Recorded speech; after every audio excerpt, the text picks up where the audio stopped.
Anyways, welcome everyone to Disco Elysium playthrough stream. I already played this game, as we saw, as I show you here. I show my old save files. 4 years ago, it seems. I don't remember all the details. In all honesty, I remember everything very vaguely. Like I remember some plot points, but not like exactly how they were solved. And yeah, so you know, I remember some. Okay, I remember some. So yeah, my as you can hear, my voice is still a little bit dead. So excuse me if I'm gonna cough a little bit. So yeah, the only thing I most remember about this game when I finished it 4 years ago is that I had a very nice feeling. Like when I finished it, I was like, wow. But that's basically what I remember mostly. So yeah, I don't know. I am willing to give it a shot again, especially considering that I didn't play the extended cut version. Because the extended cut was released like what, 2 years ago, 1 year ago, something like that. Which, as I mentioned, is completely fully voiced version of the game. Because when the game was released, most of the stuff was, you know, not voiced, and you had to read them yourself. So that definitely is gonna help. Because not gonna lie, I remember when I played it for the first time, a lot of mumbo jumbo that the game is dropping at you, which is in a, I would say, a typical RPG fashion. I was like, oh god, okay, I can't handle those descriptions. Okay, and skip, because it was too much for me. But yeah, now I don't have to worry about that because beautiful voice of the beautiful narrator is gonna read it for me. So I don't know, maybe some stuff are gonna click better because of it. Because yeah, I remember that sometimes I was skipping some things when I played it for the first time because it was too much. It was too much in my head. Right. So yeah. I don't know if I can stop myself from referring to a main character by his name. Because I already know, I mean, I already remember. So, you know, because the thing is, the plot of this game is that you wake up and you don't remember anything. You have a complete amnesia. So, yeah, I'm sorry. I guess spoilers. Spoilers, I guess. I don't know. Anyway, new game. Right, and my current problem is that do I want to go an easy route and select the pre-selected, which I'm thinking that if I want to go pre-selected, I think I would go like extremely detective, I guess. Sensitive detective, that's my thing. But I can show you actually how this whole shenanigans look like. So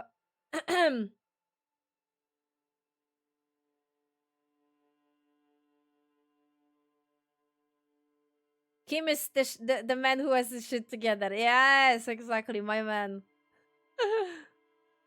All I know is that Kim is also. Oh my god, Kim is the best man. The main question in the fandom is when I will be able to kiss Kim. Fun fact: this is one of the main things that is mostly googled about this Elysium. So yeah, that's that. And even the fucking creators were baiting people about this. They were like, well, in some universe, and I'm like, fuck off.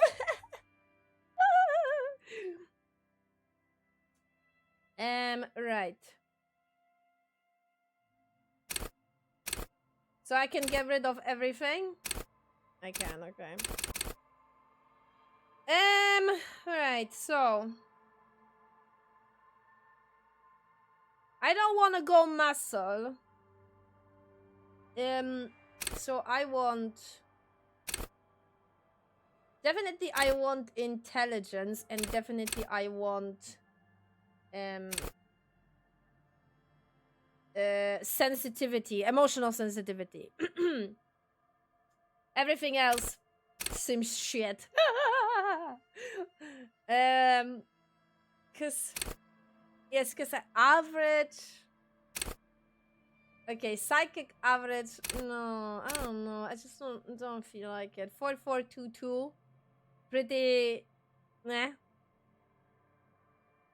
Fujo baiting is evil. They are hardcore fujo baiting in this fucking game, man. Like, god fucking damn it. Especially the creators. What's mind you.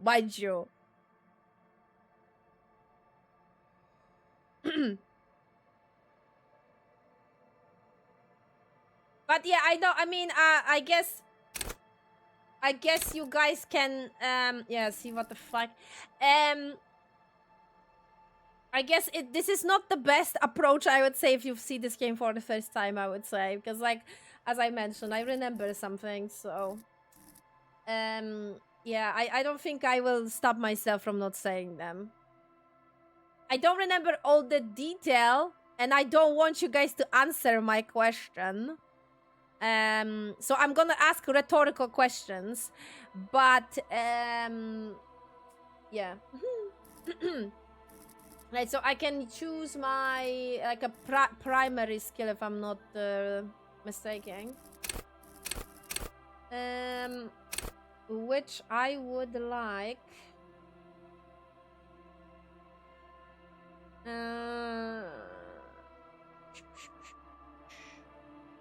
I think I want Island Empire. Because it's actually quite funny. Empathy is good as well.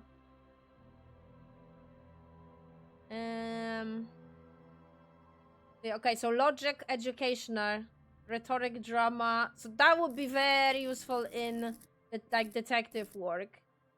And then I want the psychic for reading people. That's my build. I usually do that build. I never did, like, the physical build whatsoever. You can do that.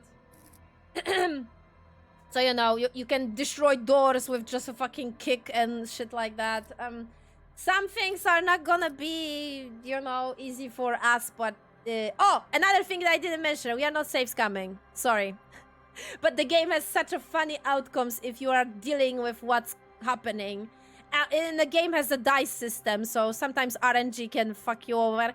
But we're dealing with it because it's funny. It's funny. The only... I mean, I don't know. I'll think about it, but the only rule I'm giving myself is that if Kim is gonna be upset, I don't know if I can handle it. I think I'm reloading if that's gonna happen. I'm sorry. Understand others.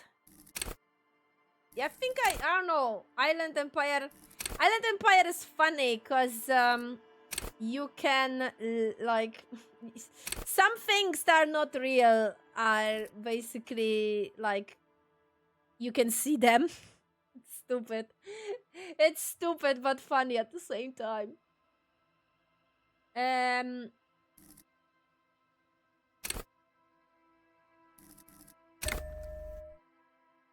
I think I want empathy. I don't know. I just feel like it.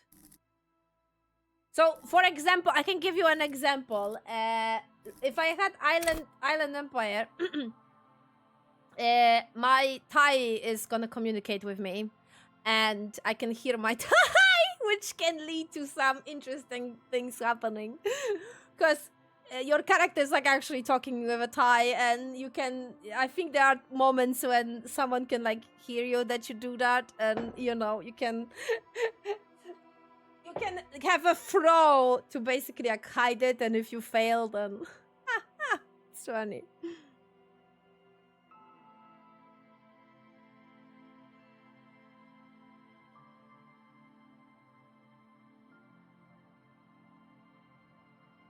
I will give you gladly the safe scam pass to dance. Yes! I want that. I want that though.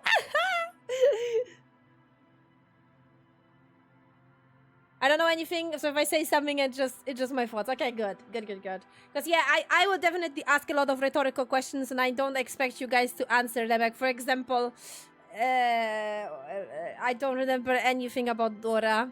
If you know, you know. Like, the only thing I was like, confusion. That's what I remember. It's like, so I'm probably gonna ask a lot of questions about that. It's like, but like, what? But like, but so she, what? So yeah, that don't answer. I mean, if we're gonna reach that point in the plot, and I'm probably something's gonna fly over my head, then yes, please explain it to me. I'm stupid. But yeah, I want empathy. I think. I don't know. Do I? I don't know. I'm thinking. Okay, empathy. I don't know. It's okay, empathy. Oh. Okay, no, like I let. It's gonna be funny. I still have empathy quite high. It's fine.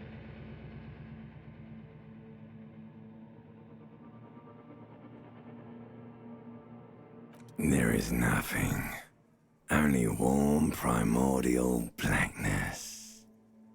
Your conscious ferments in it. No larger than a single grain of malt.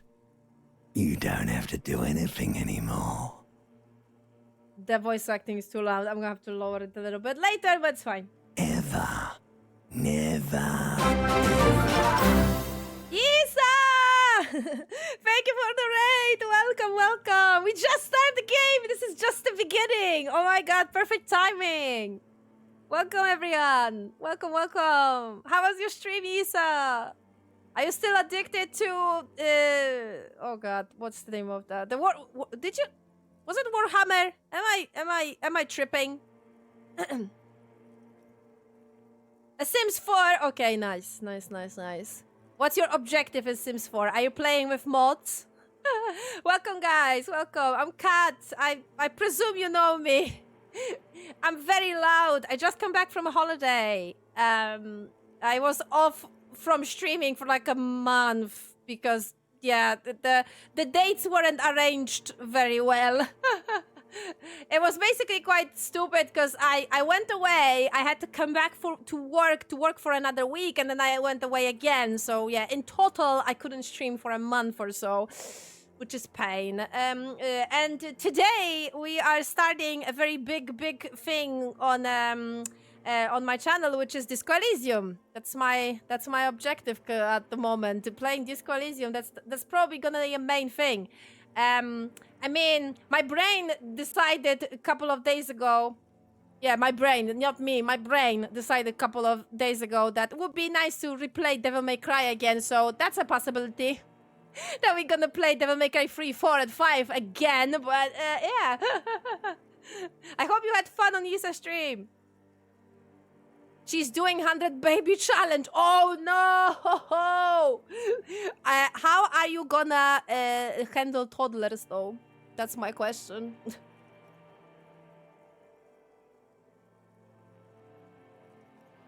Oh no, work put a dot too close.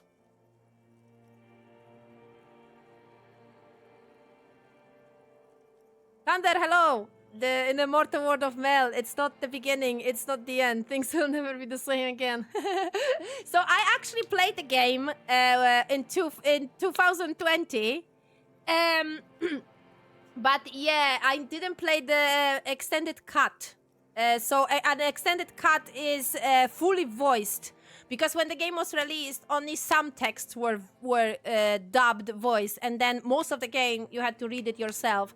It's an RPG, just for the context, and it's an RPG about the detective that completely lost his memory. So we are waking up and we don't remember anything about ourselves. That's like complete blank. So more or less, that's the story. More or less. In general, you have a disclaimer on the top. Prepare yourself, I guess. If you get triggered by some topics, I would, you know, because there's gonna be a lot.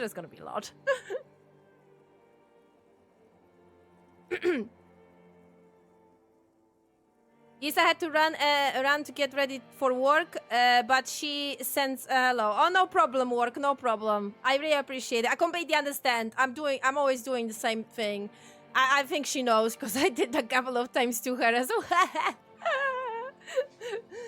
Because it's a thing, man. Like, I am always streaming to like last possible minute, and then and then it's like, oh shit. Bot just likes to have a good image. True. Bot is very sensitive to dots. The point is to get enough of them that the older one can take care of the younger, so it becomes a functioning product. Is she building like an underground with all the rooms with like the painting equipment for the kids to get money for her and paint? That's an idea. Oh god freaking damn it, I think I drink too much water. I'm so sorry, and I'm too excited. That's the problem. God damn it, I need 2 seconds. Ah! Oh no, wait. I'm having some problems with my throat as well. Like I was on my holiday, and I presume because of the temperature change between UK and my hometown, I have some kind of throat infection, so I'm constantly like coughing still because I can feel like something on my throat. It's so fucking annoying. But yeah. We'll see.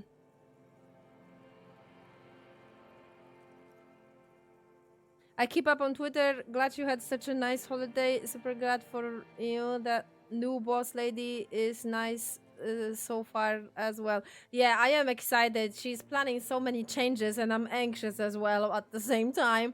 But I am excited. We will see, I guess. We see what's gonna happen. I don't know. I have a feeling like she's doing it too fast, and a lot of people are getting scared. Because it was said that she's gonna do it slowly, but no, she's not. She basically every week is something new, and yeah, a lot of people are, yeah, a lot of people are getting very, very anxious. But she's nice. I like her, and she's listening to me, and I can feel like mutual respect. So that's a very good start. I don't have to be best friends with her. I just I just want decency, which I didn't recover from my previous boss. So Right, anyway, let's continue with the game. We just started and we woke up in a void for the context. I will pour myself some tea because I don't have it in my cup. Probably a little bit too much though, Kat. A little bit too much. Got carried away. Right, so yeah. Blah blah blah. You don't have to do anything anymore. Ever, never, ever. Never, ever, ever? Never, ever, ever, baby.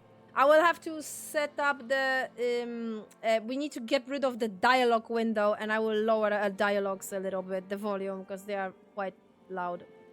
Simply keep non-existing. An inordinate amount of time passes. It is utterly void of struggle. No ex-wives are contained within it. What was that about the X something? An awareness creeps up on you.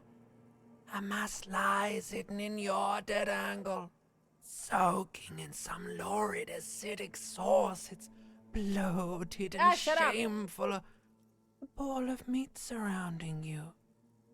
This is a terrible line of questioning, and it will only lead to more awareness of the meat thing. So you are implying my body. Okay, right. My phone just rang because my fucking washing ended probably. God fucking damn it! I can't focus on the game. Constantly something. First toilet, now the washing. Okay, 2 seconds. Let me do the intro first, okay?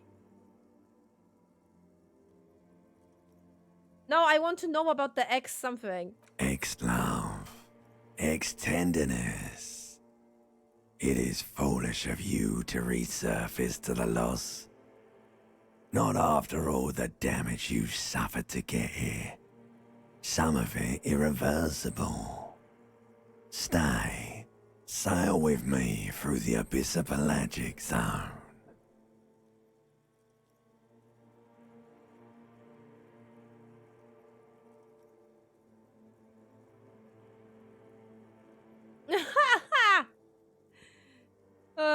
want to get off. Okay. Oh, that's masochistic. I don't know. But let's see. I want to get off now. I like pain and burning light and wanting things from people who don't want to give them to me. Do you really?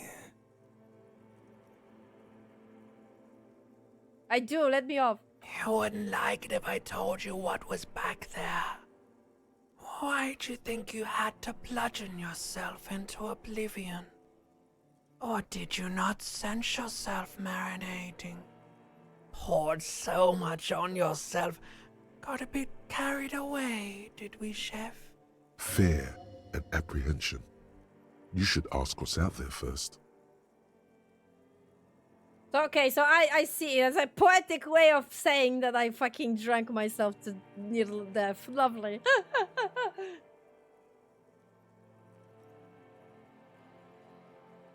Wait, I did it to myself? Yes. Your one disco mother. Disco mother, nice. Tell me what's waiting for me. There's this giant ball there. And evil apes. And the evil apes are juking it out on the ball. You're one of them. It's basically all just evil apes juking it out on a giant ball. So, disco ball? How big is the ball? You can't even make out it's a ball when you're joking it out. It's that large. How small are the apis? Infinitesimally small. And this dunking out, I keep hearing about what's that? Vying for resources. It's just a stupid expression you picked up somewhere. The part of the presentation you want to take home with you is this. You have to beat the other evil apes in the face. Or you lose. Okay, so what? So there was a challenge in the bar, and he got tempted and started drinking. Okay, so they like start the challenge in the bar, and he was like, I can't lose. That's sad. Yes, it is.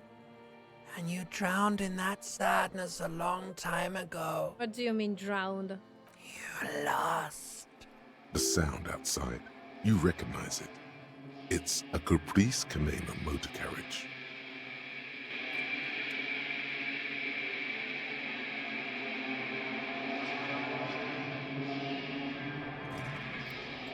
So he was at the bar when they had a disco ball. That's what I'm like catching from this poetic descriptions. Right, so fun fact in this game, like you can be killed by this. It's funny, but it's true. Right, I will do a quick save after the intro. Error! Normal save then. Can I delete all my old saves? Because like actually, I don't need them. And they're gonna confuse me.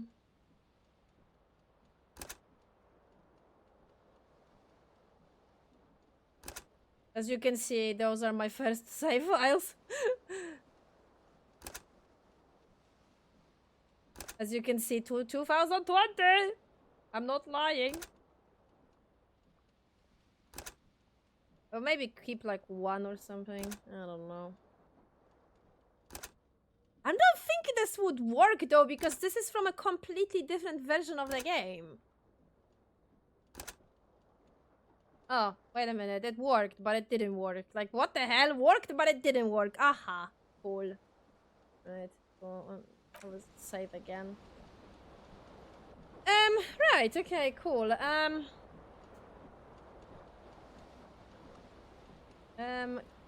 Let's go to the toilet first, I guess. Let's do like a... Ah! Oh, that's cool, actually. Right. Well, thank you, game.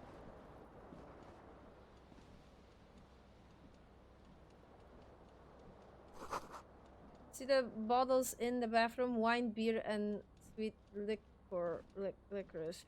So you still keep going drinking at the hotel? Like, fascinating. I don't know if I'm understanding that correctly. You know how it is. A mirror hangs above a bent and broken sink.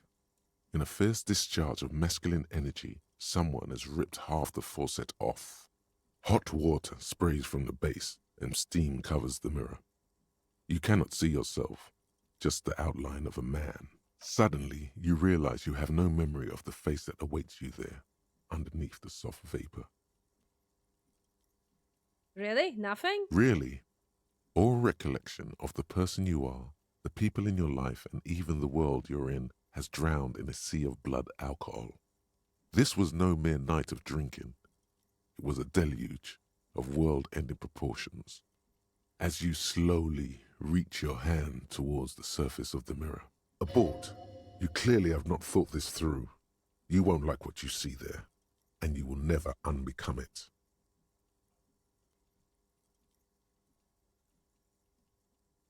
Maybe I should touch it first, make sure there's nothing wrong with my face. Yeah, there is definitely something wrong with it.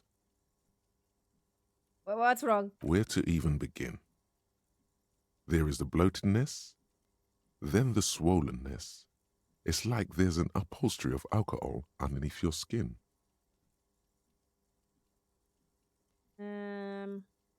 Touch your nose. Bet you are. Your nose feels like a small balloon in the middle of your face. It hurts when you honk it. It doesn't appear to be a particularly tiny nose either. Not with all the drinks it's absorbed for you. At least my thought is okay. It's not. It's swollen and snail-like, wriggling between your fingers. Huh, okay. I want to wipe the mirror though. Behold. You have no idea who this thing is, do you? Some people got jump scared by this saying. Like this like appearing out of nowhere.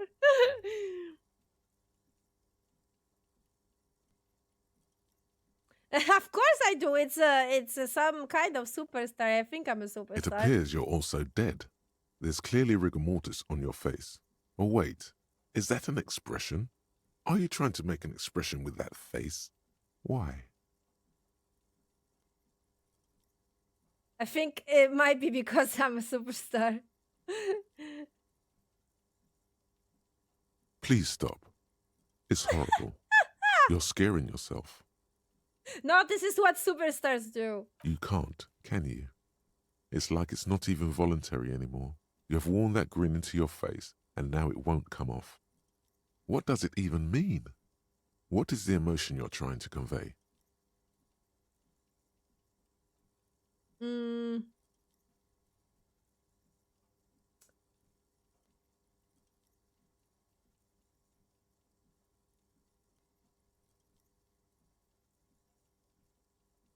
It's an expression of pain. They're technically a superstardom.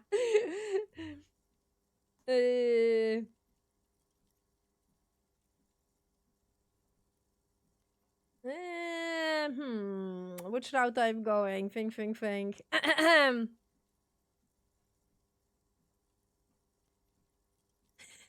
Superstardom. You should check yourself for a pulse, superstar. From here it looks like a cadaverous spasm. Check. You find no sign of life on your swollen neck. However, putting your hand on your chest reveals an irregular heartbeat. You appear to be alive, for now. Low. Low could work, I guess. I think I can go back to it anyway. You always lose 1-1, 6 always win. 30, 28, I guess. Right, let the mirror be for now. Maybe I can get some bonuses in a second. Oh, it's a closed. Okay, closed door in the bathroom.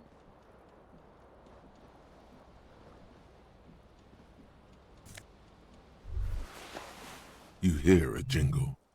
keys are clinking in the pocket of your flare-cut pants. It says, whirling in rags, on the aluminium keyring. There is a single key on the ring. The number 1 is etched on it. It should open the door. Ah, so that's the door to my room, okay.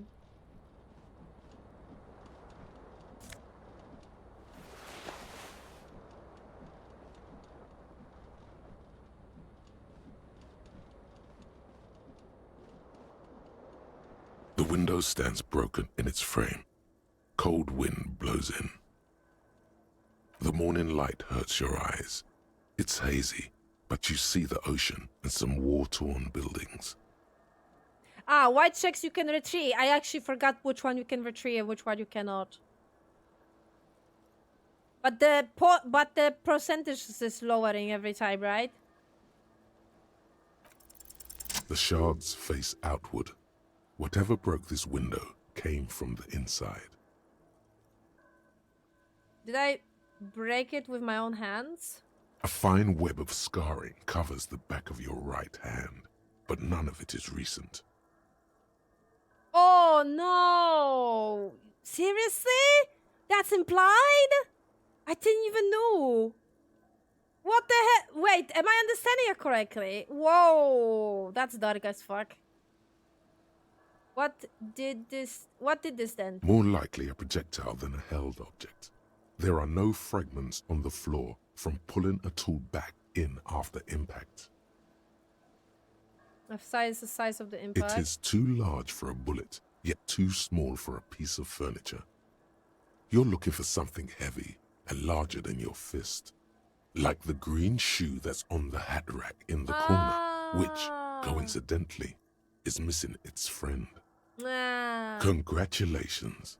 You smashed the window with your own shoe. Now you only have one. If you're lucky, you can still find the other on the balcony outside. The door to it should be outside your room. I should go and get the shoe. A cool wind gushes in. Your toes curl up from the cold. Okay, find your other shoe. That's my task. Some tasks are passing after time. There is a time passing in this game as well. Just saying.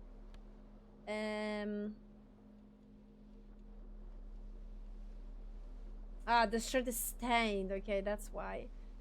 All the normal things are having statistics, like, you know, all the everything. Like, it's actually quite funny, but this game doesn't have a combat per se. Just saying as well. Right, I will lower the volume a little bit here. I will improve the music, maybe ambience a little bit. Sometimes it's hard to tell. Let me know though. Zan, welcome.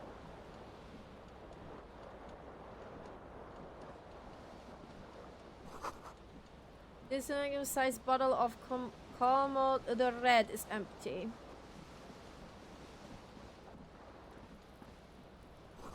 Looks like someone tore out the table when the song was playing. Cool. This rail-to-rail tape player is still on rolling empty.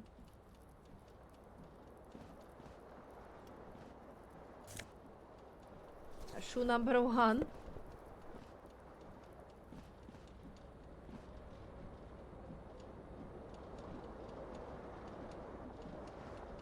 This fan has 2 chain pull switches. One ends in a tiny fan, the other in a light bulb. A truly horrific necktie has somehow attached itself to one of the blades. Or has it been consigned there as punishment?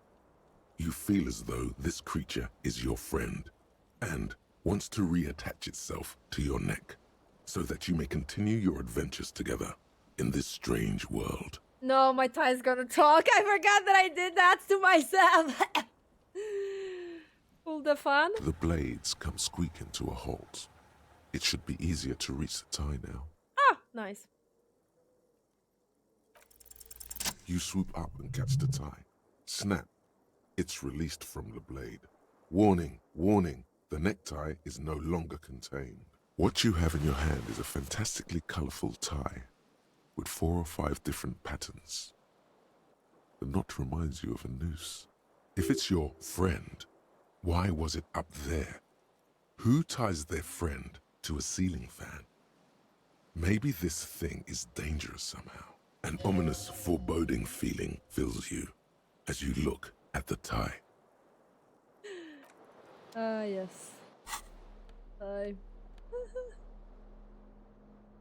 Okay, so the bonus for the island empire. Statistics are interesting in this game. Yeah, you could die when doing this, just saying. It's actually funny, but yeah, you could. Fuck around and find out, that's what it is.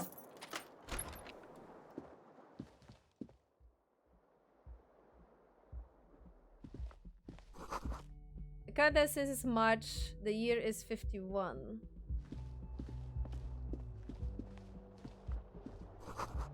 There's something on the table. Ah, money. Money always useful. I will try to get my shoe if I can. First.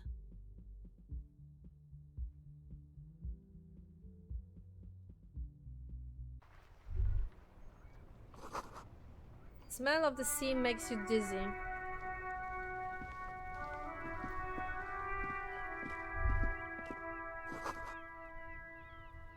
A gust of brine wind washes over you. There they both are. 2 identical shoes, both copiously green and indiscriminately snakeskin, reunited on your feet, like 2 baby crocodiles. How do they fit? Good, they're balanced, comfy. Feels like the only good thing about you right now, truth be told. Okay, that's good. That they feel comfy. I think I have my full set. I have my full outfit. Clever me.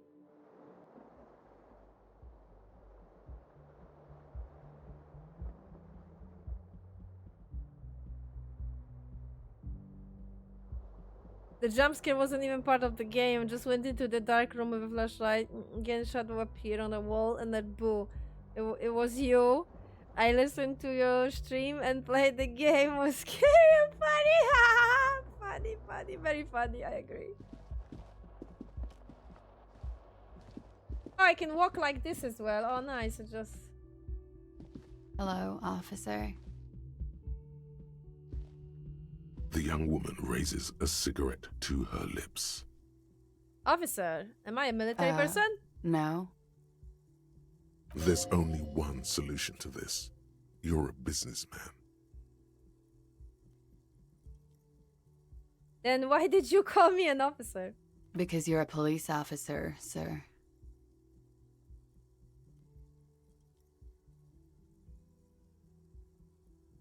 You're shitting me. I'm not. Unless you've been shitting us all this time. Oh, this time? You've been here for 3 days. On official police business, no less. And what business is that? Couldn't say. In truth, so far, mostly drinking.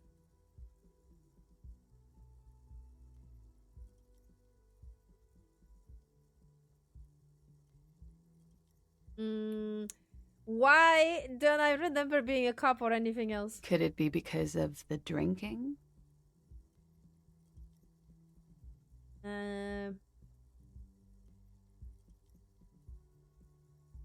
That fucking thing. We can give it a shot, it's funny. Who in the right mind would let me be an officer of the law? Don't be so harsh on yourself.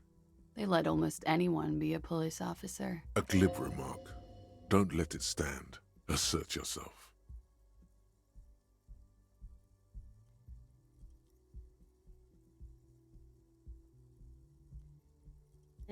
Actually, I can see why they would. And trust me, with the law, I have the right character. A fondness for contradictory statements.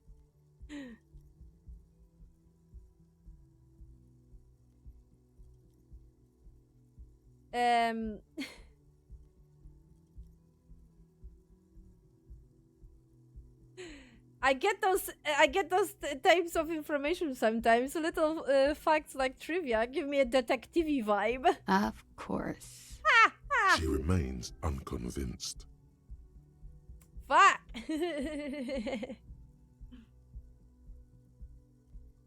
So I can do that dialogue again. Don't be so hard. A glib remark. Oh, okay. Don't- A fondness for contradictory statements. I can throw my shoe out of the window. I dedicated this from the direction of the shards. Extraordinary. She doesn't actually think it's all that extraordinary. Let's try to flirt with her. The words have already left your mouth. I love her making fun. It's so funny. I want to have a fuck with you. What was that? That's not even how words are used. What did you say? Come on. Say it again. I said I want to have sex with you. No. You see, that's not what you said. You said... Come on, man. Freddie, please. One more time. I said I want to have fuck with you. Goddamn right you did. You crazy asshole, you. What kind of cup are you? Super cup. It's been established. Okay, that's cool. Or if I can just maybe ask you to elaborate on that superstardom a tiny bit.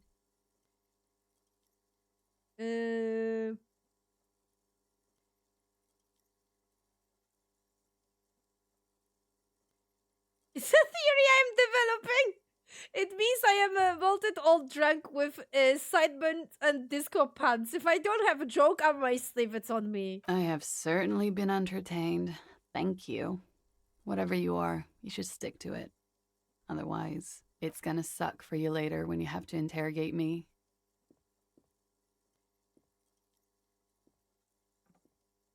And for the record, no, I didn't do it.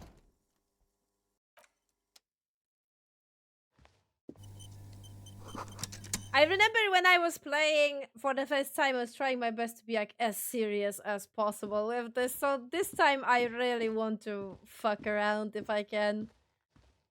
I mean, don't get me wrong, I'm not gonna be like extremely fucking around because I am not that type of player.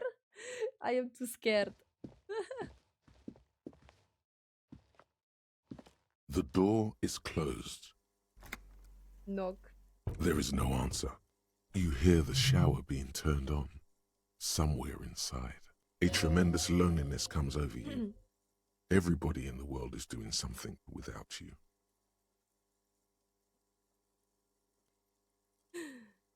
I'm so alone. The door is indifferent to your loneliness.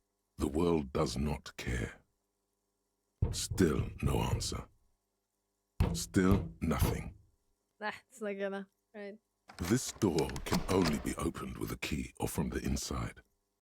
Right. Just fucking around. Those as well. Okay.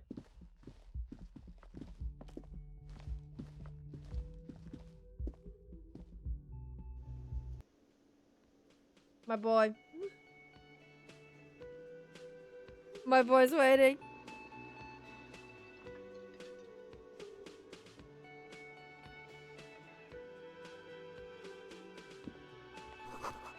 Summer door closed for the winter. This is where lyrics would be. A big old karaoke mic just waiting for someone to sing it into it. The speaker is connected to the radio. The music is seasoned with static. You should totally sing karaoke the first chance you get. Your emotions need to be expressed. People need to know your vast oceanic soul. True, true. Thank you for the follow. Welcome. Wit Farmer. My soul is immense. My soul is modest. My soul is punny. My soul is cupping. Content is obscured by the hangover. Of course, at this point, precise measurements of your soul can only be performed from the outside. It needs to be heard through a PA system. by other people. That goes well with the theory I'm developing that I am down on my luck superstar person. Who is mistakenly identified as a cop for his prominent jawline? Yes, sounds likely. You should probably go on stage and pose for a moment when you're done with this thought. See if it works. What should I sing when it comes to it? You have not yet stumbled on the right lamentation, but it's out there. It'll come to you. You will wreak havoc with it. Don't worry.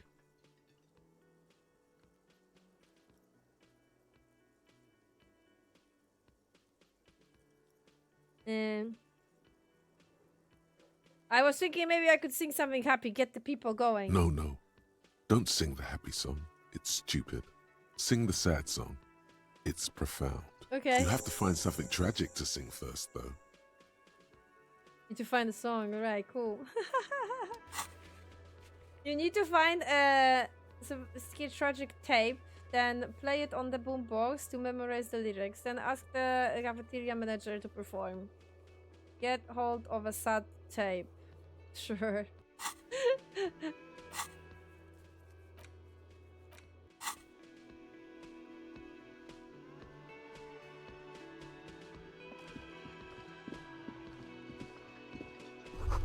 Menu has been wiped clean, only the word Monday is written on it. Woman's hand wrote yesterday's menu, today's star is a man handwriting. How can you tell?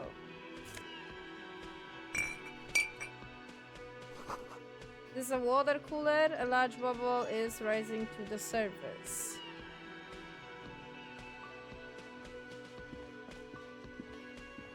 A man in his late 20s stands behind the counter, inspecting a stuffed seabird. As you approach, he gives you a sideways glance, then looks down again. That was disdain in his eyes. Even now he is purposely ignoring you. Looks like he's not a fan. I sense you are not a fan of mine. Oh no, you're a hero. A real hero cop. Could the massive property damage upstairs have anything to do with this? You're being sarcastic. Am I? Or did you ride in, take the body down, solve the murder, and not trash my hostel room? I'm guessing I didn't do any of those things. You're right, you didn't, and it's only taken you 3 days not to. What have I been doing all this time? Have you seen me around? No, I haven't seen you around. I'm not always here. Look at the stuffed bird. A competent work of taxidermy. The white and brown seabird lies among piles of coasters and drying mugs. One of its wings broken. The man is trying to mend it. Looks like the bird was ripped off the shield that was used to mount it, most likely on a wall. This is the Great Skua. The seabird is the symbol for the discovery of Definitely the need that Insulindia information. Pessoa, the part of the world you are in right now. Mm-hmm.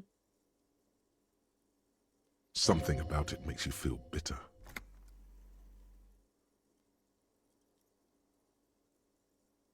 That's the Great Suga, right? Look, your buddy is over there. He looks at the door where a man in a bomber jacket is tapping his foot on the floor. Why don't you go and talk to him, okay? What do you mean, my body? He pretends not to hear you, concentrating on the bird instead. Are you the bartender? No, I'm not the bartender. I'm the cafeteria manager. What's the difference? I have 3 cafeterias to manage. 3. Sylvie tends the bar here, not me. I'm only standing in. Where did this Sylvie go? She just, you know... His eyes dart from left to right. This man isn't lying, but he is hiding something. You just what? So now you're a cop. Oh, forget it. Okay. Right. Let's approach our boy. I think.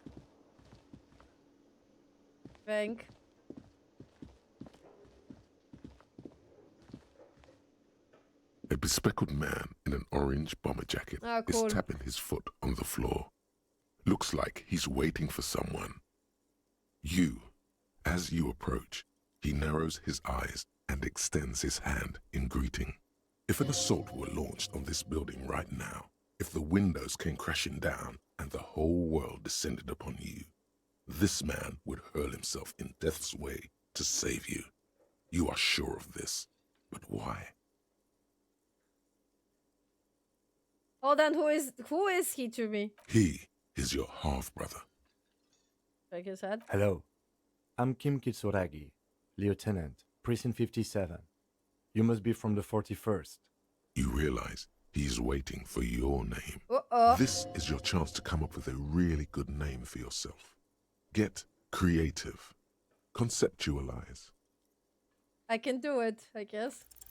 Concentration makes you squint your eyes. Your name should be deep gold and orange, like a forest fire looming on the horizon, but mixed with the stench of liquor rising from your breath. You're 2 steps closer to it, but there are still many to go. Shit. I don't really know my name. Okay then. It looks like we had a little scheduling error on Sunday. Saturday too, actually. Have you had time to talk to the manager here? What he means is, he has been trying to meet up with you for 2 days, but you have been otherwise occupied. You mean him? Yeah, I just talked to him. If you don't mind, we should talk to him again. Ask him for a rundown of the area. Now that I'm here as well. I understand the scene is out back, right? It also wouldn't hurt to assure him the police are finally here. In full force, I mean. Have you mapped out the initial interviews? Yes, the police. I am aware. I am a policeman. Right. And the interviews? What interviews? At the 57th, we like to prepare an initial list of persons of interest, and then just skim the surface. Prepare the field, get to know the players. You don't do that? Maybe it's not an inter-district practice. I haven't. Okay, we'll have time for that after we take a look at the coroner's case. Have you removed the dead body from the tree? That body. Mm-hmm. Okay, well, look, man, you know, yeah. Does that mean the body is no longer in the tree? Completely. No. I don't like that bodies. No. So, the body is still in the tree. This is the first time you detect a weariness in the lieutenant's voice. It is obvious he would have preferred for the body to no longer be in the tree. Where it has been hanging for 7 days straight. We should go there as soon as we are done talking to the owner.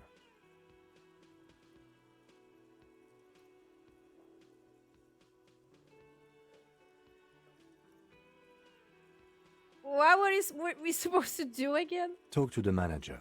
Then we go out back and take the body down. But I can't remember anything. I can see you drank last night and the night before, and that you are still drunk now. But I have seen officers go through worse. Much worse. If you need something for your headache, there is a general store nearby. But as I said, the dead body should be our #1 concern. How can you be so sure I'm from the police? I was sent here to meet a detective from Precinct 41. You have the insignia of the Citizens Militia on your sleeve and on your back. I suppose you could be impersonating him. You could have gotten the insignia from the black market or forged it. But for now, I'm going to set those possibilities aside. I'm not from the Inspectorate General. Inspectorate General means internal affairs. What he's saying is he's not from the rat squad and isn't supposed to suspect such things. You mean internal affairs? Yes, but I'm not them. I'm from criminal investigation. You said insignia, those white rectangles, you mean? Yes. Ah, I can see them now, okay. But they're just white rectangles. They're not just white rectangles. They bear a halogen watermark with the letters RCM and a pattern resembling the street grid of Revachol West. I would ask you to step into the headlights of my motor carriage, but again, it's none of my concern. I just need you to do your job. Why shouldn't I have a badge or something? You mean you don't have a badge? It was not on me when I woke up. Losing your identification card is a serious matter. My vehicle has a shortwave. You can use it to report your badge missing. I would advise you to locate it as quickly as possible. But getting the body down should still take precedence. What if I told you I'm not really a police officer? We all feel that way sometimes. There is no such thing as a police officer, I'm afraid. What remains is that there is a dead body in the tree. Someone has to figure out who put it there. If we don't, no one else will. And then, soon after, dead bodies would be dangling from all the trees. But first, we What? have to take it down. Logic, what the fuck? Let's roll. After you, officer. Lieutenant Kitsuragi is now in your party. You can talk to him whenever by interacting with him. Oh, trust me, tutorial. I mean, professional, so professional, let's go. Right, let's do what he asks, I guess. Union members, doors opened. Okay. Machine unplugged. Royal pinball. He's so calm. I could listen to this voice forever. Seriously. Whoa, what the? The software of electricity comes from the kitchen. Someone is working. Kitchen serve for personnel. Okay. Reserved for personnel until. Okay. So later on, when the time passes, I guess it could open. The man with the unimpressive beard notices you approaching. He drops the ledger he was holding and turns to the lieutenant. Mr. Gart, right? You run this place. Yes. I am Kim Kitsuragi from Precinct 57. This is an inter-district investigation, so joining me from Precinct 41...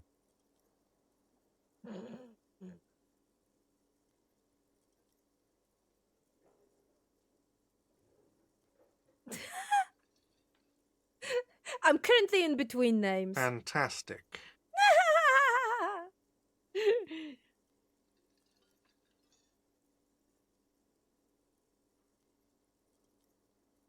It's like when you left your band, but haven't decided on the solo artist name yet. That's wonderful, really. I think so. But there's a dead body out back.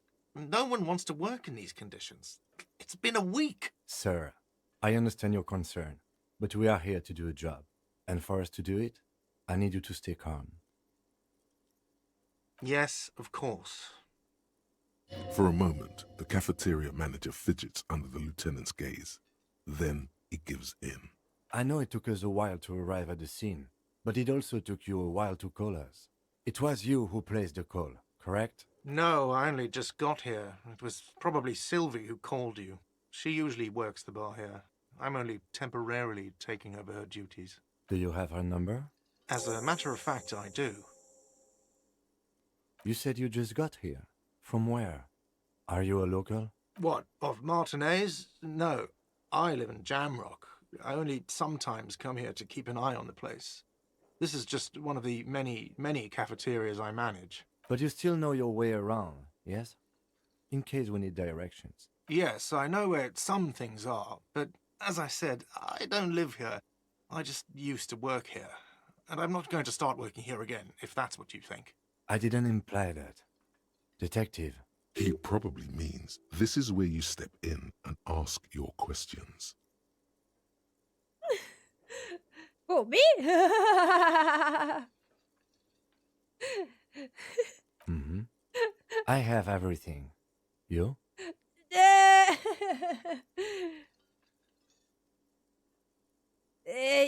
You mean I have... Do I have questions? Yes, yes. He means, do you have questions for me, like a police officer would? He thinks you're stupid, sire.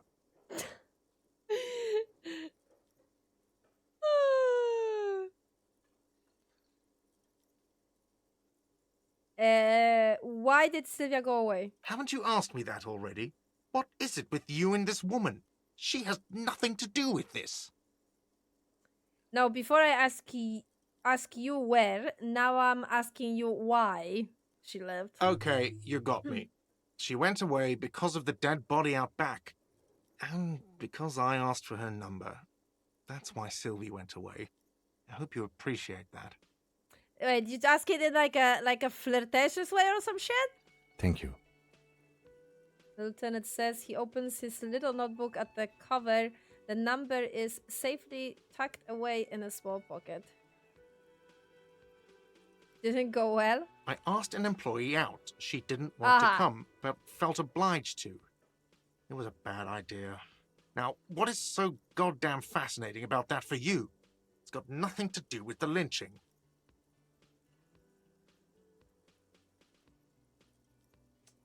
This stuff gets on my nerves. I'm a feminist. What?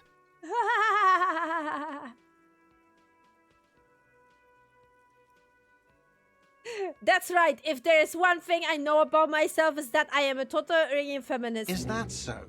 Mr. Feminist? He catches the rest before it leaves his mouth, probably thinking it's best not to say anything. You've gained a thought. When this dialogue is over, go to your thought cabinet and internalize it for special bonuses and effects. Thanks, right. Haven't you? Okay. Thank you. Good for you. Was there something else? I'd like. Wait. Thank you. I want to check. I asked an employee out. She didn't want to come, but felt obliged to. It was a bad idea. Everything has something to do with me. What is so goddamn fascinating about that for you? Yeah, It's got nothing to do with the lynching. Shut up, fuck!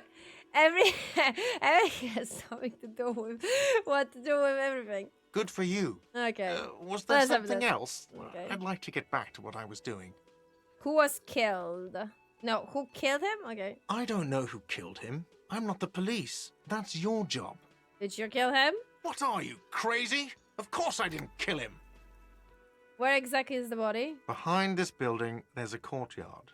They hoisted him up on a tree there. And how do we get there? Then. That's easy. See that door there? First you exit through that. Then to your right, you should see a big hole in the fence. A really big one. You can get to the courtyard through there. No need for the keys. The hole is big enough for the Franco-Nigerian cavalry to fit through. Does he want you to feel guilty of making that hole? It's implied in his voice. I guess that's it. Let's go. Not so fast, Mr. Feminist. You owe me 130 real. No one is saying the multi-pattern necktie you found tied to the ceiling fan can talk. No one. It must be merely Let's bail! Time to push the eject button! Sounds like a responsibility! You don't like those! What's real? Oh, excuse me. You owe me 130 real. He pronounced the R with a mock aristocratic accent. the IIR, or Inter-Isolary Real, is the global reserve currency. Whatever part of the world you're in right now, it's safe to assume he means you owe him some money. Oh, I understand. You mean I owe you money? Wow, you're a genius. Yes, that's right, money. You owe this establishment 130 real. Who does that clown think he is? Arrest him! Did I just hear my tie speak to me twice? No one is saying that! No one is saying that Ty can talk! That would be ludicrous! It's just that you should arrest him! It would be wiser! He wants to take your money! Great advice. I'm considering it. The lieutenant looks at you tugging on your garish tie. He puts his hand on your shoulder. If you don't have the money, it's okay. None of us are in this for the wages. That's cop 4. I haven't offered to pay because I don't have any money either. Aww. What do I owe this place for? Let's see. 3 nights at a tariff of 20 real comes to 60 real. Then there's the window you annihilated. The hole in the window was the first thing I saw when I came to work. So don't try to tell me you didn't. That will be 40 real in damages. Another thing you've annihilated is half the bar. You've run a tab of 30 real. Actually more, but we'll round it down to 30 for your hard work maintaining the stability and order of Revachol. That's 60 plus 40 plus 30 equals 130 real. And yes, real is still money. But what exactly is money? What are you, a philosopher?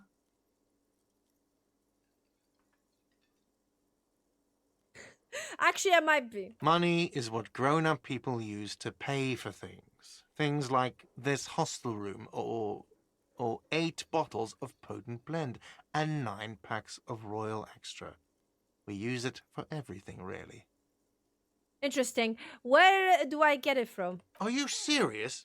From your work? I don't know. You can take bribes, I guess. I'm sorry. I don't think cops can take bribes. Some do take recompense, but only to survive. It's so funny for me that Kim is like, you know what? I don't remember anything. And he's like, oh, okay, cool. Anyway. That's fine. We can deal with it. No problem. He's not shocked or anything. It's not like, oh, yeah, or, oh, you're pulling my leg, or you're fucking with me or something. It's like, oh, okay, then. Eee, man. Why do I need it? For survival, to pay me. Unless you want to become a hobo. Do you want to become a hobo? I guess There's nowhere I am. else to stay in Martinez, and it's a cold spring outside. Money doesn't make you happy, but it lets you be unhappy for a while longer. Yes, actually, has a point. If you run out of money, you die. It's like that for all of us. Me too. That's why I need you to pay me. I'm I'm okay. not an asshole. Later though. There's a shuffle of nylon as Lieutenant Kitsuragi looks for something in the pockets of his orange bomber. Aww. You under arrest. No, I'm not gonna be that mean. What happens now? I'm sorry, but he has to pay. I can't let him stay here any longer if he doesn't. If he doesn't have the money by tonight, then... Officer, maybe you're better off working this from home for now. You live in Jamrock, right? It's not that far away.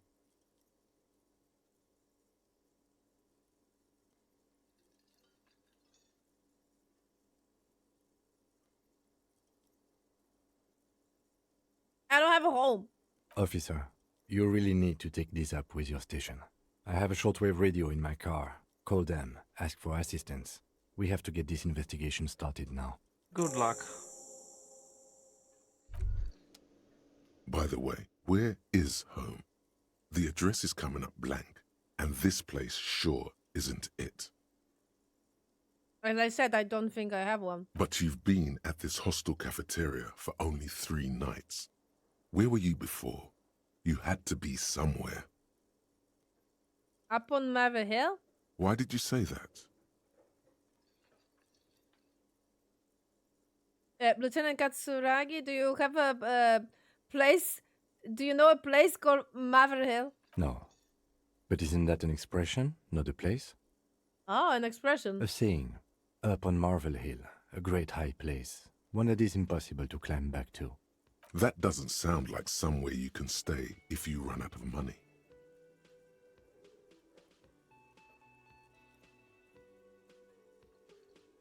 I live in the dumpster. I don't care. Fuck everything, hobo cat.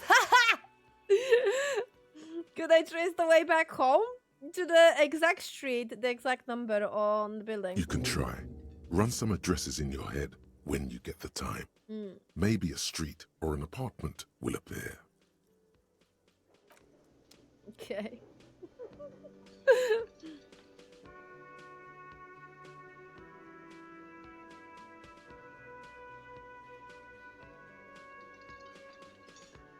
He doesn't really believe you at this point, I think, or doesn't understand how bad it is. He's just going along with it. You think?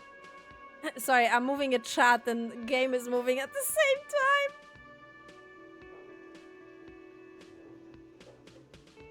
Oh, funny. Let's eternalize some thoughts, actually. I want to eternalize feminism, of course, and let's try way home. I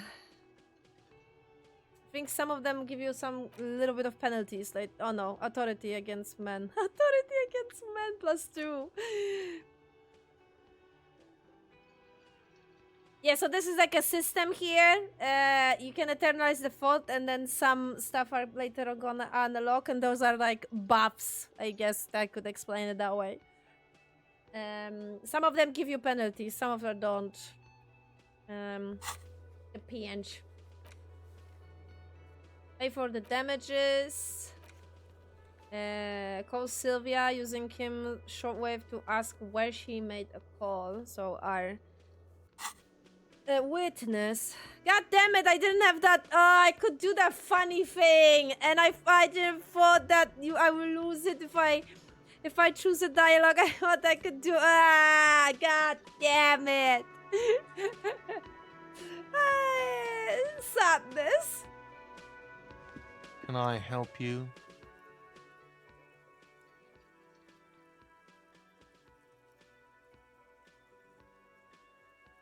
By the way, I'm going to sing karaoke here. Absolutely out of the question. You wait and see, cafeteria manager. Absolutely in the question. First we find a sad banger. Then we sing this place to shit. Your body is ready, sire. I've been seeing something here at the Wailing Gate. I think I need to talk about. What thing?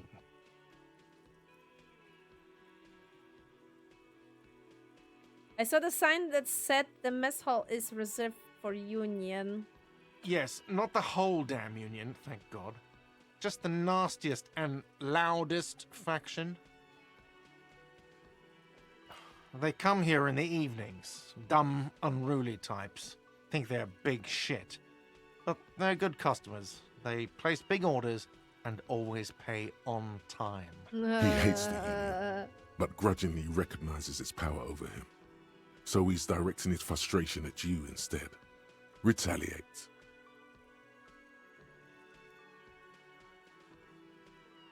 It's a shame you got to suck up to Union to stay afloat. I don't. I'm simply providing a service, or really facilitating the offering of services to paying customers, and it doesn't matter. I don't have to explain myself to you. We should find out who this Lord faction is, occupying the booth. Loudness means talkative, and we need info. Lieutenant gives you a meaningful nod. How do we find them? We don't. We have to wait. They'll show up sooner or later. Men get hungry, even striking men. If not today, then they'll be here tomorrow.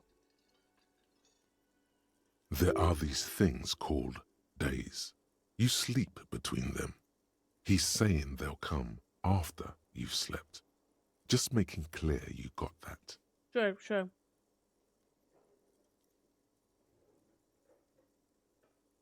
I saw a sign. It says I couldn't go into a kitchen. Why I can't go into a kitchen? What are you, a cook now? That's none of your business. I have a search warrant. No, you don't. You better believe it, fucker. Fucker. Lay off the swear words. They don't make you cool. This isn't kindergarten. Besides, the RCM doesn't do search warrants. I know the law. You'll just have to wait for the kitchen to open. If you have to get in there, which you don't. You do realize you can just go into the kitchen at 1300 hours. No need for superstar charm or Sambo-style antics here. Sambo is an acronym for Samaran boxing. Graceful martial arts stuff. Sambo style implies stealth, cleverness, and cool. Just letting you know. Cool, thanks. What? By the way, you should come back to this thing-based questionnaire if you see anything interesting in the whirling later. Okay, sure.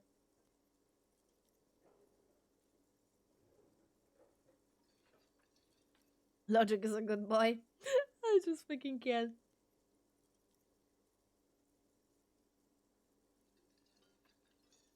So about the money I owe you. Yes, have you got it? How much do I owe you again? A lot. A lot. For the room, drinks, and broken window, 130 real. Like what? I was rarely enjoying talking about the money you owe me. God damn it, I can't do that shit. That's funny. Oh well. Yes?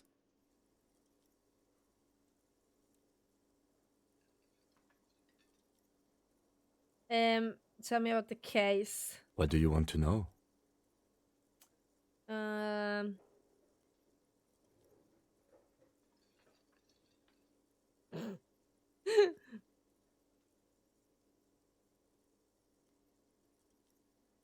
literally anything about it. I can't remember a single thing. Maybe you can tell me what you do know to help me narrow it down a bit. I know literally nothing about it, only what you told me before. Do you want me to brief you? Brief, yes, that sounds good. 3 days ago, the RCM Emergencies Desk received a report about a security guard who was found hanged in Martinez. An anonymous caller said there was a dead body behind the Whirling in Rags hostel cafeteria. The cadaver had been there for 4 days. No one had come to investigate. During that time, the victim had been stripped of his belongings. The caller did not identify him, but used the word lynching. There is an ongoing labor dispute between the local dock workers and the logistics company Wild Pines. I was told we should approach the death as part of this dispute. Wait, does the briefing say who the victim was? A security guard or worker of some sort hired by Wild Pines. This was just hearsay from Martinez, of course. We need to find out the truth.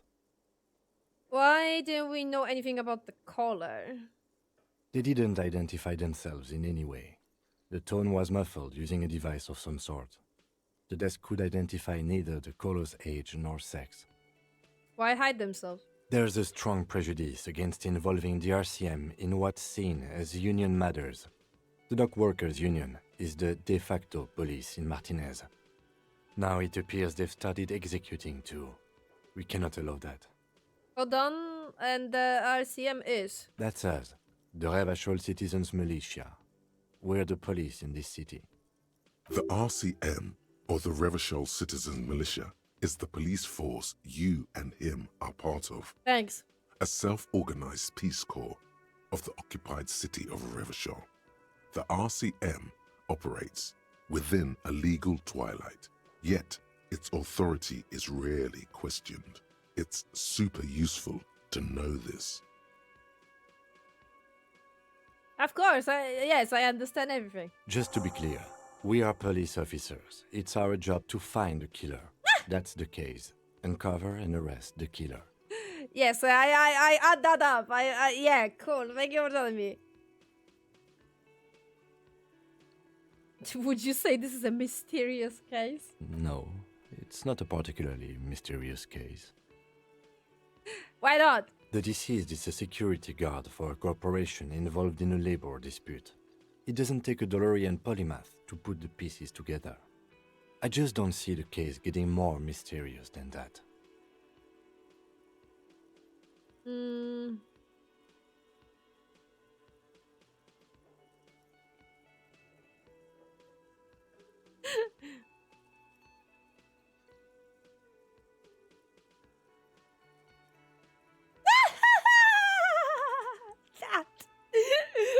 Okay, so the case probably isn't mysterious, but it could be sexy. There was some interest in this case at my station, but not for the reasons you have in mind. You seem to wish there was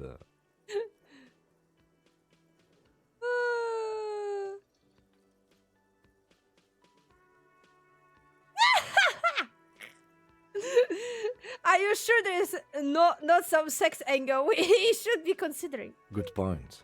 Martinez is famed for its occult sex murder rites. We'll get on it immediately. The wary tone is the surest indicator that the lieutenant is being sarcastic.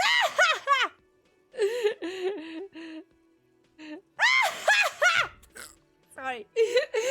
Oh, wow, really? That's mega sexy. That doesn't it, Jumika?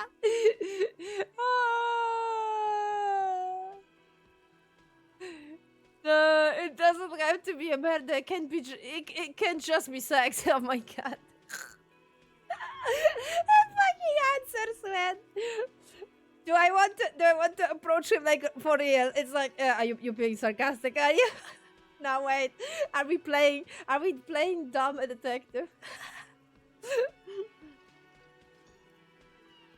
That's funny though. Well, really, that's mega sexy. No, not really. Was there anything else? It can still be an otherworldly sex mystery in your head, with a dark twist even. He's basically challenging you to sex it up with some lurid twist. Don't get right into it. Sit on it a bit, then hit him with it. Oh my god.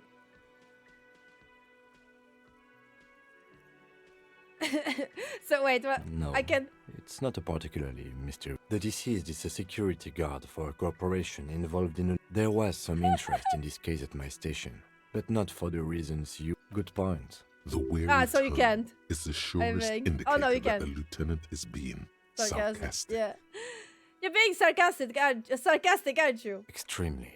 It can still be an otherworldly sex mystery in your head. He's basically challenging you to sex it up with some lurid twist. Don't get right into it. Sit on it a bit, then hit him with it. Oh my god, that's funny. If we are from different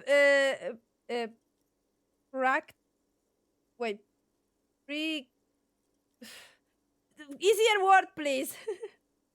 Frequents, I guess. Departments, blah blah blah, different stations. I get ya.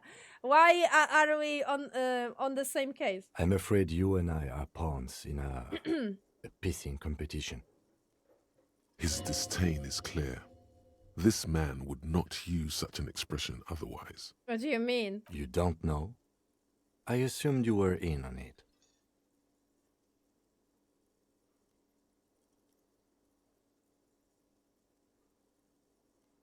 Retrograde amnesia.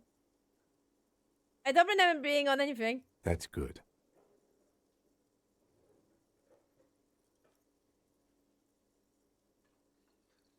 You know what I am on? Retrograde amnesia. Better still than an imbecilic cup-off.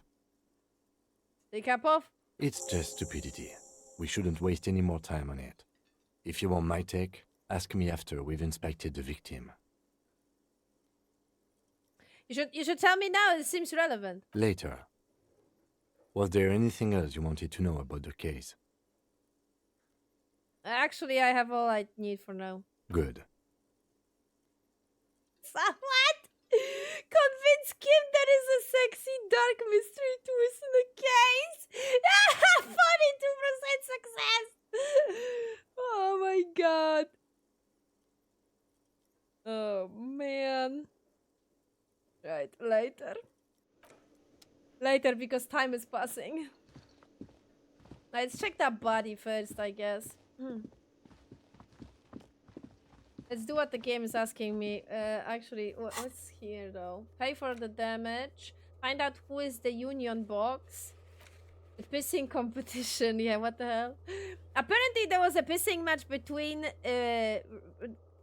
Princess 41, yours, and 57, Kim's. Ask him about this after the internal inspection of the dead body is done. Okay. Funny.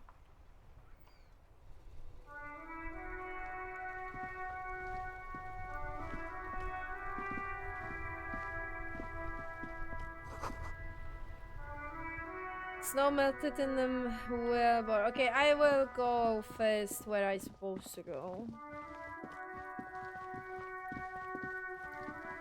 Actually, save.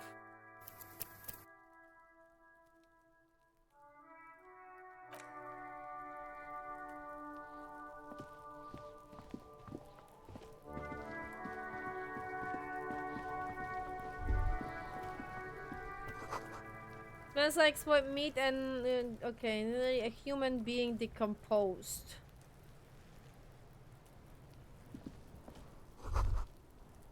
Kid's ladder is like wreckly but still climbable. That is for kid, it wouldn't hold the weight of a grown man. Someone is trying to grow herbs in the greenhouse.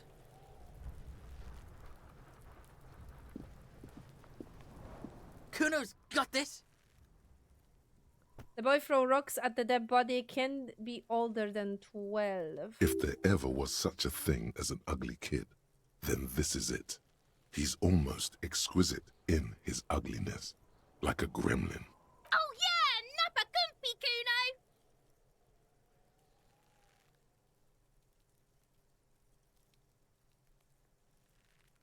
Hey kid, a word, police business. Right in the dick, Kuno! Get him right in the dick! Love it in the dick. Why there is a... The boy is sweating profusely. His eyes are like two black holes and his jaw is twitching as if trying to break free from the empire of his body. Why there was a censorship? That's actually funny. Slap using slurs. What did he say? Did he say fucker? Oh, okay, I know what he said. And that's why there was a censor. Wait. That's a... Can you turn that off? Or is that a thing in the game? Funny. Stop throwing rocks at my crime scene. Fuck that! Kuno, yeah! Right in the mouthhole! Okay, I know what they're saying. Right. They pay you no heed or pretend not to notice you.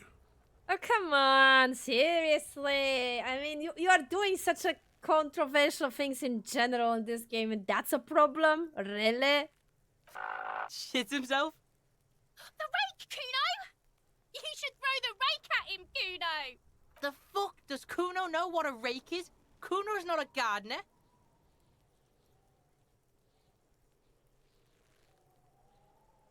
Okay, what should we do? We shouldn't do anything. I don't tempt such forces.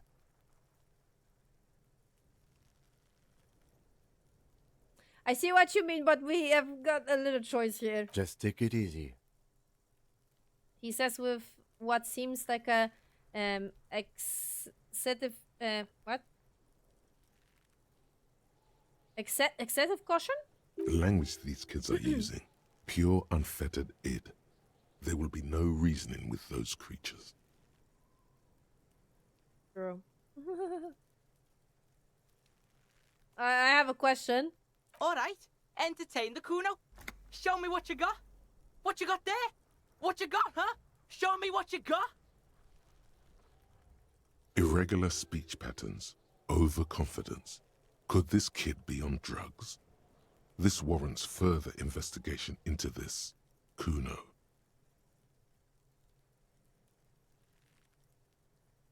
The body, what do you know about it? Shitload pig. What's your question? Don't tell the pig shit, Kuno!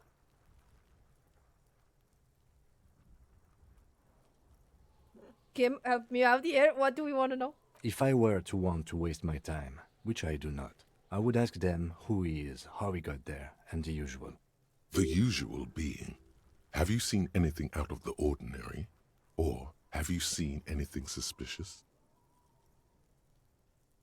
Have you seen anything suspicious around? Just a couple of pigs sniffing around in the dirt. That seems pretty fucking suspicious to Kuno. Yeah, you tell the faggoty, Kuno! Looks like you're a faggoty now, whatever that means. The suspicious question doesn't really work in antagonistic situations. Do you know who he was? Kuno's fuck imp.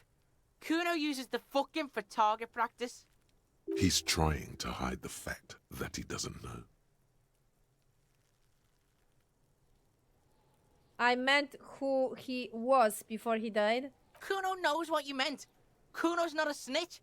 That's all. Trying to make Kuno sing into the popo phone. Do you know how it got up there? Probably climbed. Kuno was busy down the road when that shit went down. You didn't see it happen. You heard Kuno. Kuno wasn't even in Martinez. Kuno wasn't in Revachol. Kuno wasn't regional. Okay, where did you go then? I don't know. Some fucking Looks around trying to come up with something. Mesk or I don't know. Some other place. Night City. Kuno was in fucking Night City. There is no Night City anywhere. That sounds like the name of a city in some pulp science fiction novel.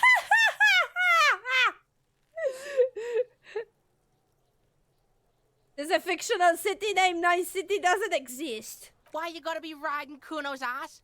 You haven't been where Kuno's been. You haven't been in Kuno's head. You wanna know where Kuno was? You wanna know what Kuno's been fucking up to? Oh, don't tell him that, Kuno. It's lame. It's not fucking lame. Kuno's building Kuno's City. Night City. Rage City. The City of Rage. That's it. And it's not lame. Lame. That's the name of Kuno's City, bitch. Get the fuck off Kuno's back. This shit ain't about that.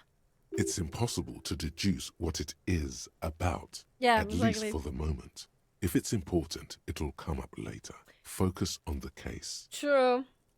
More on this later. Right now, let's talk about something else. You're testing Kuno's patience here. Get lost.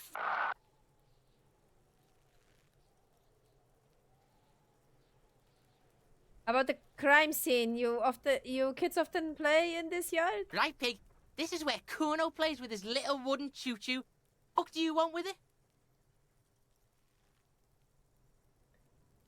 The ladder, ever climb it? Look at that fucking shit. You're trying to get Kuno killed. Fuck does Kuno know? Kuno's not a fucking acrobat. The lieutenant takes a quick note in his notebook. It's a trap, Kuno. Don't climb it, Kuno. What's in the greenhouse over there? Dunno. Kiptas gardener used to work there. Kipt is a pejorative term used to describe people of South Seminese or Areopagite descent. It used to be a common first name among the Areopagites of Ilmara. Not so much anymore. You mean the young woman by reeling in rags? That gardener? Look, Kuno doesn't explain shit. Kuno just says shit. I mean, he looks you in the eye and nods as if agreeing with himself. Yeah, her. What was she doing in the greenhouse in March anyway? What kind of gardening is done in March? True. Yes, it seems suspicious. You don't like things being like that. Suspicious. True. Yeah, whatever. Kuno doesn't give a shit. Who is Kuno? Kuno's Kuno, pig? The boy points to his chest with both thumbs. It's always Kuno, never I. Clearly the kid's using the third-person perspective as a shield.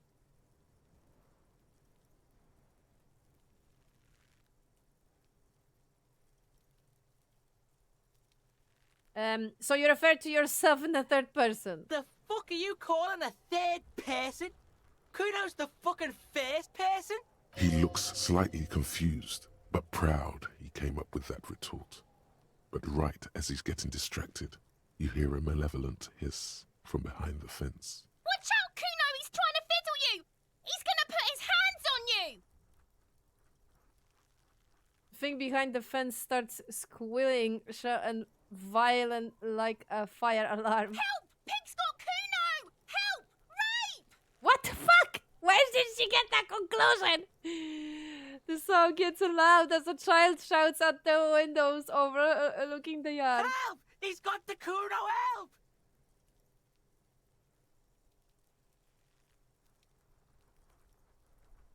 I'm not doing anything, see? Everybody, please! He's digging his dick out! Escalate, Kuno. His dick is out. You're afraid. Pigs in here, Kuno! Somebody, please! How did we get here? How did this happen? This makes no sense. There may still be a way out. Just appeal to his reason.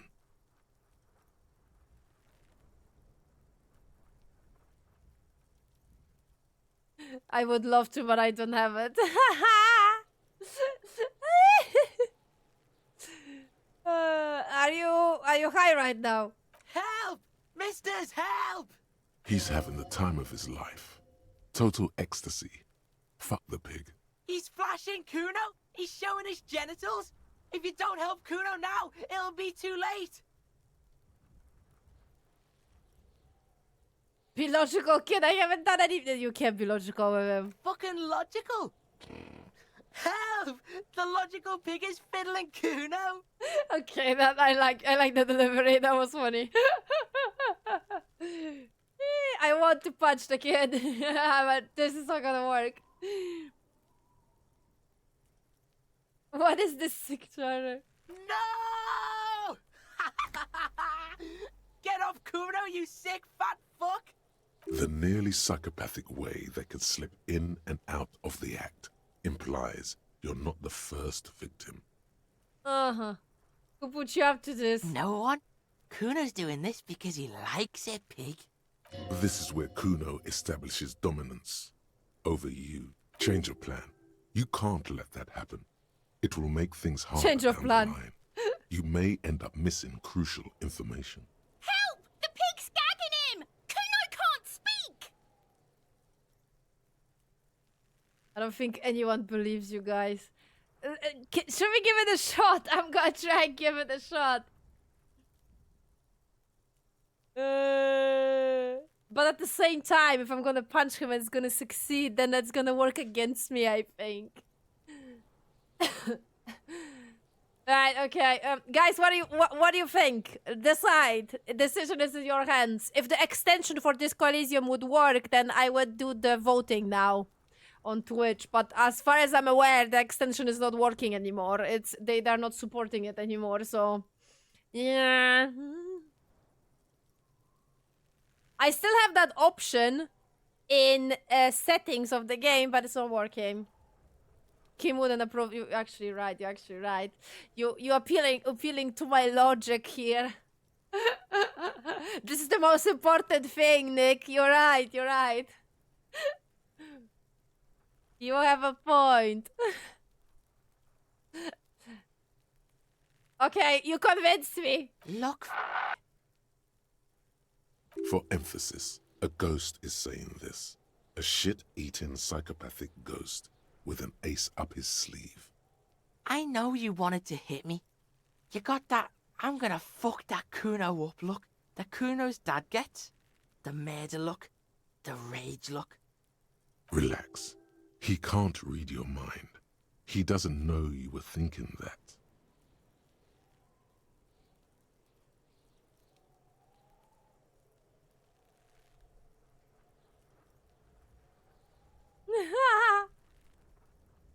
Yes, but I didn't act on it. It was just a fantasy. I know what you thought. I'm gonna fuck that Kuno up. I'm gonna shut that shit down. You know what? You should've, because now you're nothing. You're a joke to Kuno. Kuno laughs at you. King Kuno! Backing up was a bad idea. Now he thinks he's established dominance over you. Kuno turned you into his prison, bitch! You're gonna be in this shit with Kuno! No, you're not. We can just leave. Bitch, you're gonna be in this shit with Kuno forever! A peepo is a type of hat, by the way. Nice people. You don't talk to me about my fucking people! You don't know where I come from! You just Kuno's bottom bitch!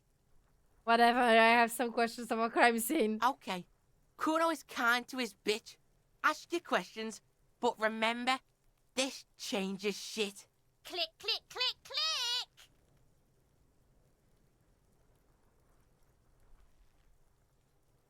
Ah, -1 because I didn't punch him.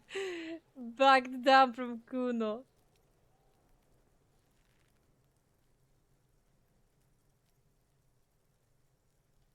The fuck about it? There's nothing, no. Your test. Get lost, Yeah? The kingdom of Kuno? The fuck do you want with it? Yeah, whatever. Kuno doesn't give a shit. I don't think there's nothing new as far as I can see. Kuno doesn't fucking care.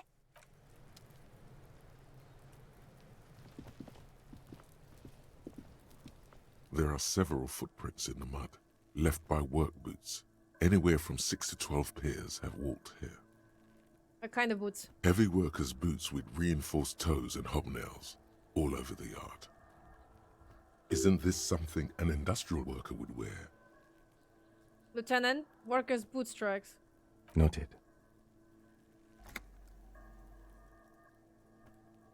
Like 50% of success. Maybe more Nice. than 12. No. 8 pairs of boots have shuffled back and forth in the mud. Go over them. 1. Standard work boot, steel reinforced toes, number 46. 2. Standard work boot, steel reinforced toes, number 44. 3. Hobnailed work boot, steel reinforced toes, number 43. 4. Standard work boot, number 45 or 46. Hey, which is it? You don't know. It's a miracle you can tell the prints apart as it is. The cold must have preserved them. 5. Another standard work boot, steel reinforced toes, number 44. 6. An aberration, light as air, even pace, same make of boot, but number 41. Male or female? Impossible to tell. Could also have been an adolescent. The gait is undeveloped. I'm pretty good at this, aren't I? You're not bad. It's as if the whole world darkens. Everything else has a thin film of unimportance on it, and the tracks burn in the middle of it, in a strange, beautiful way. 7. The glowing outline of a standard work boot, number 46. But the imprints are twice as deep as the others. The weight exceeds 200 kilograms. 8. And yet another standard work boot, number 44. There's an aberration in the pattern of the sole, however. The right sole is smoother, more worn. How many?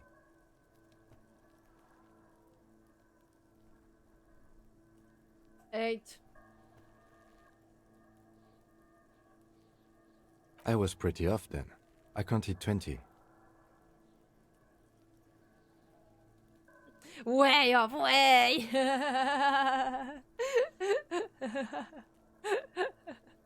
Mm-hmm. I never got the hang of it. Hyperopia. Do you see anything out of the ordinary?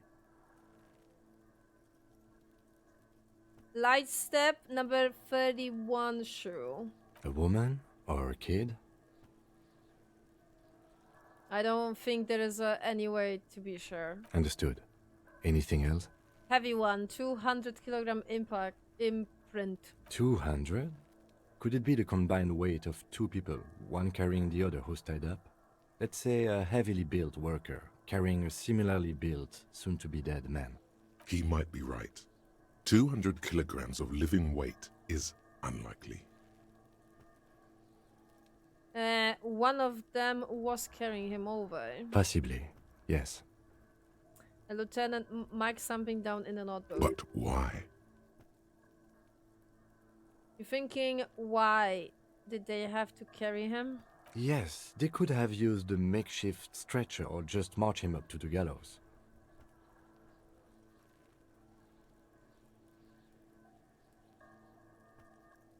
Maybe the victim was in consciousness? Even easier to carry on a stretcher, or between two men. Anyway, it's for future consideration. What else can you see? An aberration. One sole is smoother than the other. Interesting. Let's name it the old soul. Do you have any ideas, Lieutenant? Someone operating a workbench with a pedal? Like a joiner at the harbor. Or maybe a drummer? He regrets it the moment he says it.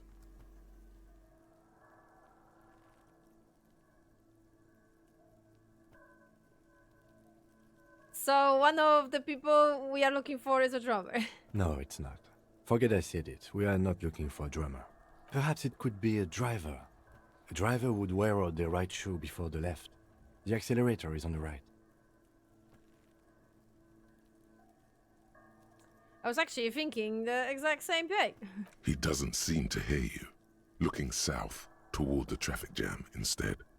The machines are silent. The engines are all turned off.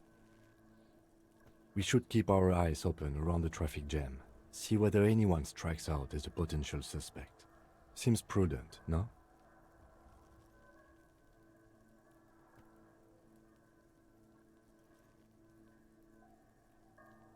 I'm not sure. We don't want to attract too much attention. You're right. Let's keep a low profile.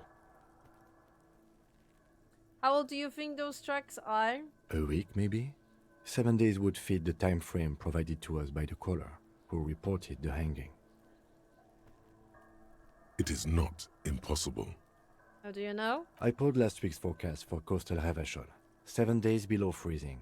The day before, the day of his hanging, was the last warm day. Correct again. Sub-zero temperatures would preserve the tracks in a good state. The commotion here could have taken place a week ago. What do you think happened here? What do I think? A mob of people brought something heavy to the tree. One of them was carrying the victim. They shuffled around, especially under the tree. Then, after hoisting him up, they stood in a semicircle facing his direction. At first glance, this appears to be a lynching. Indeed. They all stood in a row here and looked at the tree. Yes, everything fits so well. Carried him over, hoisted him up, watched him hang. This is easy. Isn't it strange to have your assumptions confirmed like this? This is what someone whispering suggestions in your ear would like you to feel.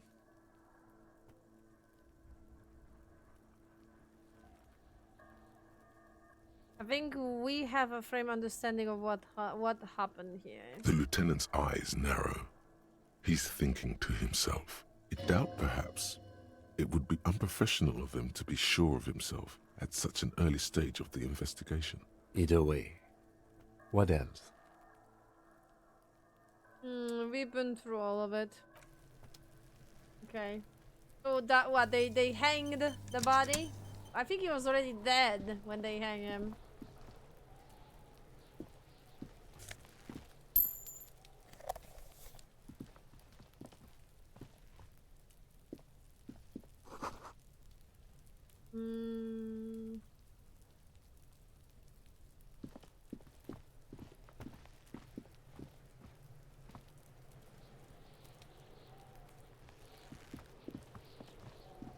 Kuno, the pig's getting pretty close to me. Come to snuff my shit out, I think.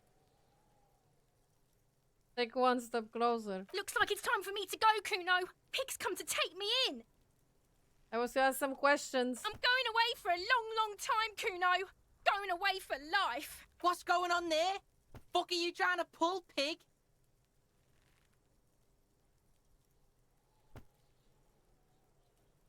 You're there behind the fence. You don't want to fuck with me. I got my hands bloody. I'm not here, pig. You're not seeing this. You can still see the top of her hat from behind the fence. Lovely. nice conversation. Letter R. Okay, a light above descending. This trash container is locked. The sliding lid has a padlock that says, whirling in rags. There's something in there, not necessarily connected to the case, but still. Why am I looking at you, trash container? You're just a trash container. The body is downwind from here. Maybe you prefer the smell of garbage to the smell of death. Lieutenant, what do you think could be inside there? Trash? Food waste from the cafeteria? They lock these containers to keep the derelicts from flocking in. Could be evidence, too.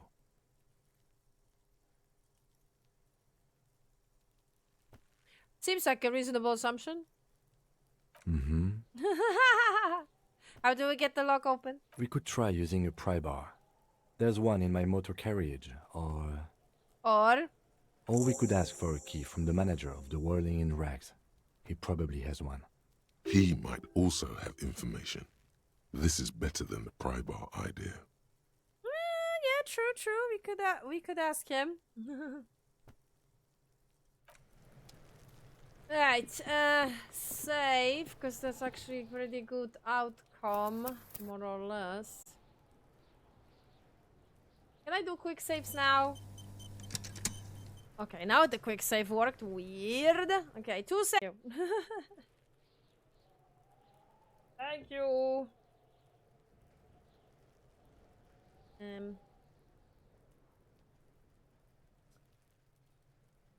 Okay, cool. Alright, what are we up to? Ah, yes, I remember. Ask the gardener about gardening in the mulch. Open the trash container. Alright. Let's check the body. The corpse looks at you with bulging white eyes. The face around them does not look human. It's swollen and ready to burst. His lips are fish-like and his tongue like a ball gag in his mouth.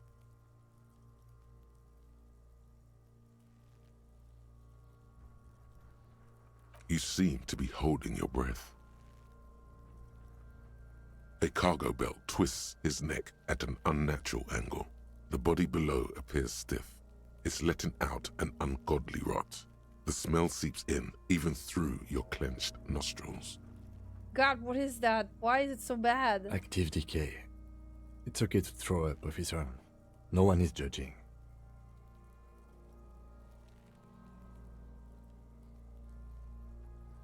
He's about to blow! Cop's gonna blow, Kuno!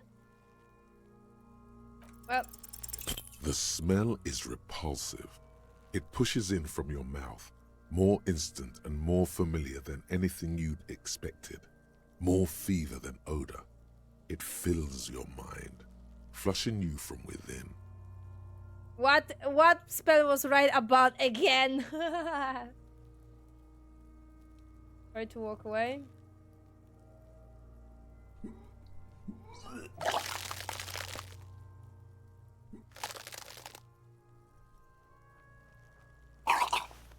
Blech. Too late. It's impossible to keep in. Your body curls and pushes it out, burst by burst, until a pool of vomit lies under your feet, and your throat stings from the stomach acid. I'm sorry. It's okay. Happens to everyone. Keep it. Oh, the lieutenant hands you his white handkerchief. The hangover Thanks. is clearly making this worse for you. You could use some ammonia to clear your head. Okay, where do we get ammonia from? There is Frit nearby, east of the hostel. They usually have a small apothecary.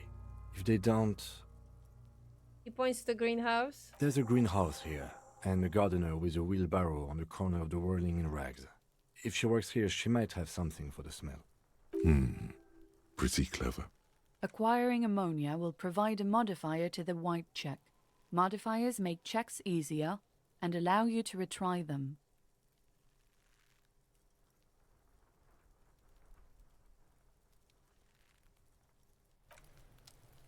I can't do anything. There he still is, looking right through you with his white eyes. The body below is... Okay, I can't do anything. Fascinating.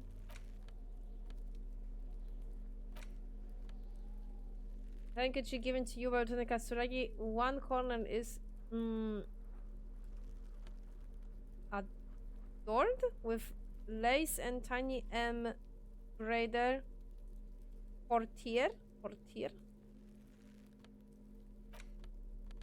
Okay.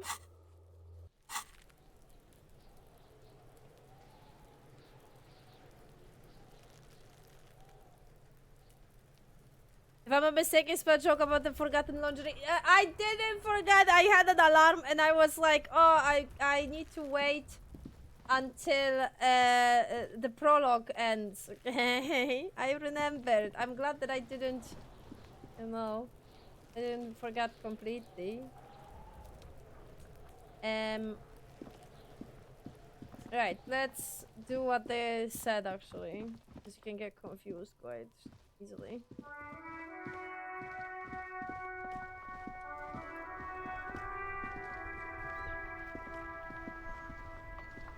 Step by step.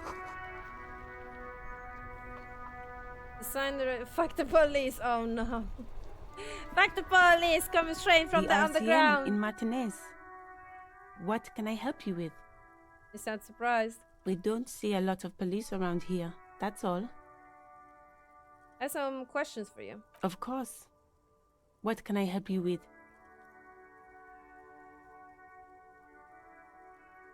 My partner told me you may have ammonia. Can I have one? Sure. I'm done with it. Go easy on that stuff. It gave me a terrible headache. Tell me, what exactly have you... Oh, wait a minute, actually. Can I check it now? No, I can't, okay. But that's a complete task, is it? Inspect the body hanging. Okay, get ammonia, okay. Ah, so now we can do something. Okay, because we have ammonia. I get you, I get you.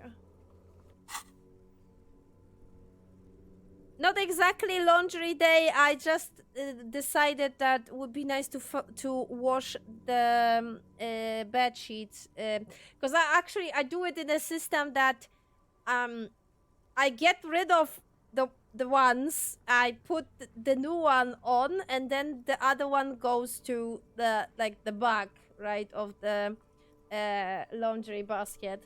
And then when I'm changing the number A, then I'm washing number B, and then I change to the because I have like 4 of them. So am I making sense? Am I making sense? So I was like, you know what? I actually need to wash my like my mini towel that I have for my hair anyway. So I was like, yeah, 60 Celsius. Let's go.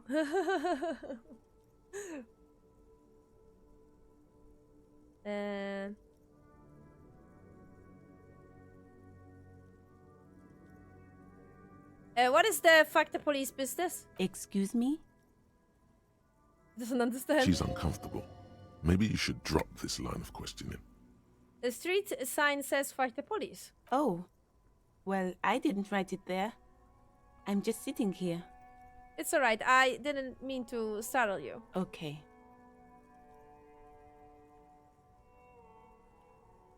Tell me, what exactly have you been doing in the garden house in March? Well, this might be the last snow we get. At least I hope so. Snow has nutrients in it. Helps everything green up in the spring. At least that's what my grandma always told me. Sorry, snacks, more snack. Yes, think about the cute grandma, not the weird snow.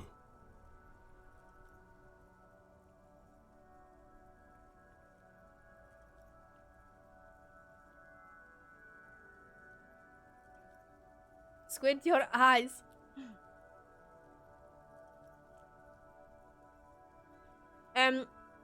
Can I ask her this before I do this?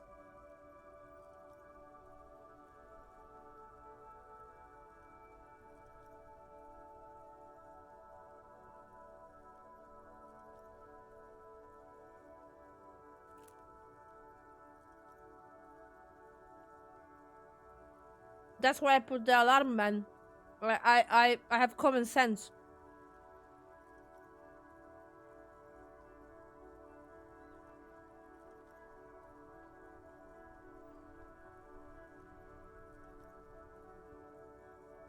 Okay, so nothing is clear if you can do it or not again. Okay.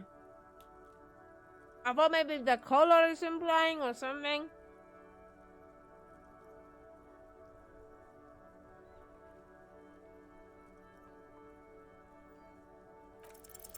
Stop looking at her. Look around. What do you see?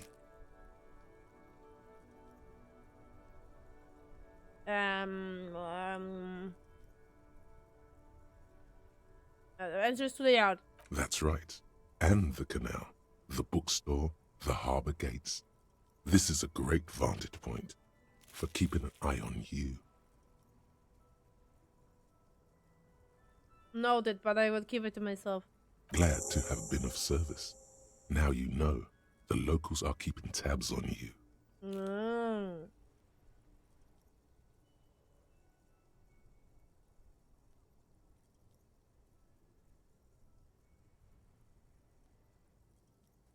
We need directions. Since the street sign's messed up?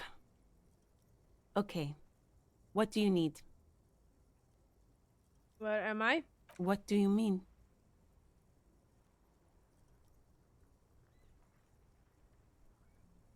I'm a bit disoriented. This is a Raviol, right? Yes, sir. District of Martinez. This intersection is called Roundabout North. He knows where we are. He just wants directions. The lieutenant seems uncomfortable with the level of disorientation you are displaying.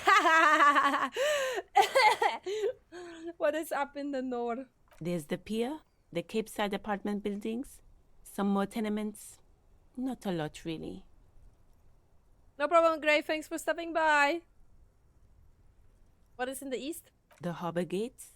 Some kind of commotion, I think. I don't follow the local politics. A fleet store, too.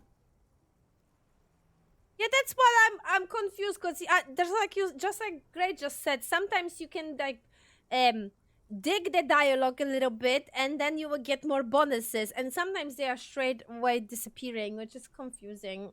And you know you want to optimize it the best. And yeah, what's in the south? Some shops and a bridge. The canal bridge leads to the coast, but it's broken, I think. Some kind of accident, probably. It's fine, man. Don't worry about it. I like when you are active in the chat. Well, I don't like arguing with Nala. That's why I'm ignoring it.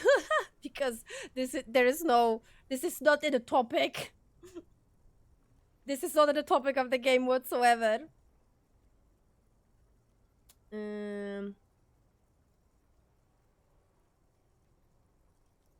What is on the other side of the canal? Just coast. There's a little fishing village there, and a fish market. But that got closed down ages ago. It's just water. No, actually, I think they call it the Martinez Inlet. There are some islands in the bay, but they're hard to reach. Thanks, that's all for now. No problem. Of course. I won't hold you back. Her gloves. You get the feeling that you need them. You have a dead body to deal with after all. One more, can I borrow your gloves? Sure. Keep them. I have another pair. Grants you the rubber gloves with no visible annoyance. Thank you. So this aluminum, and those are the gloves. Where they go? Ah, here. Ah, okay. Can double click. I don't know why that didn't work. They give me some bonuses or not? Oh, they do. Bye bye bugs. Interfacing. +1. Okay.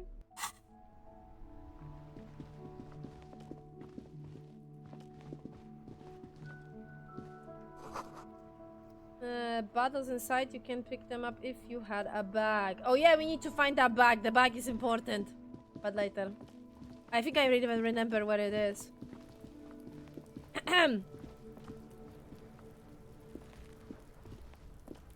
There he still is, looking right through you with his white eyes. Still low? The body below is entirely dedicated to that corpse smell. Emitting it is all it does now. Okay.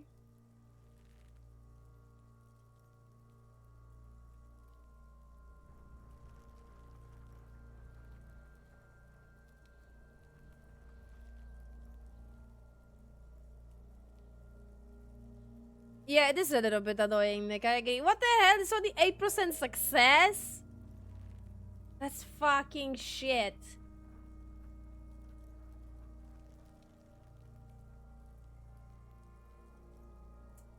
So, should I leave it? Can I get more shit? Yes?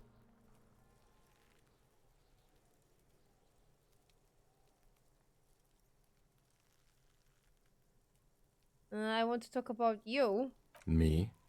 Yes, you. I don't see how my life is pertinent to the investigation.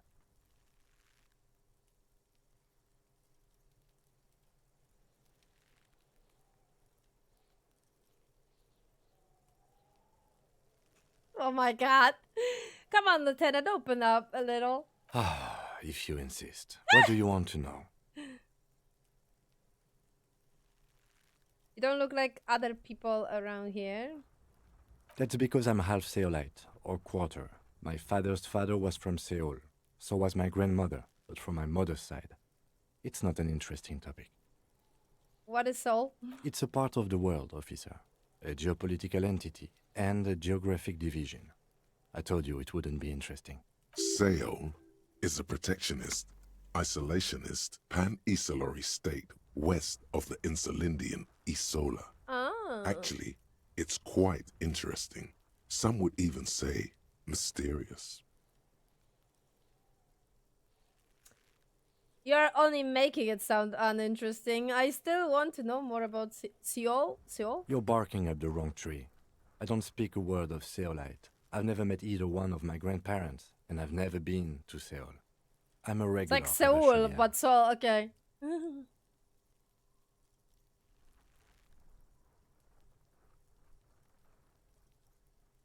You're wearing glasses. You're wearing glasses. Wow, Captain Obvious. That's correct. You feel a slight urge to put the lieutenant down for this. No! But you can't quite muster enough testosterone.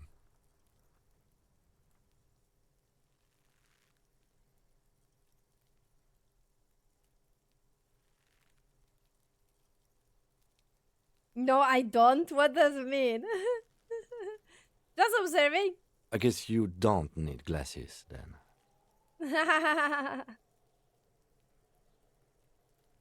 Tell me a secret about yourself. No. The lieutenant narrow a single eyebrow. Ask again. Your brain sends the signal to your lips, but they refuse the order. Something is paralyzing them. You're pretty sure it has something to do with the lieutenant's eyebrow. The eyebrow is exercising psionic control over you. What's happening to me? Something the matter, detective? This guy's got authority off the charts. With just the flick of his eyebrow, he's able to make you his thrall. So what can I do about it? Nothing. Fuck! You better hope he doesn't abuse his authority. There's a lot of it. Slightly scream for help. If the lieutenant were an evil man, who knows what sort of havoc he could wreak. Fortunately, he is a committed officer of the RCM. He'll only use his powers for the good of the investigation. The lieutenant relaxes his eyebrow, and you seem to regain control of yourself. Oh, that was funny. Do you ever talk with yourself? What do you mean? You know, when you are thinking, do you ever have conversations with, like, your brain? I have no idea what you're talking about. Yeah, some people don't do that, actually. The lieutenant's conceptualization skills must be rather rudimentary. The lieutenant is a police officer of the old school. His concerns are material and extrinsic. But this isn't an old school case.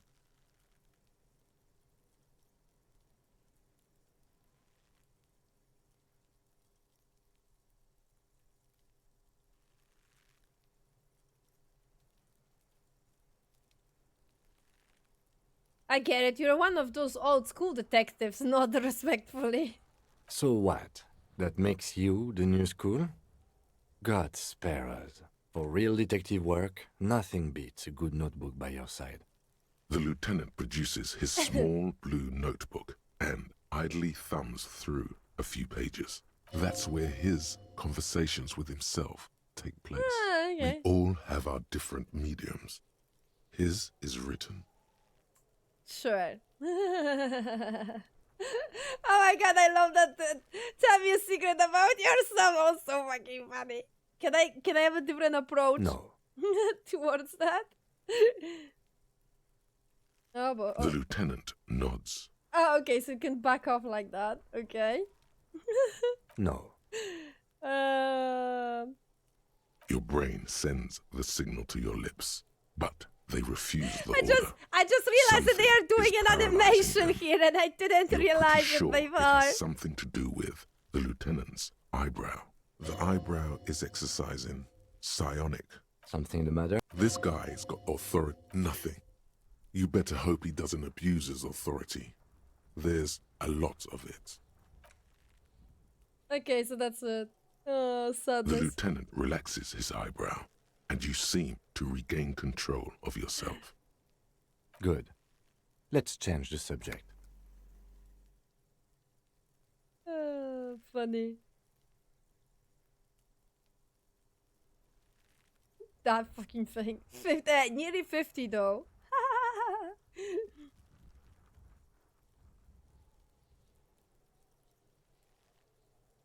You seem to be following me. Excuse me?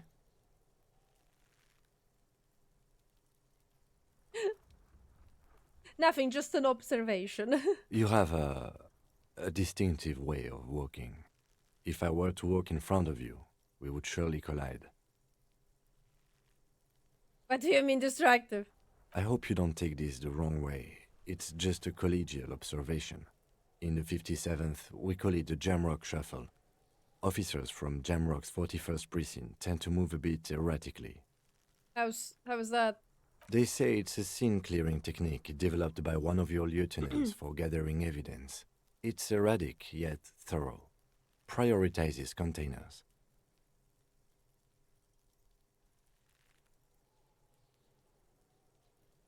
You're kidding me. What's containers? I don't know. Containers contain, I guess. I'm making assumptions. We should move on. Passing along frivolous interdepartmental stereotypes is not usually his oeuvre. He regrets bringing it up.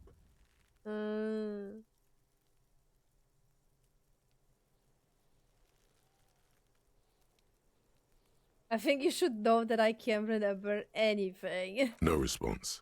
He just arches his brow. He's having trouble processing it, believing it even. I feel like I must repeat this. I don't remember anything. There was a heavy drinking involved. Have you tried concentrating on something other than your personal affairs? There is a sudden, harsh edge to his voice, like he's tired of hearing about your personal affairs.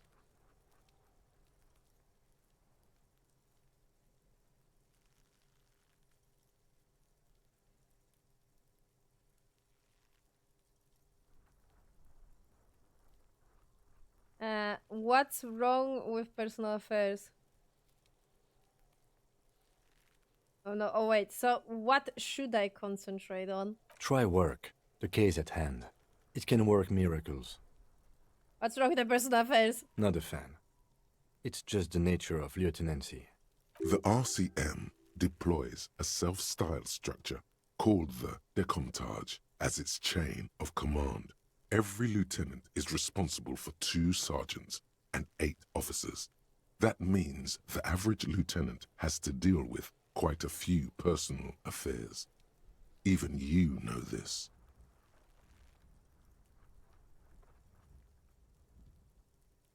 But I am completely lacking in the basic information about even this organization we are in. Can you help me? Fine. We should get through this day first. Off hours begin at 9 p.m. If you're still having trouble then, I can give you an orientation.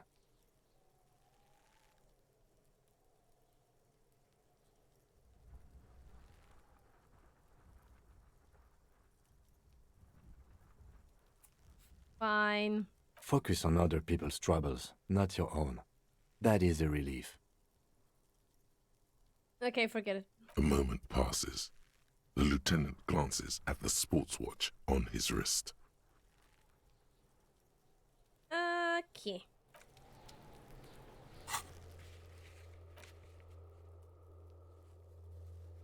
Brief, okay. Kim can answer any lingering questions you may have about the case.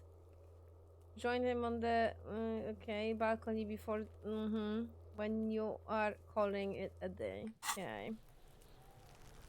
No problem.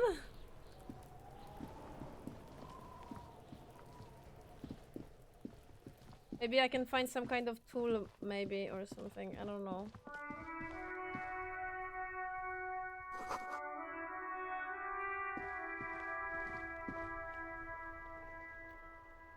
If I'm not mistaken, the game is so flexible to I mean, I know, but at the same time, I really want to do it. Like, oh, you know.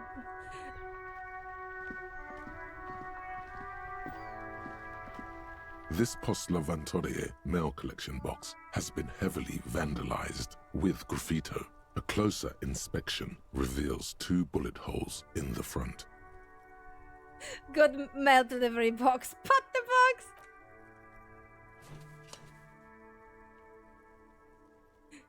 The box seems happy.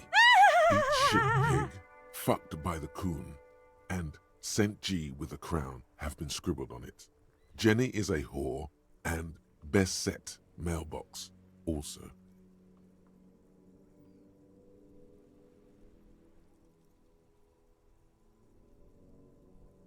Been there, post I'll venture mail collection box. Been there.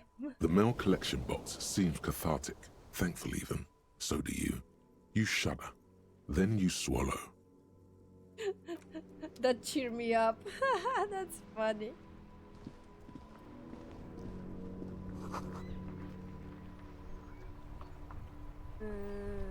Is it actual? Oh, nice.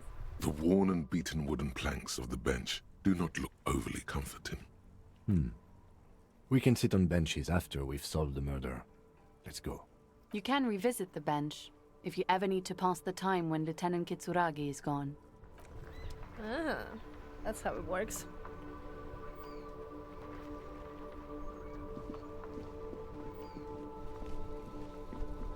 Alright, we should do something with the... What was the task? There was the... find out who is in the union. Okay, pay for the damages.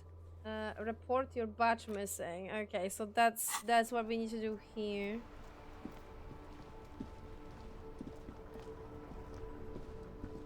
Before you stands a motor carriage. The bodywork is covered in blue and white livery, bearing the number 57. Vapor emanates from the large engine on the back of the vehicle. It hasn't had time to cool off yet. This must be the infernal machine that tore you from oblivion.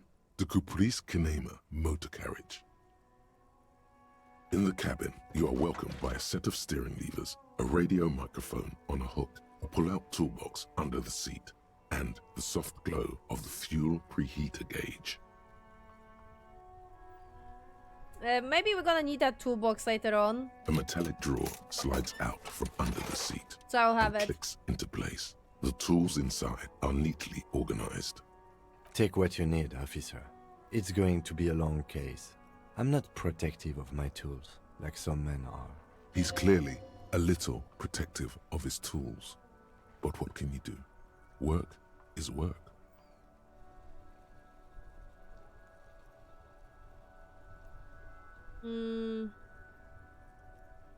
Chain cutter, flashlight.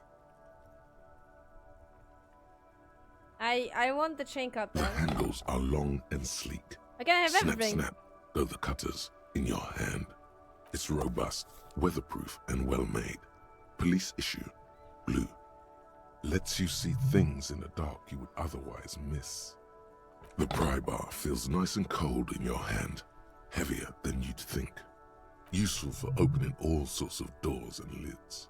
The pull-out toolbox slides back into its nest. Preheater gauge casts a warm glow on the steering levers and the radio on its hook.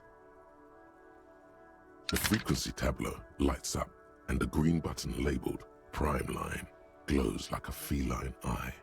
And then you hear something. The soft purr of electrical kittens. Radio waves cast far and wide over the metropolis. A woman's voice greets you through the static. This is Precinct 57. Hello, Lieutenant. How may I assist you? Hello, Alice. Please assist our colleague from the 41st Precinct here. I'm putting him on.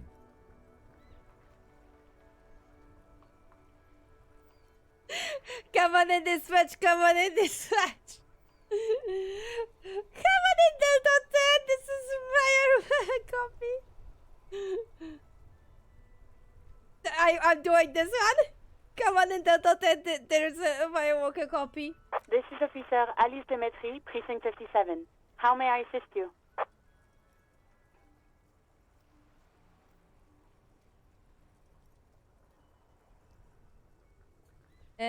Could you contact me to the 47 precinct? I have something I need to report. Just a second, officer. 10-2, 10-5. This is 41st. Come in. Over. A scrawny old man sits in a dusty cubicle, smoking, with a large white rectangle sewn on his vest. In front of him is a box-shaped apparatus with an array of wires and antennas. The radio switchboard. The man uses relay code. You got this. You're a cop, and cops know relay code. And for Station 41, I got an urgent business, over. 10-4, message received. 10-5, relay message. What's your status? Over. Just reporting in, over. 10-18, state your message, sir.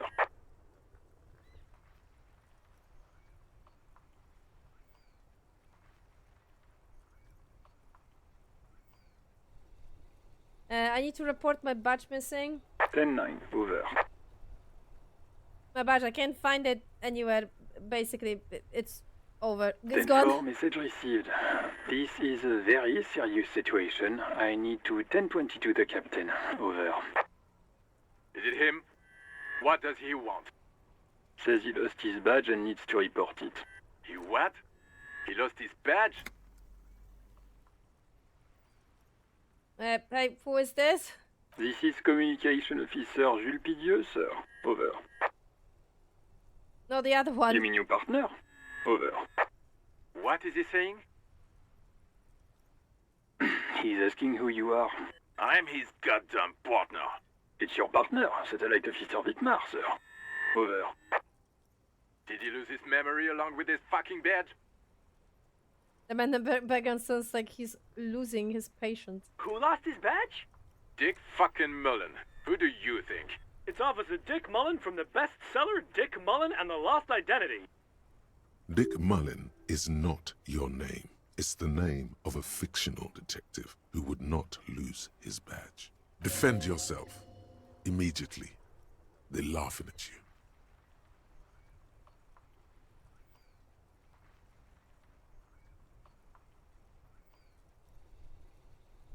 Officer lost his badge, like I am the first cop to ever misplace his badge. He says this has probably happened to other policemen before him and laughs sarcastically.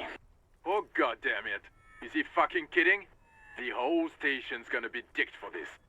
Satellite Officer Vicmar is wondering if you might be joking and adds that this tarnishes the reputation of the entire station. Over. Mullen dicked us. Can we just move on? I want to get it reported and be done with it. 10-4, I hear you, officer. I'm just going to make a note here that you are in pursuit of your misplaced badge. Over. Level! Right, what else I was supposed to do? I remember that I was supposed to do something else. The piss competition.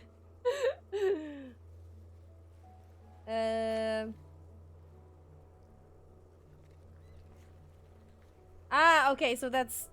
so we need to ask him. Okay, after the... Okay, inspection of the dead body. Oh, Jesus, save me. It's gonna take 2,000 years. Fuck me. Mac, come here. You've got to hear this. Dick Mullen lost his badge. What's going on? Super Cop here lost his badge. He lost his what now? His badge. He lost his goddamn fucking badge.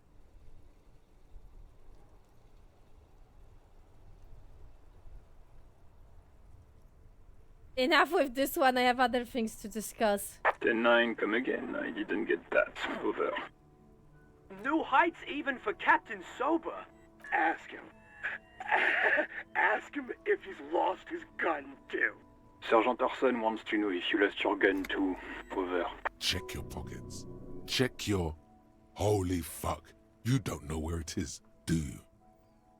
I don't have my gun! No. It's gone. It's not fucking on you. Don't sweat it, Bratan. You don't need a gun to have fun. We can still have fun. It's not all over. 10-9, coming officer. Did you get my question? We were wondering about your gun. Over. Let's try. Lying Yes. over the phone, it's easy. Just say it like it's the truth. And then it becomes it. No, of course I didn't lose my gun. He says he didn't. Thank God for that. That would have been a nightmare. I don't even want to imagine the poor prick who has to relay that kind of news to the captain. Losing his badge is bad enough. Tell him to find it, and fast. We can't have some gangbanger running around with it. We're all glad to hear you've not lost your gun, officer. You need further assistance? Over.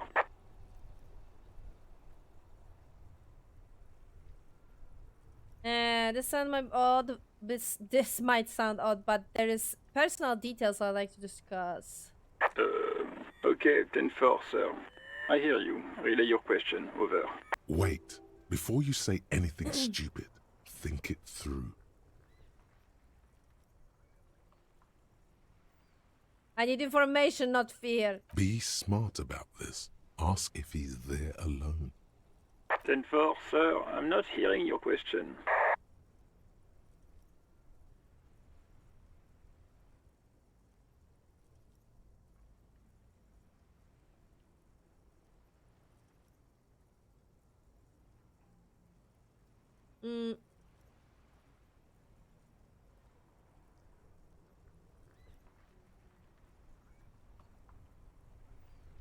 Okay. Hold on, are you alone in the room? I need some confidential information about myself. That's a negative, sir. I got 10-12 visitors present here. Over. Looking for my address, I don't know where I live. Okay. I want to know if you get my... okay, well, you can... I don't think you will. Please refer to me with my full name in the future. 10-9, repeat message. I didn't get that, sir. Over.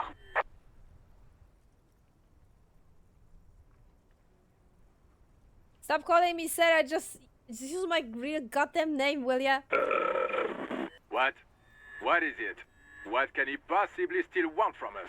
He seems intoxicated and keeps asking me to call him by his name. Mullen's drunk and emotionally aggressive. That's new. Wrap it up. Don't indulge in his drunken antics. Okay, so it's not gonna happen. 10-9, repeat message. I didn't get that, sir. Over. Sir, I will not have you talk to me in this manner. Over. Okay. What? He seems... Mullen's drunk. Wrap it up. Don't indulge in his drunken antics.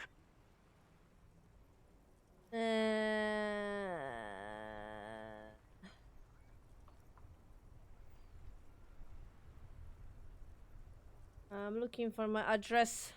I don't know where I live. 10-4. Your address? Hold up, Jules. He doesn't fucking know where he lives? Did I hear that right? Seems like it, sir. No, fuck him. Don't tell him anything. You understand? He's been hellbound for the gutter. Let him have it. Sorry, sir. Anything more I can do for you? So, shithead. Welcome, Sissy? Wait, I can decipher it. Pursuit, I see. Word pursuit. I can decipher that. Yeah, we just started. We just started today. We started the game today. Like 3 hours ago. God damn it. But I already played it. But I played it like 4 years ago. So I don't remember everything. I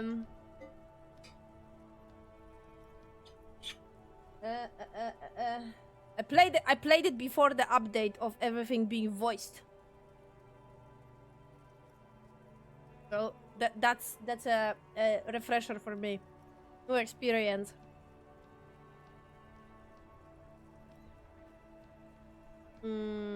Description right on your report. Could you read it to me? Name, rank, date of birth. Damn it, I ain't not gonna do it. What? What is it? He's still on the line? He wants to verify the information on his badge. But of course, it says Dick Mullen, High General of the Revacholian Cavalry Force. Tell him to stop wasting time.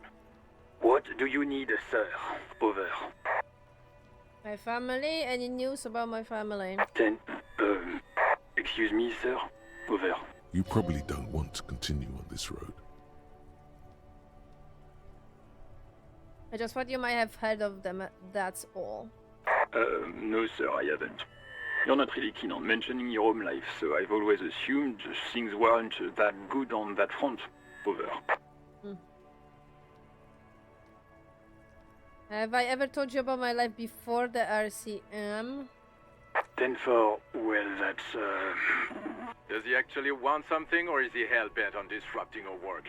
He asked if he ever told me about his days before joining the RCN. For God's sake, cut this shit out! Tell him to stop wasting time and be a goddamn policeman for a change. Sir, Satellite Officer Vicmar says... I hear him. So, was there anything else? Helpful as fuck, as Understood, always. sir. Over.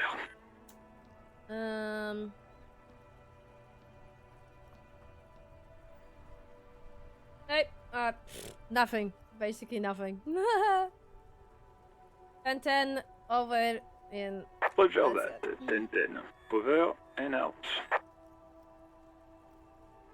18 kilometers to the south, in the 41st Precinct's relay booth, a small crowd has gathered around Communication Officer Jules Oldboy Pidier, around a dozen cops.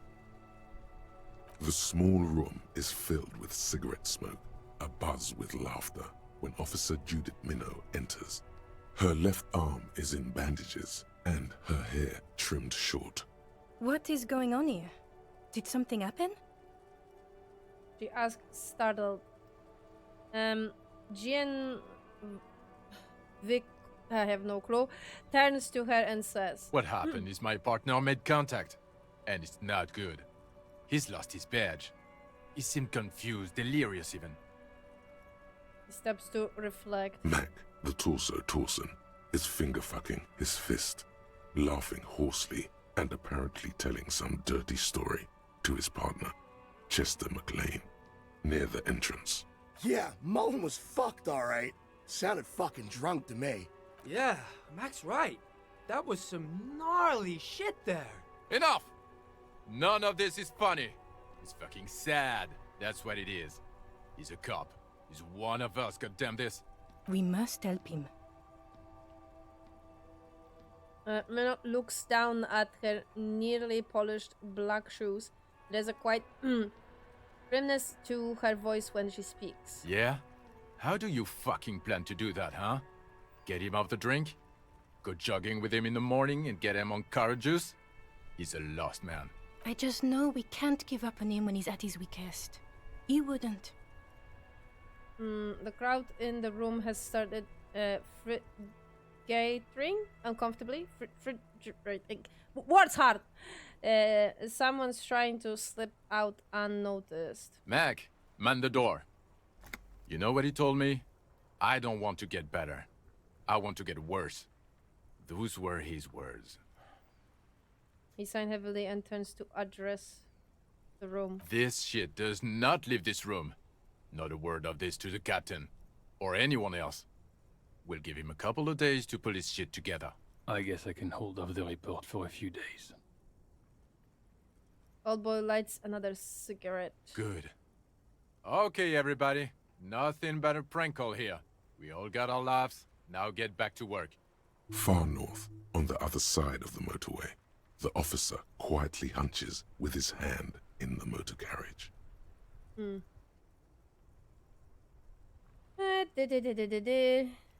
Okay, we need to... This is Precinct 57. How may I assist you? I need you to contact me to a civilian, a Sylvie. She may have reported a murder. Of course. What is the number, officer?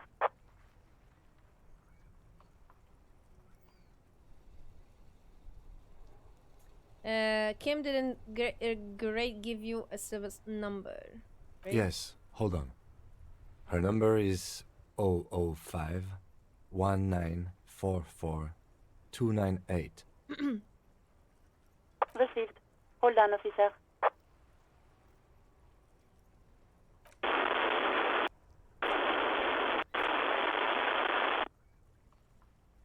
No, don't.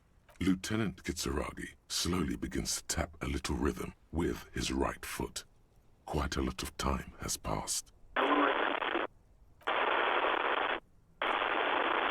Officer, I have Sylvie Malaika on the line for you. Yes, hello?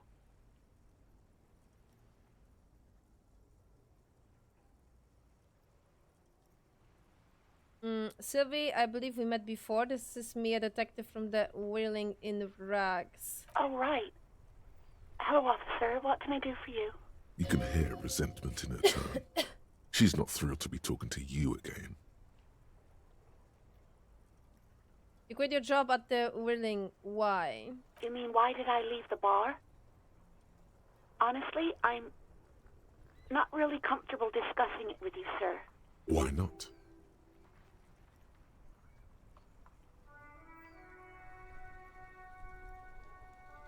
Okay, did you leave because of Garrett? I have no clue. I forgot how they pronounce his name. What? No, why would you even think that?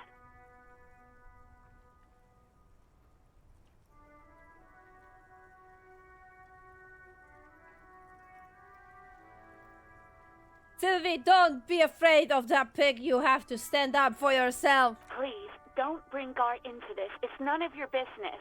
I already said I don't want to talk about this. You're messing everything up again. Again? Was it you who called the police? No, not me.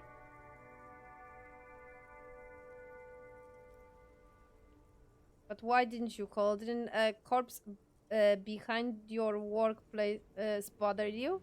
What? Of course it bothered me. But I thought the union already knew about the corpse. What does the union have to do with anything? No one calls the police. The union would get angry. You know, what the union says goes. People listen to them and they take care of their own, which is like everyone here. Garbage. Garbage.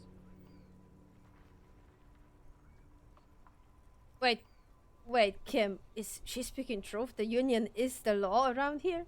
Legally, no. In reality, yes. Ah. Martinez is de facto policed by the dock workers' union. Words are not necessary to feel the lieutenant's discontent for the situation.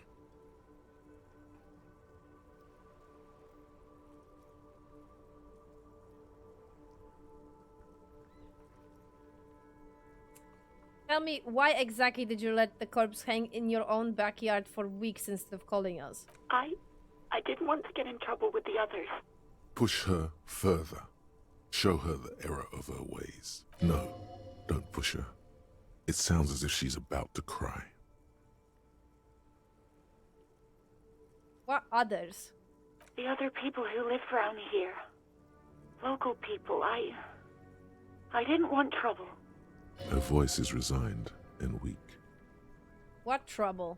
You don't live here. You don't understand. Squealing is frowned upon here. Everything is dealt with, well, by the union, internally. Please, I just didn't want any trouble. Okay, I'm okay with that answer, I guess. I see. Don't worry about it, I understand. You do? Oh. What else can I do for you? Do you know who made the call? No, sorry. I don't. Not a lot of people have phones around here. Copper thieves take the wires. People don't have the money to have the cables put in again. They use the union's phone, or the one on the coast. So the union has a phone, and there's one further down the coast. Got it. It was someone else. We'll find them sooner or later, officer. It just might take a while.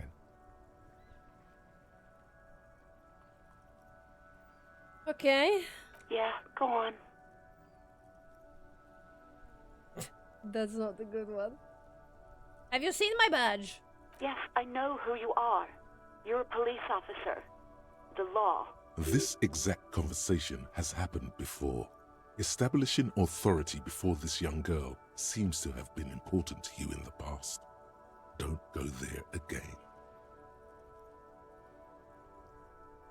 Wait, how did you first learn that I'm a police officer? You told me back in the whirling. You told everybody, and so does your badge. I don't need to hear about it anymore. My badge is missing. Have you seen it anywhere? Oh, no, I haven't, sorry. Real policemen have uniforms too, by the way. Where's yours?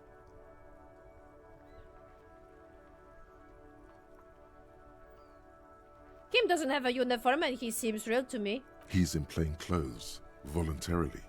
It's different from not knowing where your uniform is. There are officers who wear the signature Perseus black uniforms to the highest ranks in the RCM and end up buried in them as well. Others do it more casually. Looks like you're one of them. Okay, shut up. We are not digging this. Okay, that's it, I guess. I do hope so. Please, don't call me again. Bye.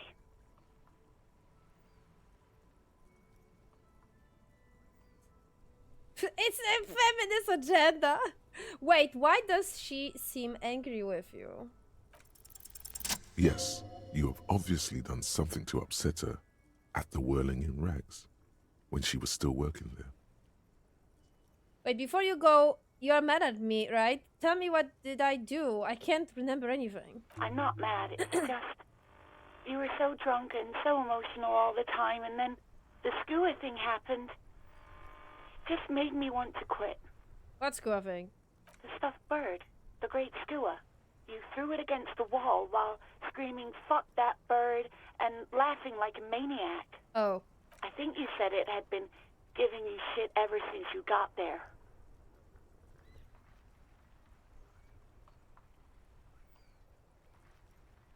Why do I always end up screwing everything up? It was a pretty bird. There since I started working in Whirling. I really liked her. We call her Scotty. There's genuine sadness in her voice.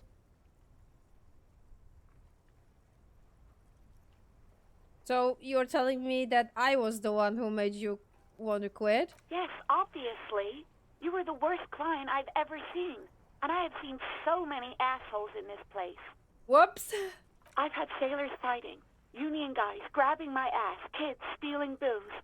Once a guy was glued to the karaoke machine every night for 2 months. But you... Go on, I want to know what I did. Well, you were worse than all of them. Honestly, you were getting borderline aggressive. Even about little things like not turning down the volume at 3 a.m. I even liked one of those songs you kept listening to on repeat. No more. I hate it now. Hold on, which song? We Go On by the O.O. I can't listen to it anymore. You've turned it into a parody. Sorry about that the song. To hell with that song. Then there was your room. Your project. An experiment to see how bad it can get in there. I tried to send the cleaner, but you wouldn't let me. Threatened to make me understand. I had no idea what you meant, and I don't want to know. And then you screamed something about how you're actually a real cool guy, and no one understands it. One of the coolest guys there is. The coolest guy in Jamrock. Something about disco, too. Jesus! Why are you such a dick? Wow! Oh, man! Oh, God! No wonder... I mean, spoilers. Shit! I don't remember anything! I don't remember anything! I don't remember anything! Erase! I do remember a lot, but I don't remember all the details, that's what it is. And I don't remember the context. I'm sorry if I'm gonna, like, drop something that's gonna happen in the future. I'm sorry. And then I had to deal with your toilet. The one you clogged with police documents, causing water damage downstairs in the kitchen. I won't even mention you waving your gun around, harassing customers, threatening to sing karaoke, threatening to kill yourself. The fuck? Wait, police documents? The ones I had to wrench out of your toilet. What happened to them? Damn it, I don't remember what I did to your damn papers.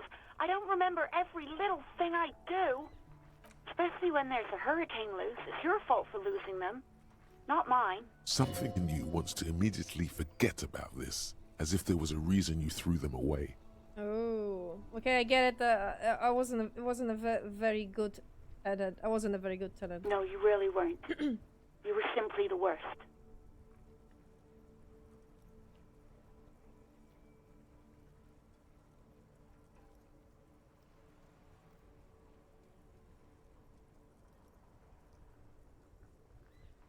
I'm truly sorry for everything, Sylvie.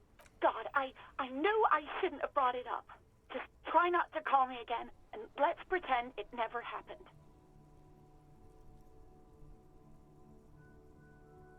But when I spoke with Gray, it seems like he thought you left because of him. Wait, really? No, this is absolutely not true. I like Guard. I really do. Guard. Did he cross a line when he asked you out? No, I was actually flattered. I've always liked him.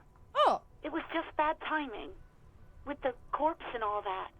There's a pause. Oh. You can almost see her on the other side.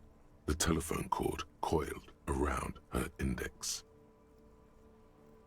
The main task is to find the killer? No, the main task is to tell everyone I am a police and I'm the law. Come on, man, like, come on. You play RPG for the first time, you see the RPG game for the first time, it's the thing. I didn't know what to say to him later. Then you came and destroyed the place. So I left without explaining.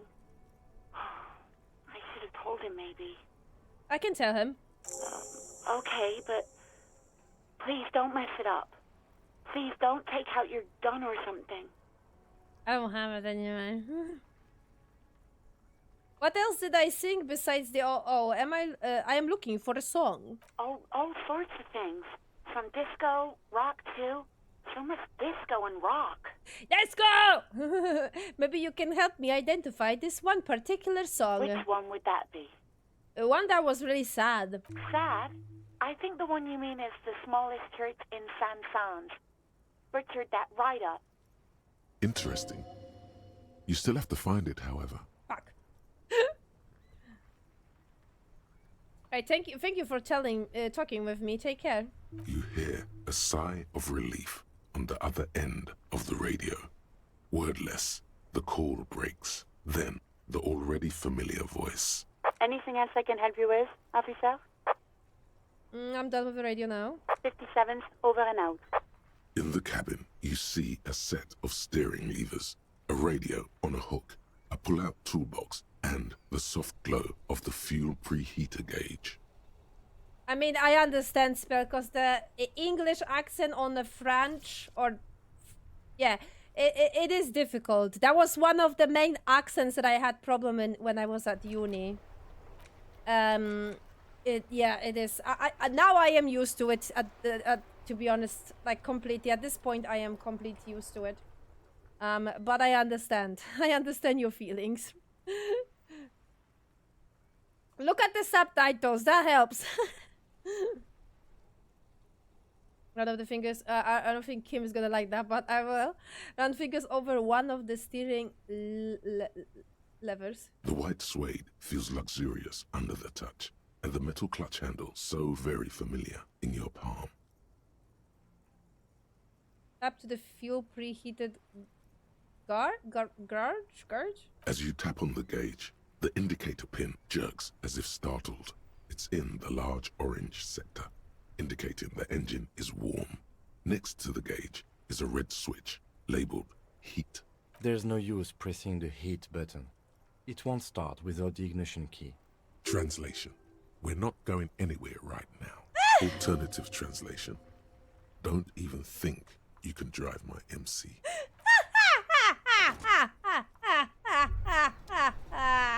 Hey, so we've been monitoring you internally, and now we know your Copo type.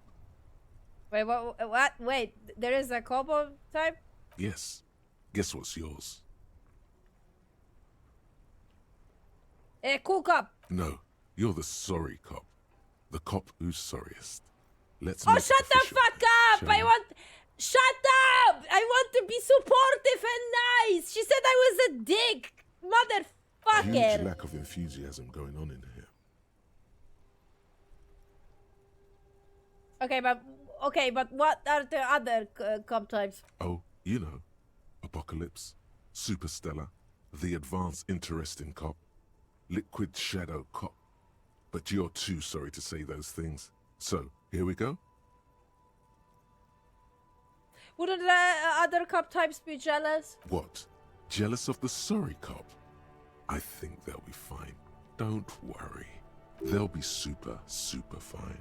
It'll be totally okay. You can dual copo type from sorry to anything. You know, actually, I'm not sorry. I changed my mind. No, you don't. Come on. You'll be back to saying sorry in 2 minutes. Stop wasting time and begin the repentance. It's an eternal thought, is it not? Maybe I actually want it, because I want to unlock as many as possible.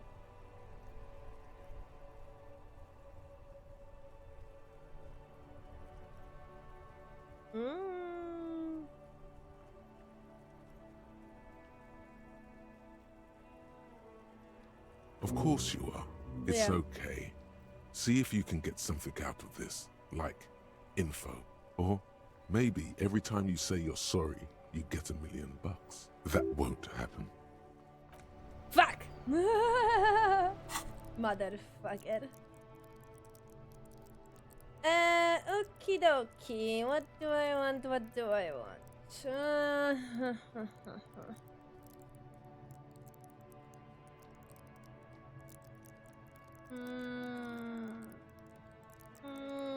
Nom nom nom. Think.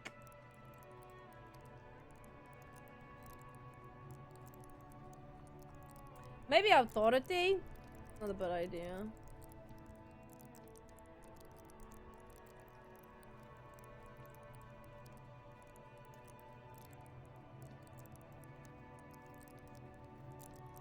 I wonder what the stop, Nick. Oh no, we don't go this way.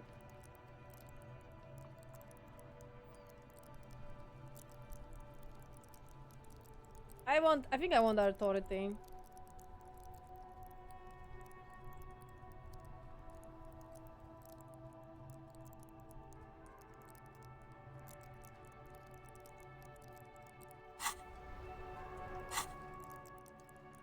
Okay. Sorted. Right. Oh, that's gonna be useful. Yes! Yes! Okay.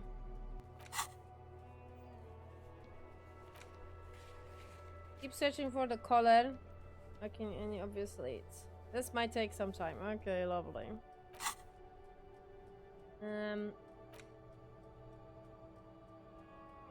Minus 2 authority.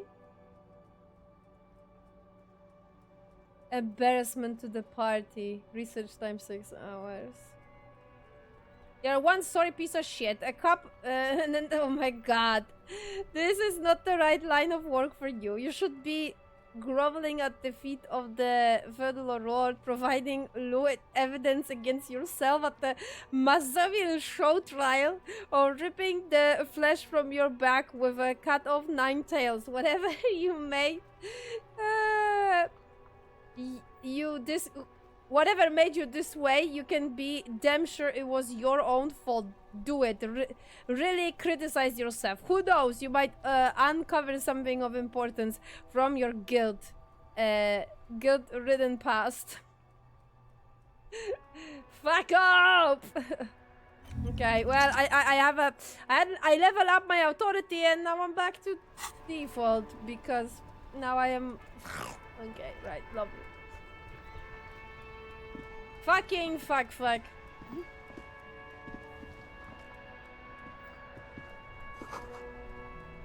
Pigs go home.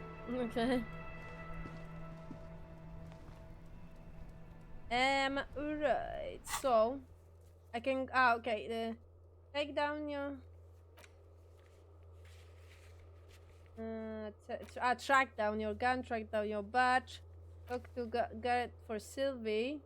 Well, I still need to go to him because I need to enter that bin. So why not? Can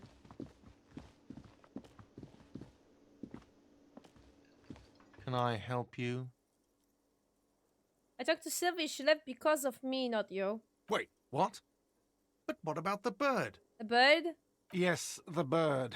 I found it lying on the floor with a broken wing the morning she left. She didn't break it, I did it. I threw it against the wall. You broke the skewer! I assure you it was him. It's as if he can't decide whether to be angry or relieved that it was you. Again. Why on earth did you have to break the skewer?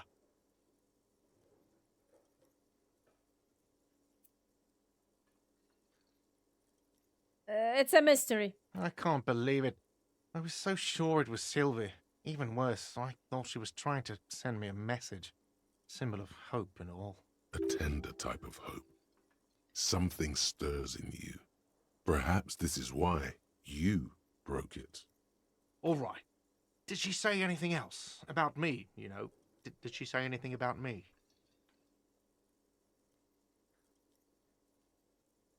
She said she was flattered. It was just bad timing. Really? I should give her a call then. The man doesn't know what to say. He wipes his brow and stares at the counter. Thanks, I guess. Was there anything else you wanted, or? Is there a trash container? Is there a trash container out back yours? Oh, okay. Mine? No, it belongs to the Whirling in Rags. Thank you for clearing that up. Why do you keep the container locked? Why? To keep the hobos and drunks out. That's why. And the neighbors too. They put their trash there and they don't pay for the garbage company. I thought as much. And are you the only party with access to the trash container? Well, yes. Us and the garbage disposal company. It seems a little callous, doesn't it? Something stirs in you.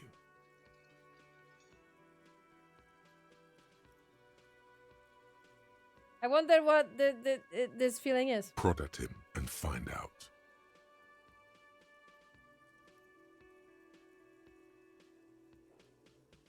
We need those keys. What do you need them for? It concerns the case. Please cooperate. Just bring them back once you're done, please.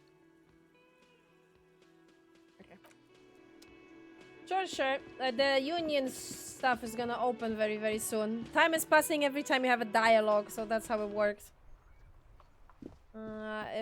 If for context for you guys, if you don't know.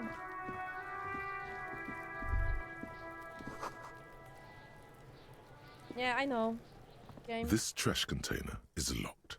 The sliding lid has a padlock that says, "Whirling in Rags." Ah, I need to equip the tool. Ah, okay, I get you. With a well-oiled crack, the lock pops open. It should now be possible to simply raise the lid. Don't. Maybe you shouldn't.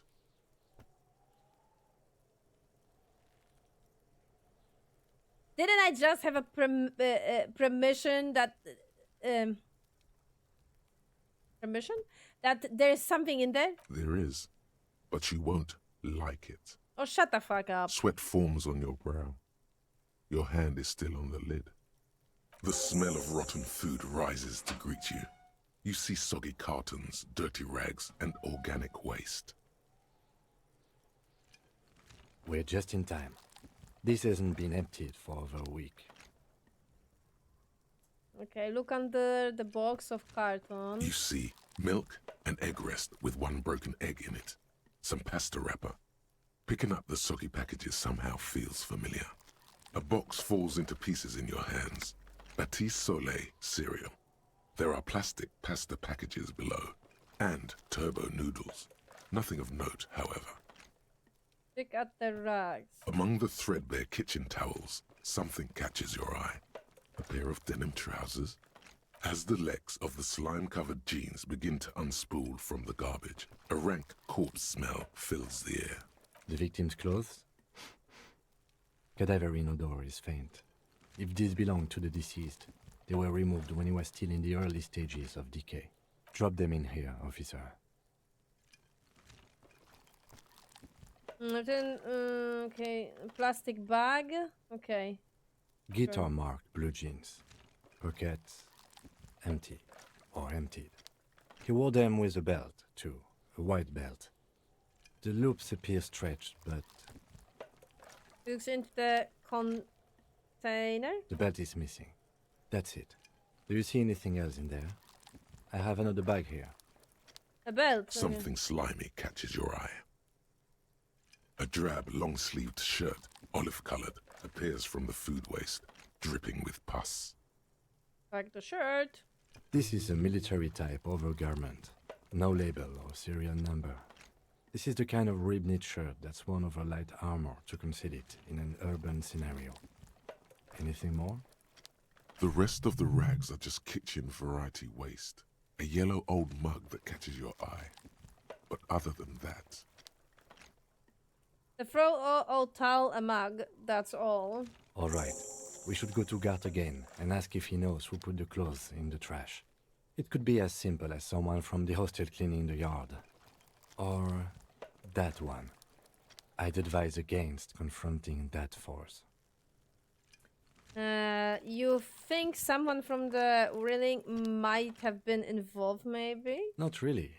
All we know is the victim's clothes are in the trash. The lid was locked, and his establishment had the key. It's just a small loose thread. The lieutenant nods, then looks back into the trash container. It's just organic waste, cold and slimy on your hands. Apple and potato peels, mostly. Unidentified sludge, and the occasional chicken bone thrown in for good measure. But hey, nothing. It's nothing. Nothing more to see here. What's this? What? A blue piece of plastic sticks out from the apple peels. It's shiny. Looks like the corner of something. Pick it up. Something larger. A clipboard. A blue plastic clipboard with moist papers hanging from it. They look badly damaged, but you can still make out forms and notes. Written in a man's handwriting. Oh, are they mine? Officer, is that your paperwork? No, it can't be. No, I don't know what is this. It is. Look, the plastic has the RCM street grid on it. You've even got an autopsy form in there. Nice! If you don't mind my asking, how could you have let your paperwork end up in the trash?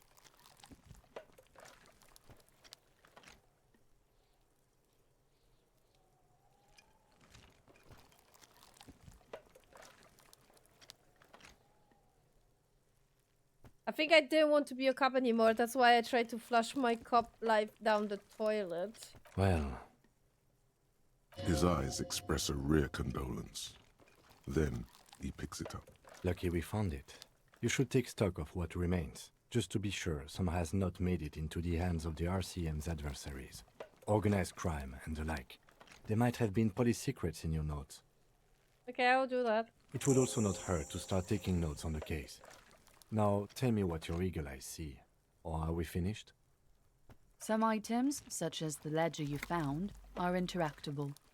Go to your inventory and select the Interact tab to read your paperwork. Okay.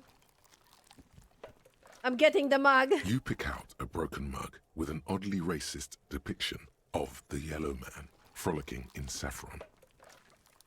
Any antique? Only in its social sensibility. Mm-hmm. The lieutenant briefly glances at the mug, then returns his sight to the trash. You've acquired an interactable item. Investigate this item further by going to the Interact tab in your inventory. The container sounds a muffled gong.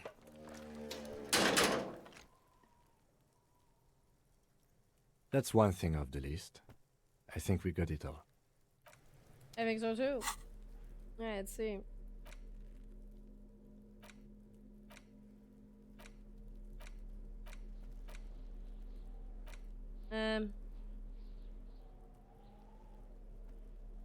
Ah, It's just a racist mug. What's there to read here? Not much. there's quite a lot to read here. Read into here, actually. Look at all the content. Oh boy, here we go. What are you going to say about a broken, tossed-away mug that you dug out of the garbage?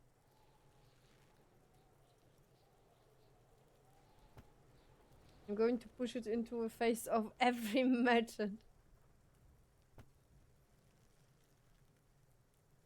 The mug will be useful. I can... What? It can end political...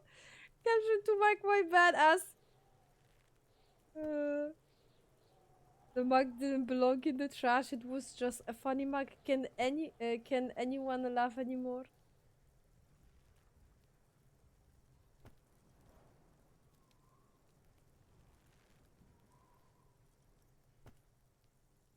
Maybe the first one. But it was in the trash.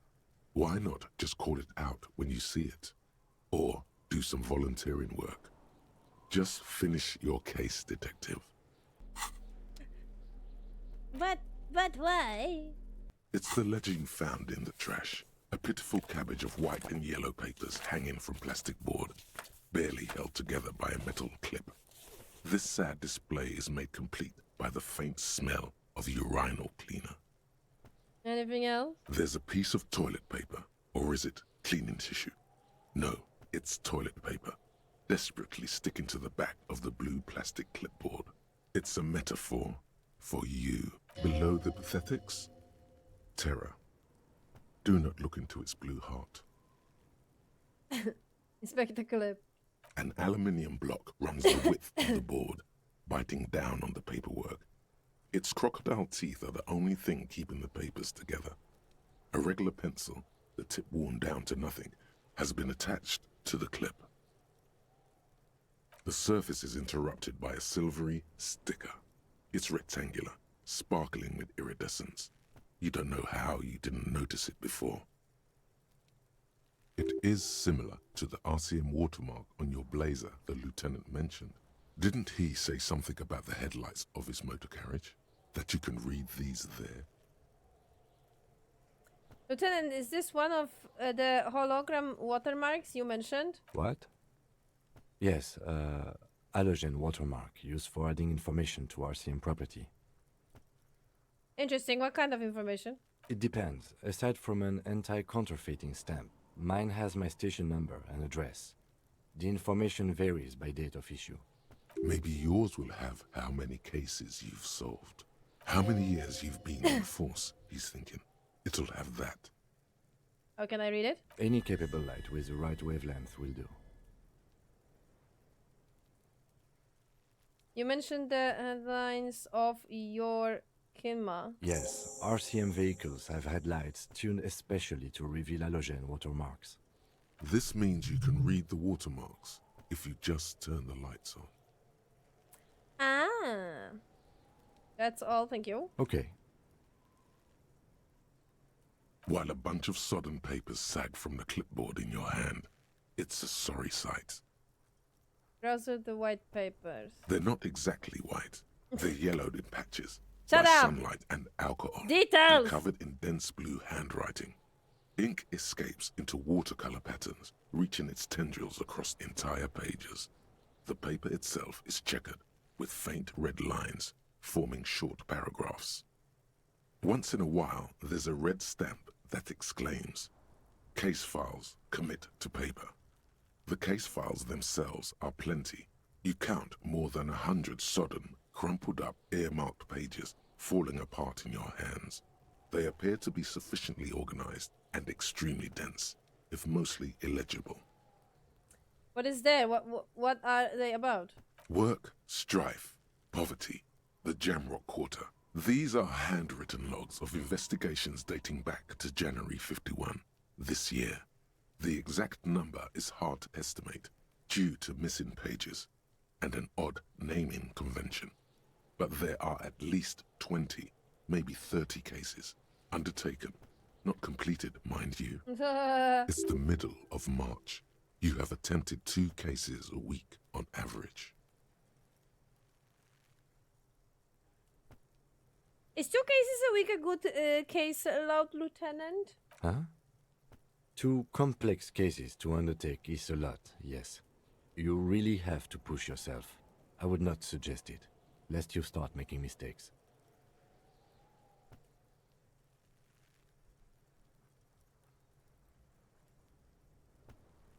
Two cases a week appears to have been my load, Lieutenant. I am not sure I complete them, though. 2? That's a lot. I didn't mean to say you are making mistakes, by the way. That was presumptuous of me.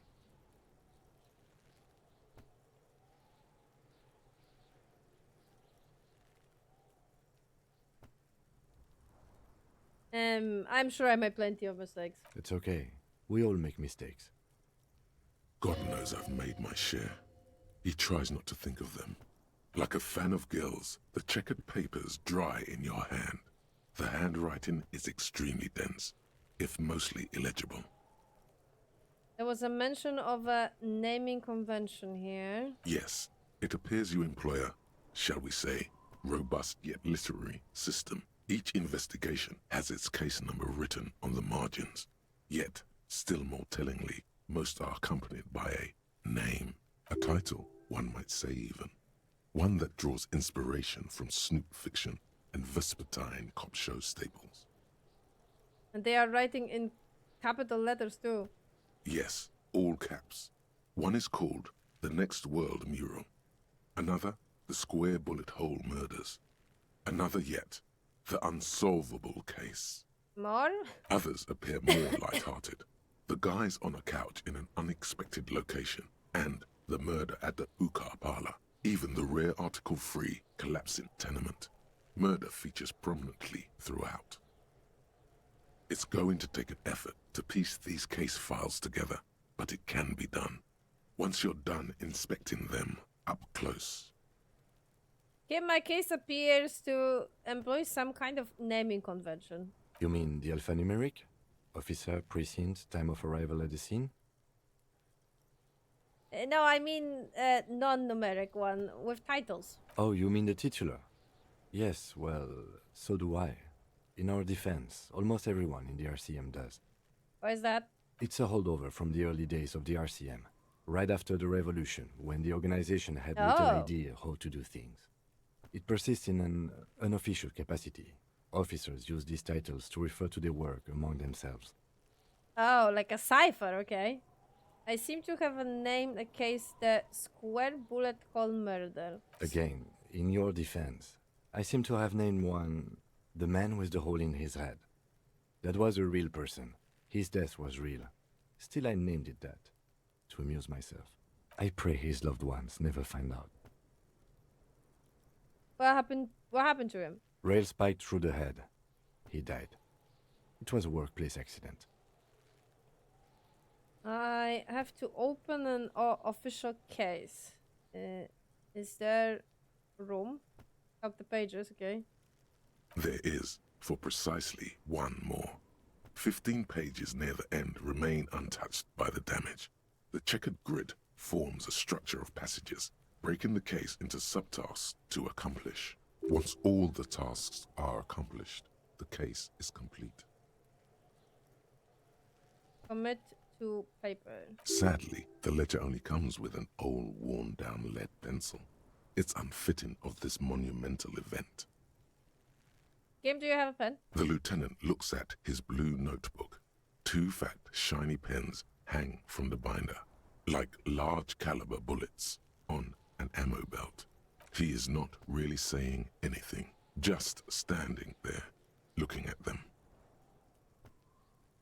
Can I have one? Know that I give this to you with resentment.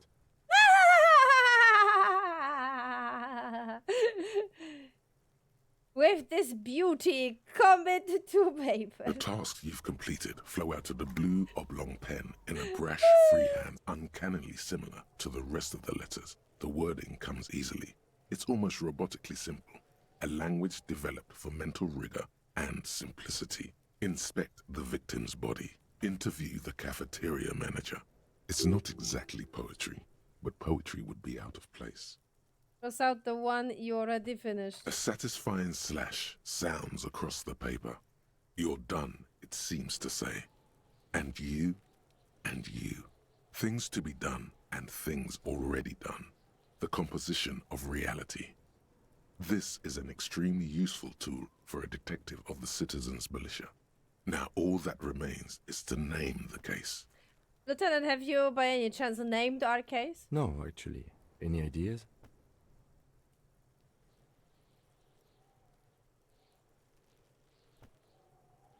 Shit on the stick.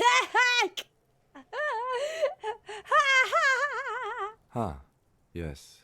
I have to tell you, officer, I don't appreciate ironic titles. Other officers will have to use this as reference.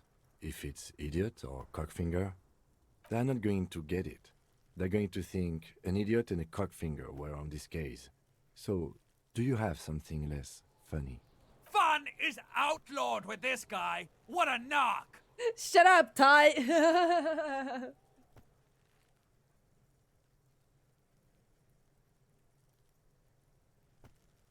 The Furies are at the home in the mirror. Furies? Yes, well, I don't know.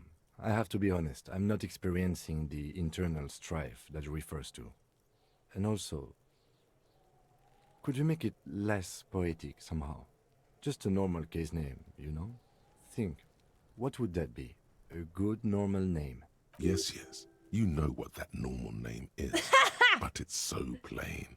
Anything else? Seriously? The Hanging Man. Great. That's great. That's actually what I was thinking too. The Hanged Man.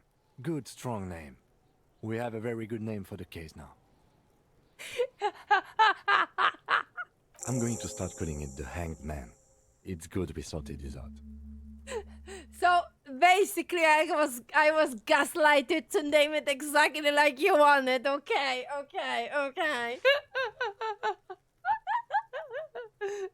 My goodness, manipulated.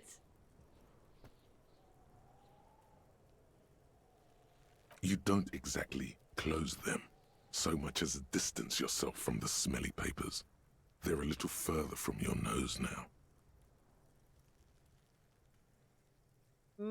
Browser the yellow papers. In the back, you see thin, translucent copier paper.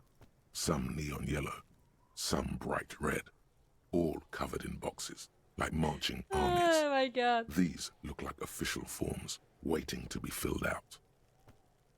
That was funny though. You have an option, but you actually didn't have any. I can't. Then rip them from the binder and hand them out, according to type of form. Hey, what type of thought I can eternalize? Or did I finish the thought? Oh yeah, I finished, okay. 2-2 authority. Solution. No, wait, did I? No anymore. Seems I did.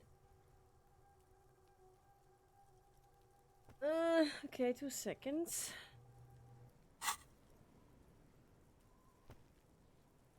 What type of form are they? 3. The topmost are misconduct fines. The middle ones are station calls. And the bottommost are field autopsy forms. Each is easy enough to make sense of. You don't have to be an intellectual giant to do police work. Misconduct fine. A monetary penalization ranging from 20 to 250 real. Severe cases allow for 1,000 real, but that requires special paperwork. The details of issuing these fines are spread out over the rest of the fields, but they appear pleasantly vague. Station call. These are quite sinister in turn. They give a date and time for the person to appear at the specified precinct police station. Below the call are the criminal charges you risk by not appearing. Field authority. A dozen pages of thin copy paper, bright red in color. You see the parameters of a deceased human form waiting to be filled in. Age, sex, Condition of internal organs. I mean, Yes, all that remains now is to fill those forms and hand them to people. Fines for wrongdoers, interview requests for bad guys, and field autopsies to dead guys. Okay, let's go to Kim and turn on the lights. Ask Kuno if he knows anything about the victim's clothes in the trash. Ask him if he knows how the victim's clothes got in the trash. Okay, so that's that. The rest of the stinking cellulose is much worse for wear. Being sandwiched between the board and the rest of the paperwork must have spared the fragile copier paper. I mean, Nick, there are tools in the game, so they help you a lot. And there are a lot of clothing in the game that can give you bonuses. So if you have like lack of some skills, you can even them out with that, basically. Look at the clipboard. It's made of dark blue plastic, hard enough to beat someone to submission with. The edges are rounded, however. The U4 size board feels thick and heavy in your hand. Light shimmers on its wet surface. On the back, you see the embossed letters, RCM. What did you say the color was? Blue. The blue heart. Don't look into it. Check the ledger. Something rattles inside, ever so lightly. Is there a hidden compartment? Permeables. It's not hidden per se. The compartment is made for permeable materials that would get damaged if something happened to it. Look inside. The plastic shimmers like lapis lazuli, but it is not see-through.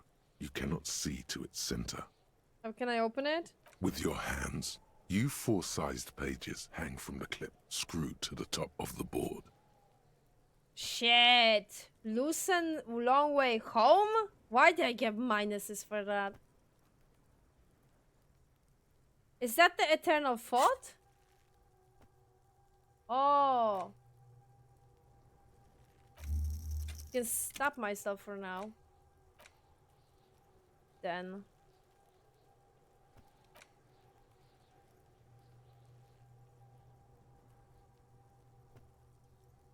Breakthrough imminent. Temporary research bonus.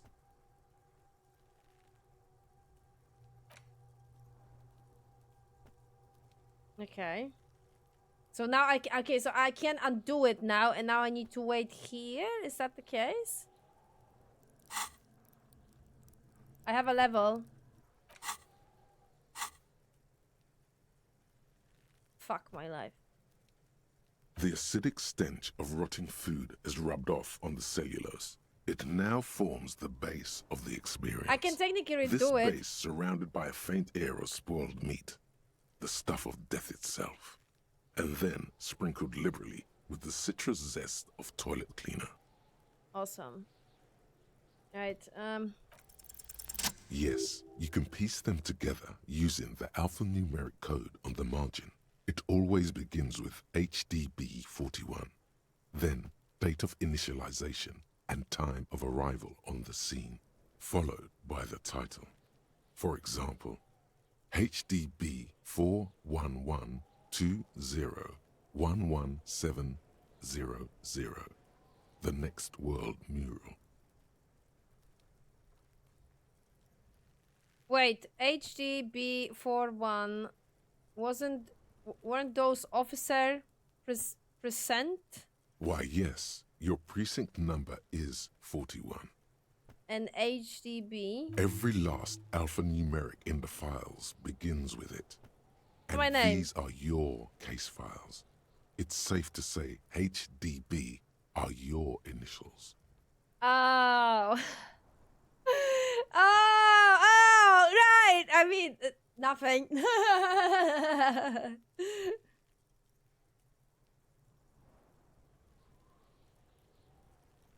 Well, I don't know what to say to that. I got nothing here either.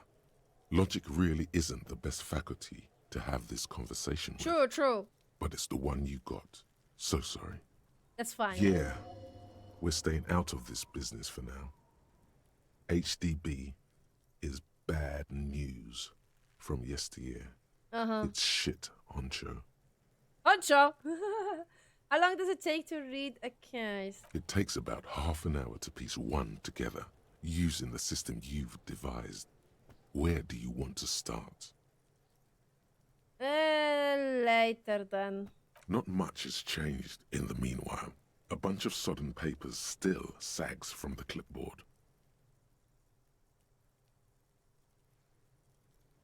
I don't think toilet paper is gonna have anything useful about it. It's just toilet paper sticking to the back of the plastic clipboard. You can take it off if you want.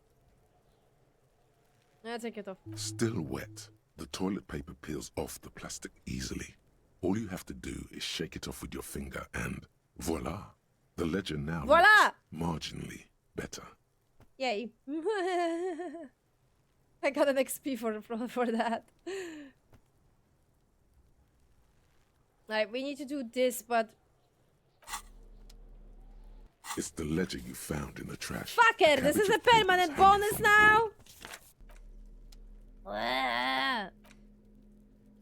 Oh, I have Kim's... I have Kim's pen as well. I see, or I can have it like this. Oh, and now I'm gonna get bonuses for shit. But yeah, I don't want it now. Need to remember. I'm glad that the game is reminding me shit. Inexplicable feminist agenda. Oh, it worked now. There is something you need to see, sir. We found the remnants of an ancient artifact lodged in your hypothalamus. It is a cylindrical object, piss-weathered and smelling of liquor. The paint is peeling off, but you can clearly make out the letters Revolutionary Feminist Agenda on the hull. It appears that some time ago, before you became a joke, you were an actual feminist. Somehow, you've come to that conclusion. Perhaps you can work your way back.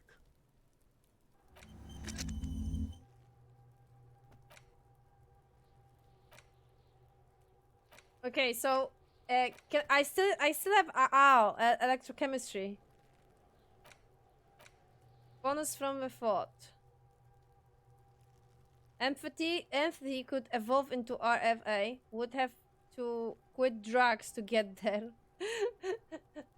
Minus. Oh my god.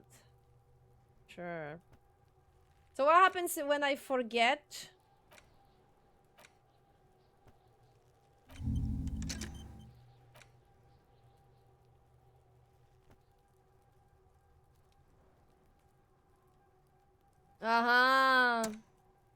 So you are forgetting forever. Okay.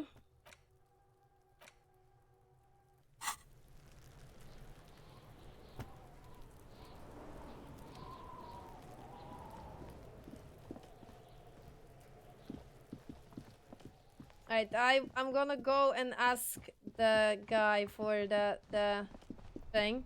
And then the union section is open now. Should be at least. No? Wait, when? I thought it was now. Oh, kitchen is open. Can I help you? Here's your trash container key. Thanks. I hope you found what you were looking for. I found the victim's clothes. How strange. I certainly didn't put them there.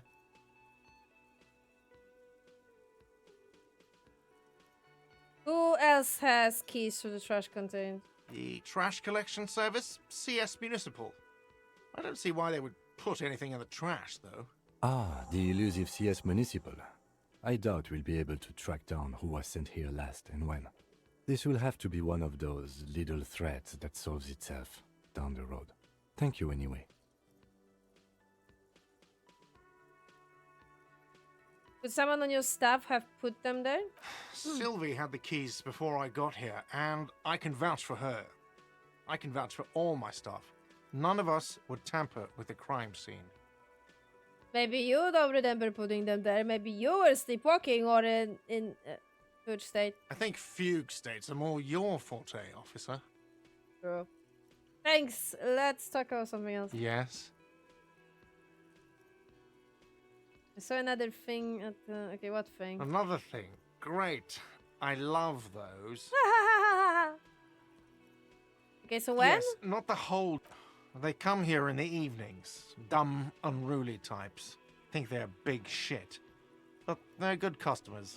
He hates the Union, but grudgingly recognizes its power over him.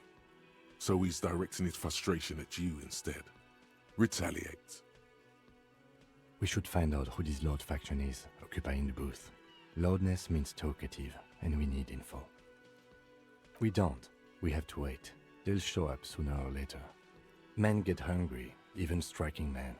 If not today, then they'll be here tomorrow.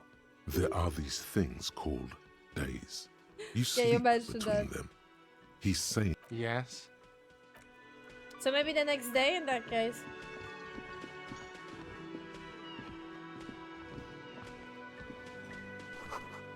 Dishes drying. More of chemicals.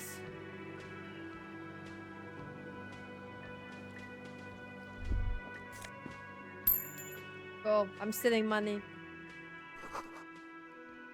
Alcohol and tobacco hanging in the air.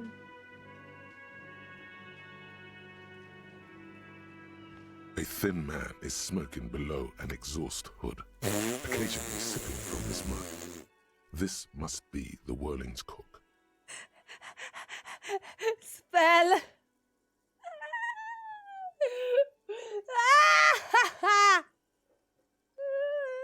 Spell, look at the screen now. This is in Polish. What the fuck? As you step in, he nods toward the table and says something in a completely foreign language. The only words you can make out are Goranci and Kubek. Okay, it's definitely not his name. Whatever you do, please don't call him Goranci Kubek. Please. It's not funny. Mr. Kubek, I am here on Overshop Elizabeth. The man puts his cup down and replies something, his left hand drawing arcs in the air.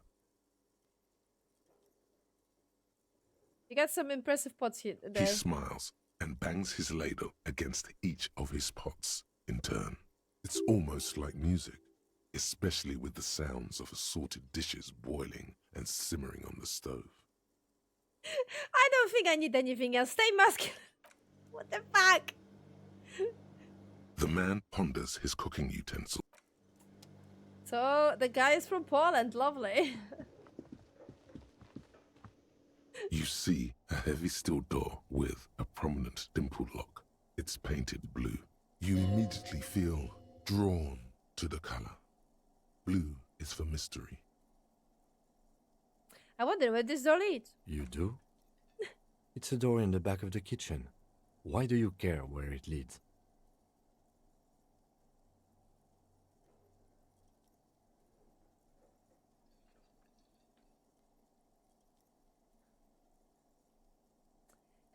It's part of the reading in Rex. There's something about this place that makes me want to know. Eccentric.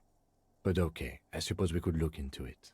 As a side investigation. He's not bothered by your eccentricity. He seems genuinely intrigued himself.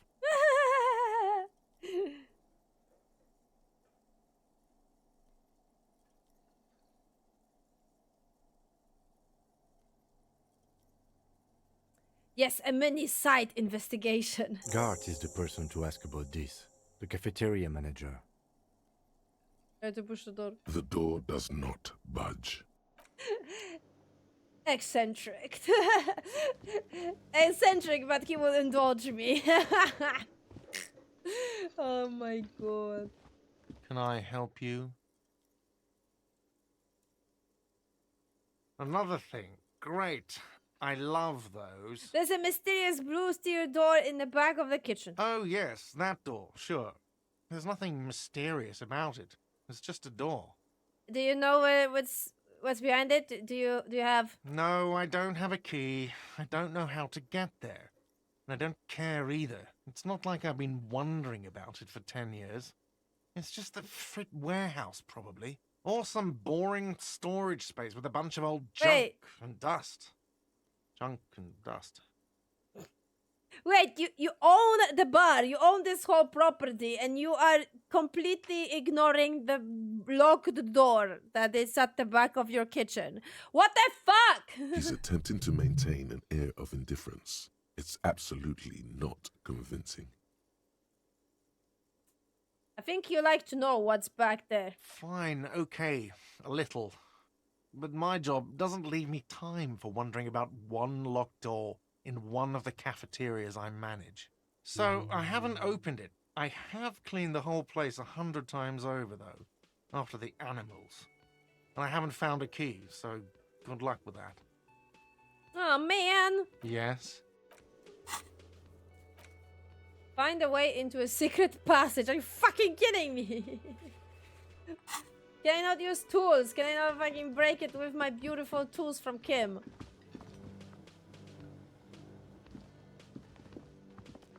You see a heavy steel door. The cobalt blue surface feels rough to touch. The stainless steel door is flush with its frame on every side. Freaking insane. That's what it is. Really?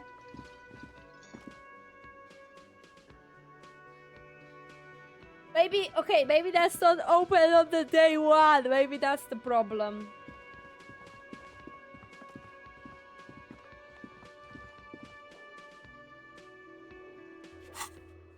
Alright, then.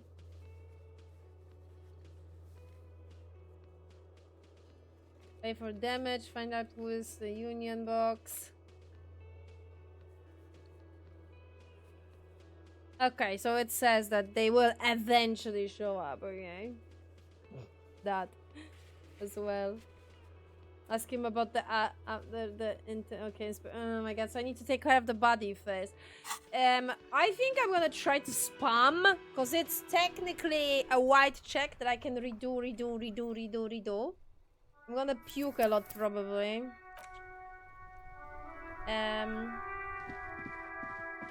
But it's fine.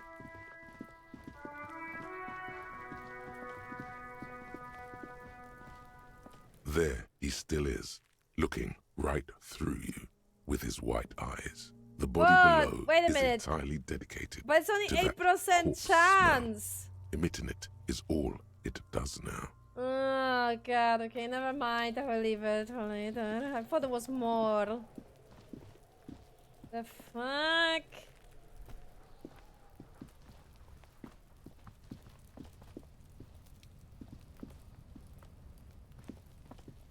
Wait. What?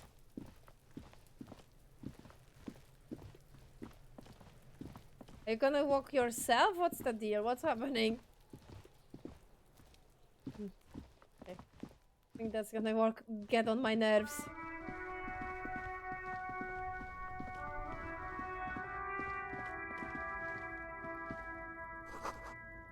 Just for winter, okay.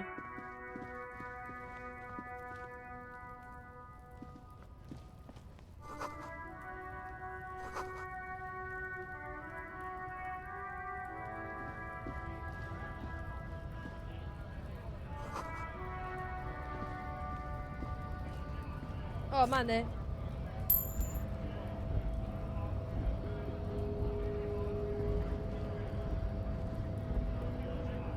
Are they protesting?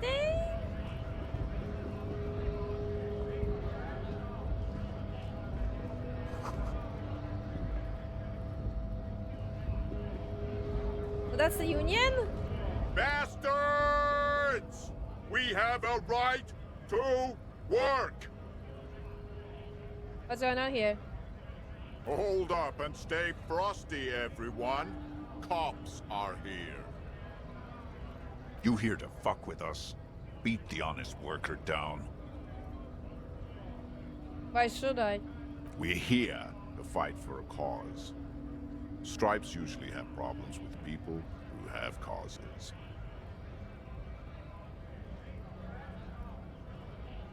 Okay, then I'm thinking no. Good. We're fighting for a cause here.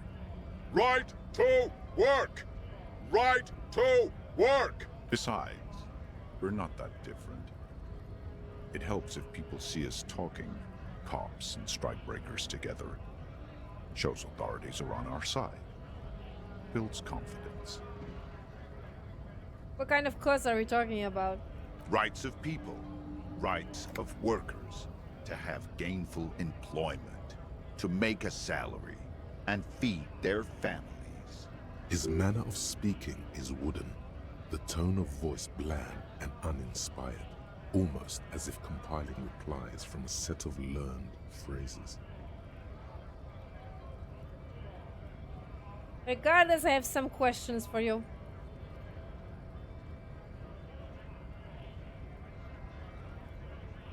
Maybe you should ask them the questions. Like, why we're not allowed to make a living here. Shame on you! We have families to feed, you piece of shit. Points his finger at the man sitting on the railing. So do we, Scab. The running man chorus in return.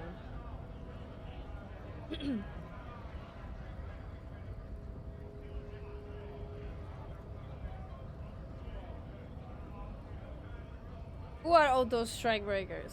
Honest men and women, with rights, to work, to be useful, not toys for corporate interests. Man runs the hand through his silly, graving military haircut. We came here to help the harbor run smoothly in time of crisis. If union fucks don't want work, they ought to let in those who do want work. I have a question. Why do all these men follow your leadership? You think they follow because I'm big and loud? No. They follow the rules of the market, the rules of the economy, because they were given a job to do!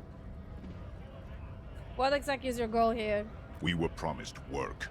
We'd be in there, working, if the bastards hadn't shut the gates. And you are unable to reach the entrance. Main gate's locked. Would take heavy ordnance to bust it open. Could try to get in through the secretary's office. Door's locked. The guard's blocking the way to the access panel. And I don't mean the scrawny mess punk either. I mean head measurer. Or whatever he is. Wait, head measure? Huge Seminese guy standing up there on the overhead passage. Won't let anyone by. The access panel is right behind him. How bad could one guy be using cable? Bad. Standing on a narrow bridge, he's got a strategically advantageous position. And he's trained. I don't know how the Union has a trained killer up there. But that one's no joke. And my men are tired and hungry. They're workers, not fighters. Why did you just talk to them? Like civilized folk, you mean? These native fucks don't understand civilized. It would be better for the neighborhood if you went home, at least for now, if you can't get in anyway. No! They will give up eventually. Or get drunk. Leave the button unguarded. Then we charge. No, so he's not part of the Union. Okay, right.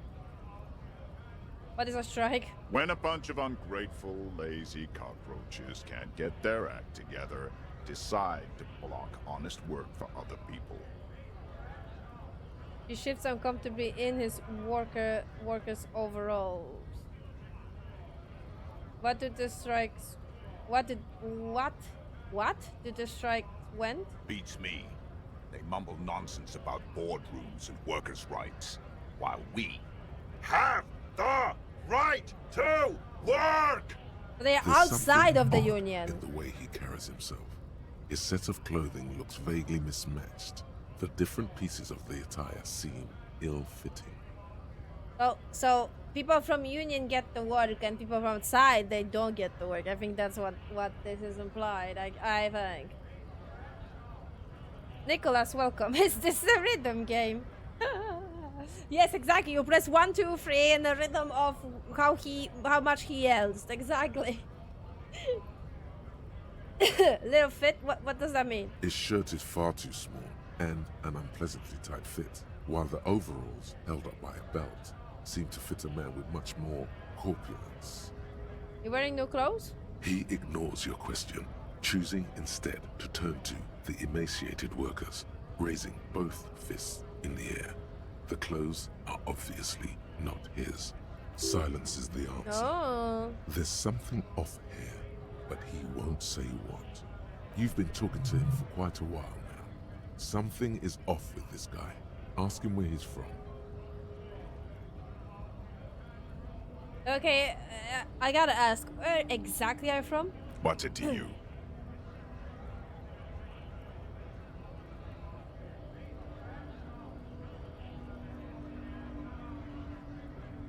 I thought you look familiar for a second there. No, don't think we've met before. I came to help out the people. Already got that. I'm interested in your background. We're all workers, right? Workers stick together. Came from the eminent domain in Jamrock. Backgrounds in odd jobs, heavy lifting, cargo hauling, bouncer work. I know the drill.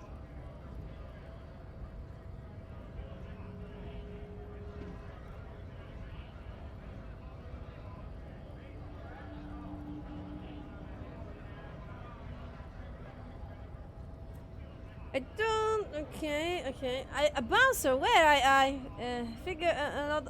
I frequent a lot of bars. Maybe it's one I know. Worked at Territorial. Ring a bell?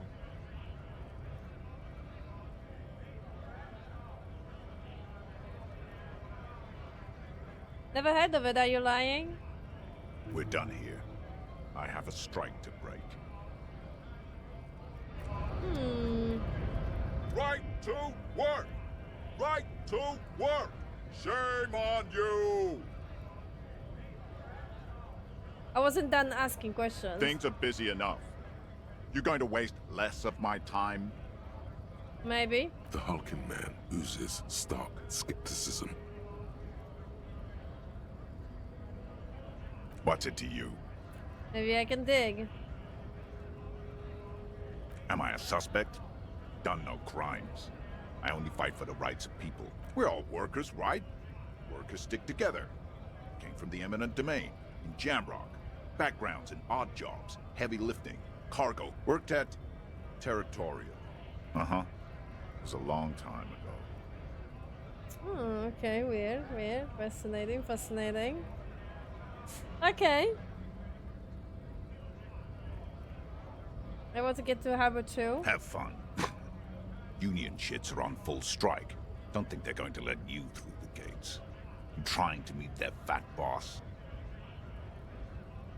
It's an official matter not to be discussed with others. Right to work! It's shameful. Cops doing nothing. You should bring backup. Open up the gates for us. Blockading gainful employment for workers is a crime. This isn't my area of expertise. We are not picking a side in this just yet, sir. Pity. Let us work! Okay.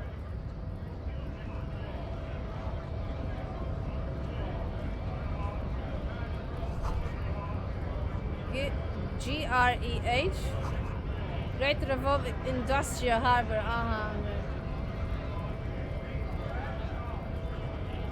Scab? Ask a man with joy eyes, turning his head. You're hazy on the notion of a scab. Smells like politics, though. Maybe it's got something to do with the flask he reaches for from time to time. I'm not a scab, I'm a cop.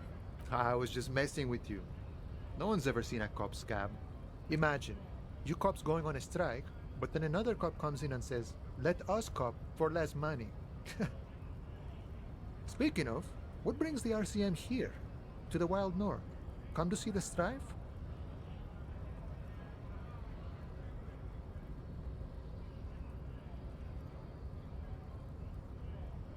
What's the strike about anyway? You know, serious business. I'm sure the big boss will be glad to tell you. You'll have to ask him first.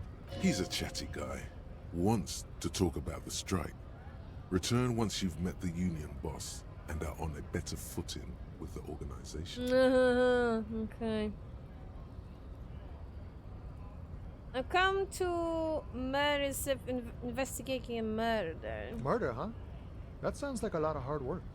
You'd never see me investigating a murder.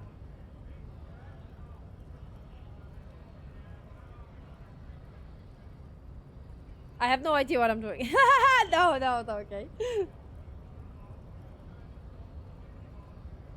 Maybe you want to help me solve it by telling me who did it. Of course, Policia. It wasn't me. You can rule me out. Easier that way. Should we? He's nice. I don't like nice. He didn't do it. It's the truth. Okay.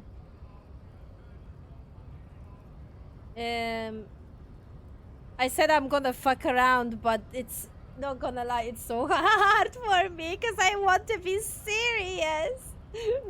I like detective games and I want to be a real detective. I don't want to fuck around, find out.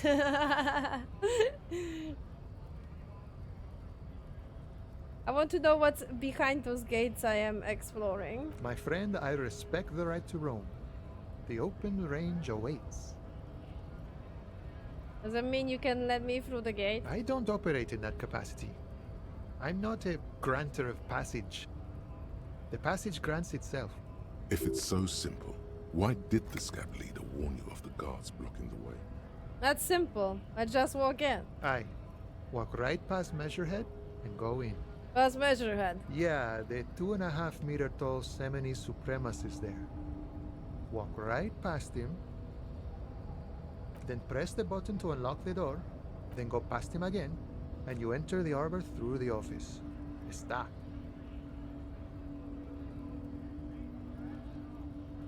So you're saying it's actually quite difficult? Don't worry, I'm sure it's not completely impossible. For example, you could best Measurehead in a physical confrontation, or you could convert to a Semini supremacist worldview. Or, maybe it actually is completely impossible.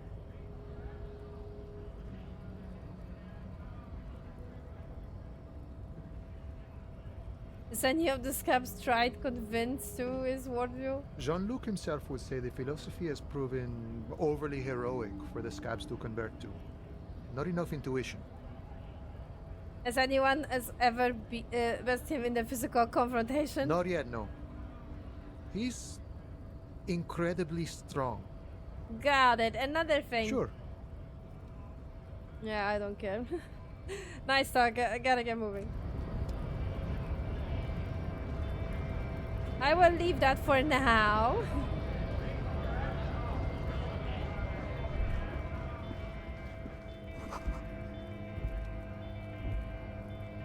Three T's? How? Idiomic?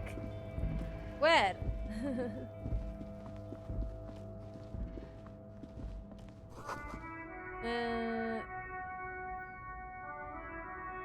Oh yeah, there's like a completely destroyed train here, I just realized. Obviously this is a rhythm game. Sure.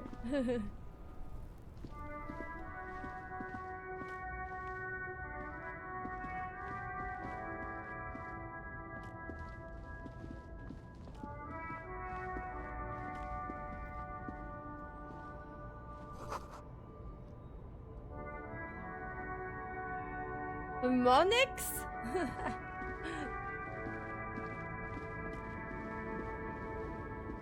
Oh man.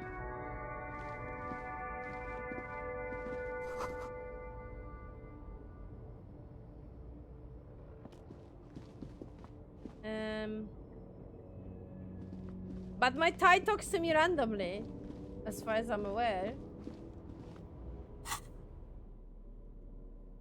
Yeah, I can't just like talk to my tie.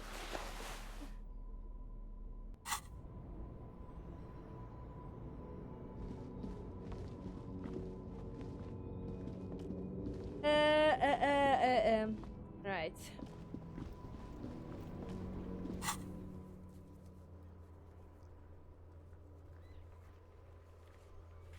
Pay the damage, find out who's in the Union box. Write down your badge, write down your gun. Go put the clothes in the trash. We can still ask Kuno, actually. I mean, probably we're not gonna find any shit, but... Ah, and I think I should probably check this as well. Inside, you see a set of steering levers, a radio microphone, a pull-out toolbox, and the soft glow of the fuel preheater gauge. Kim, how do I turn on the headlights? All right. Ready? I turn, you press start.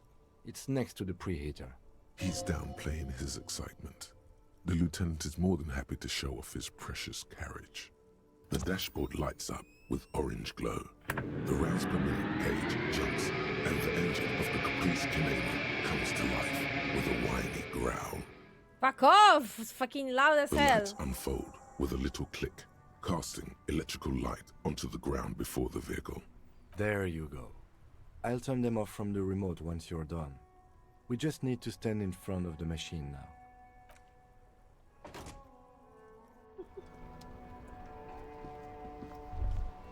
As you hold your ledger's clip under the headlamp, an iridescent hologram appears. A street grid and the veins of a great river. A familiar sensation washes over you. There she is. Revachol West. There's a note of pride in the lieutenant's voice. Around the borders of the watermark are dozens, no, hundreds of micro-perforations. Look at the shimmering street grid. The rectangular watermark is overlaid with the logo of the RCM, and yet the major arteries of Revachol are all recognizable. They shimmer in the Kanema's headlights. Look around. A rat brazenly darts past you and disappears amongst the stopped lorries. In the distance, a child somewhere shrieks. A woman reprimands her in a voice no quieter than the child's cry. Ah, Martinez. Where are we on this? Points to the hologen map. Let me see. Right here. He says his fingers near the top of the map on the segment of coast jutting out into the great ocean. I should have. No, wait. I want to be nice. I'm sure. I'm sure I have seen worse. Oh yes. Coal City. Le Royaume. The burnt-out quarter. I got the perforations. There are many of them, and they are divided into 3 separate rows. Laid up the different rows. The first row has 18 dots. About the next one? The next is the longest. It runs all the way around the border, and then some. The individually. I can't speak. There are so many, it's hard to count. More than 150, at least. Maybe even 200. What about the last row? The last row has 3 perforations. 3, that's it. That's it. Hey Kim, what all those holes mean? Those are perforations. They represent your record as an officer of the RCM. They are your statistics, as it were. I should have guessed you'd keep a record. Officers often do. Let's take a look. Alpha male officers who are proud of their numbers often do. It's meant. The first row represents your years of service. 18 years. Okay, not bad at all. What did you do before you volunteered?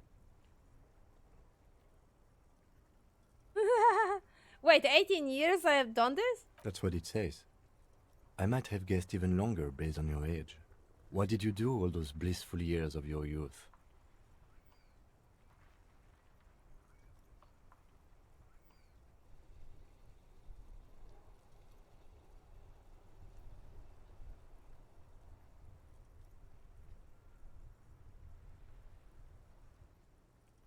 Do you really think I have any idea? Fair point. Let's move on, shall we? This next row, the one that wraps all the way around, is your number of closed cases. Closed is good. It means finished. You've got, let's see, wow, more than 200. Is that a lot? It's quite a lot, even for someone who's been on the force for nearly 2 decades. Usually, clearing more than 10 cases a year puts you in the 90th percentile of all RCM officers. So you're saying I used to be a super cop? Call it what you want. You were a valuable member of your precinct. Now, let's look at the last row. Right. Those are your confirmed kills. You've got precisely 3 perforations there. That's not too messy. For an RCM officer, especially Precinct 41, which is in the Jamrock quarter, it's rather tame. I mean that in a good way. There are certain officers who treat their kills like some kind of ghoulish game. If they do happen to solve a case, it's usually by accident. It's obvious the lieutenant doesn't think But it highly seems as though of those you officers. are, Okay. or at least were, one of the good ones. So we have that to be thankful for.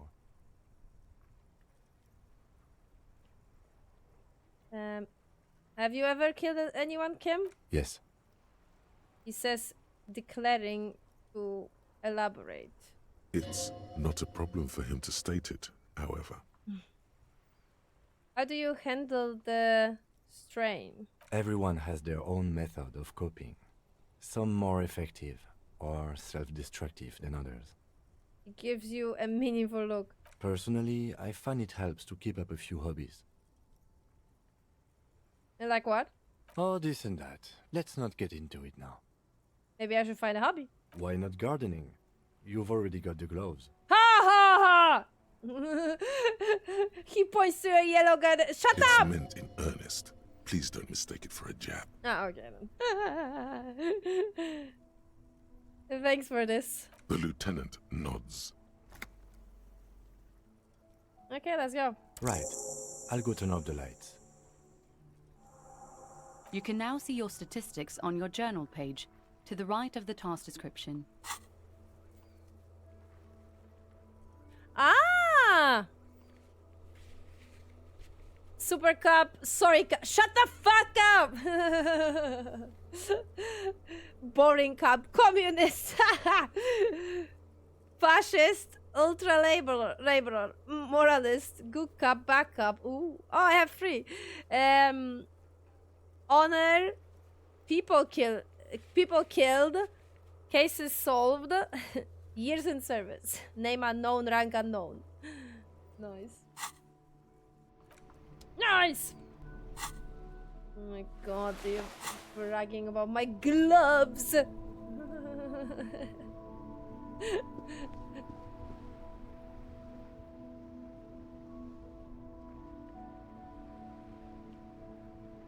You have to spend skill points to pass hidden dice rolls more often.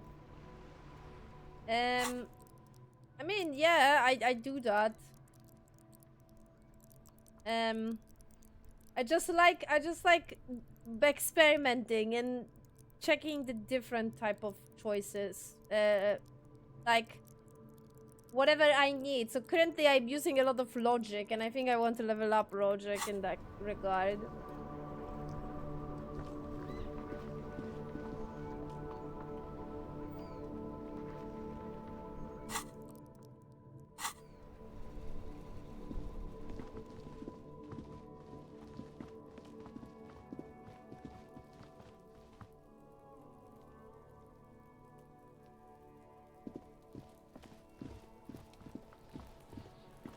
We can ask Kuno. Fuck does Kuno care?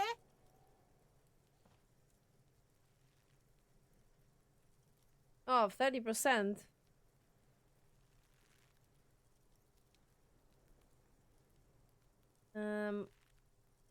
Wait. Really? That's it?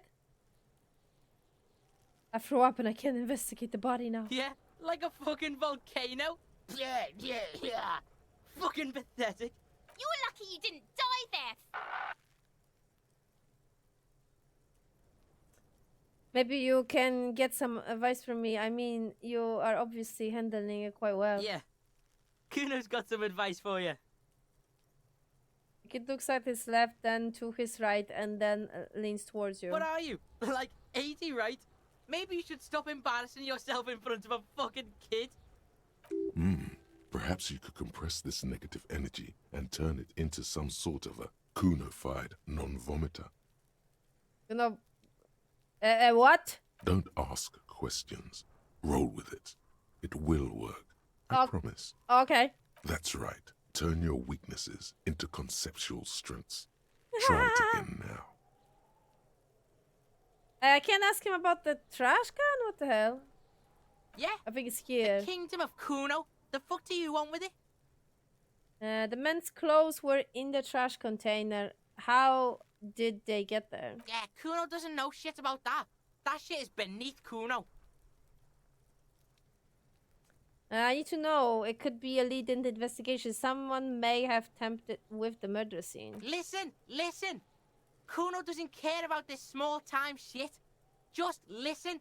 Kuno saw what you did there, dumpster diving. Sad shit. Kuno could hook you up with some sweet rags. Shit like Kuno's wearing. Your size, good price. 500 real.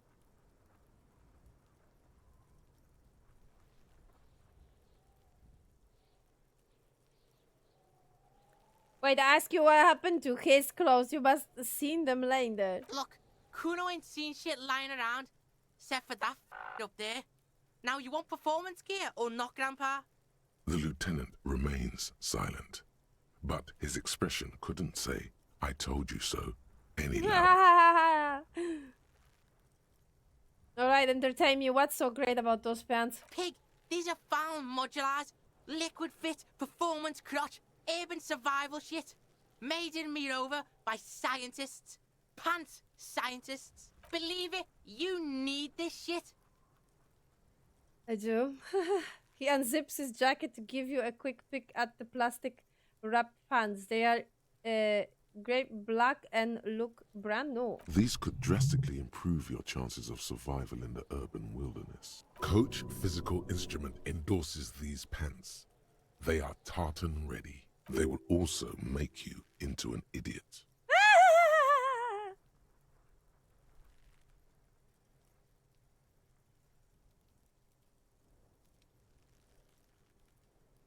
Maybe. I don't know. You don't know anything about the time I am investigating, and I already have pants. Whatever. Kuno was trying to help you, but you're too fat for fouling anyway, pig.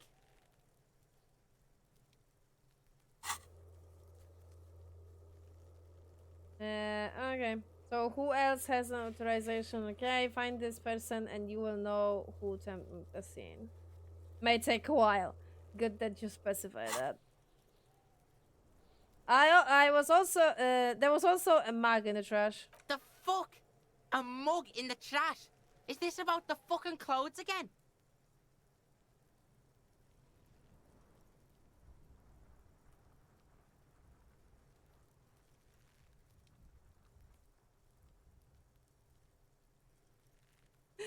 Yes, das ist good. Yes, does this quaint better not taken out of its historical context have anything to do with it? Kuno sees where this is going. Kuno's got that fast brain.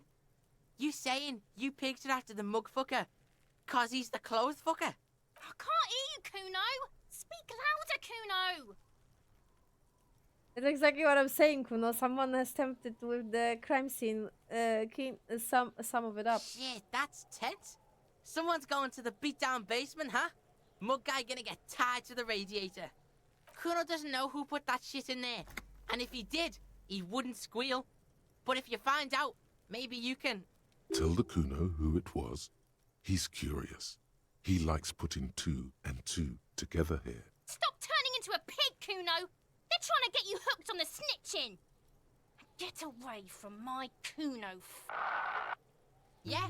Get your bacon shit away. Kuno doesn't like to be seen with the popo. Get your shit done and out of Kuno's face. Yeah, whatever. Kuno doesn't give a shit.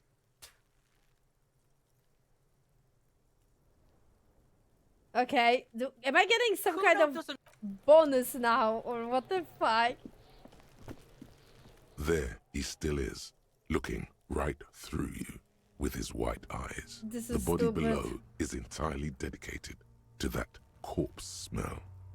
Right, so now I have 17.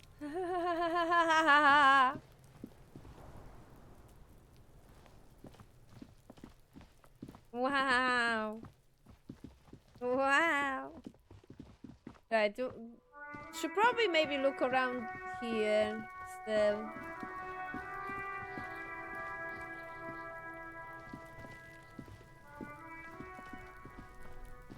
I actually think.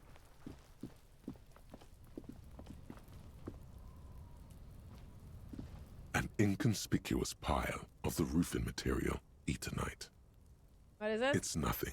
Someone just left some roofing material slanted against an old shack.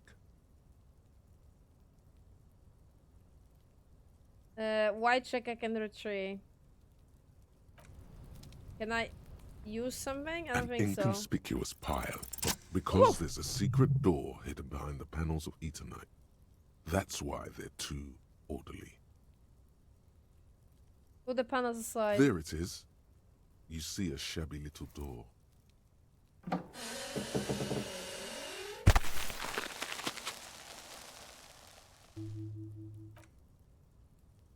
What is this then? A tool shed? Let's investigate. Let's go! 30% and I did it. Motherfucker. Oh. Gave me the minute there. I need to have a heart attack. What the hell?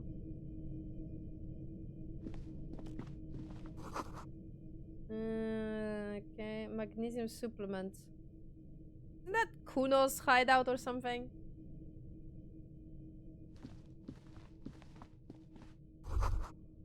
Right, with a bone yellow powder? Be still, my beating heart. It's amphetamine. Oh shit. Sweet amphetamine. The lieutenant isn't studying the powder in the mirror. He's studying you. There's a good vague way to ask where he stands on drug use. Professionally, I mean.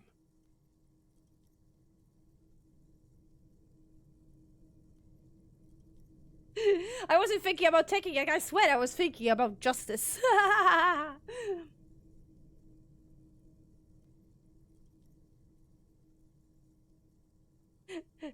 I heard amphetamine make you a really good detective. Are you a really good detective? Again. Funny. That's how I actually... No, I'm just a regular detective, thank you very much.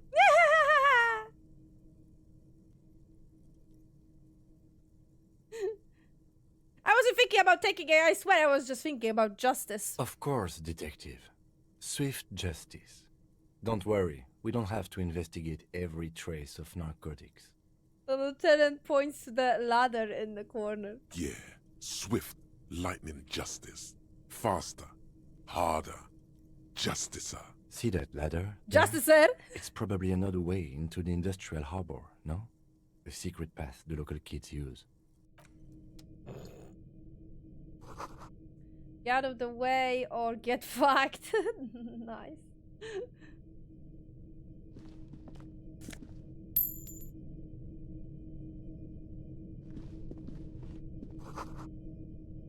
Big head, it looks mummified.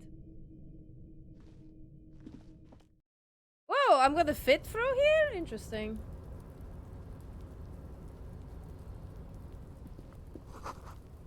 Half full of rain.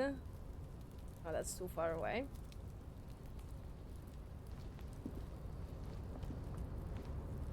Ah, I kept... Okay. Ah! Ah! Finally, I get to this place. Okay. Collapse. Okay, the doorway is going to collapse. Good. I mean, not good. Oh. Postcard. Okay. Oh, I think I can sell the postcards if I remember correctly. And I can get some money from it.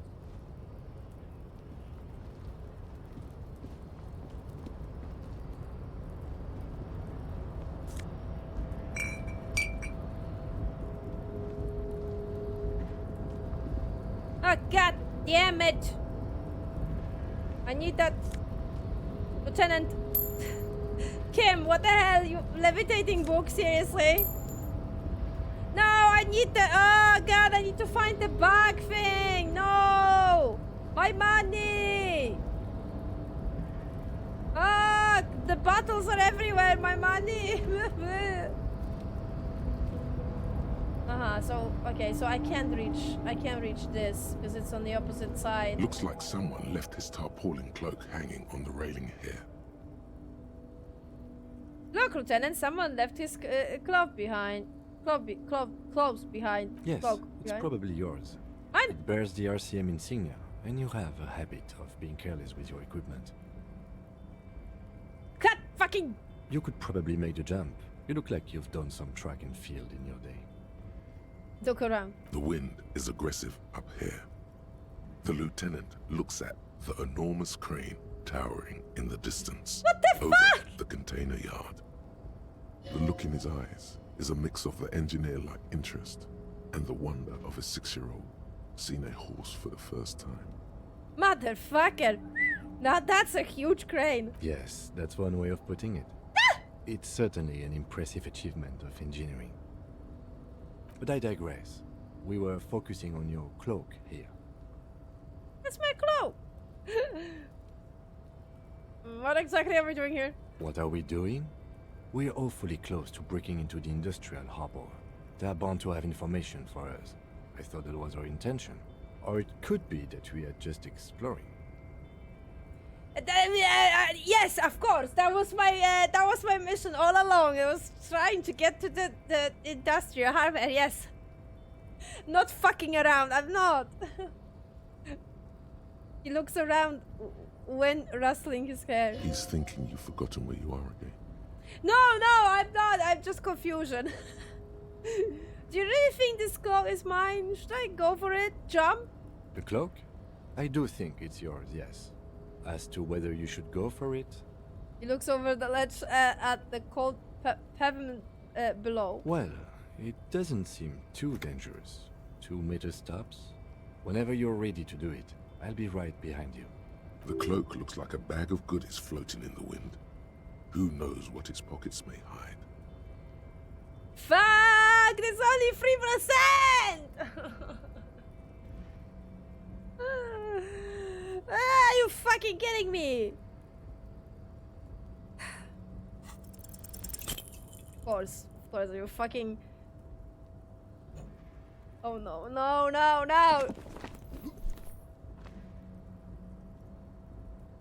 Nope, no. That's still too high. Are you shitting me? It's not that high! You're not a gymnast, you're a boxer, and you've climbed way too high up here. Right, I can't do it right now. I'll make the jump next time. Sure. Just be careful, okay? Looks Locked. like you almost strained a muscle there. Put skill point into 2, open the wide check. Okay. Well...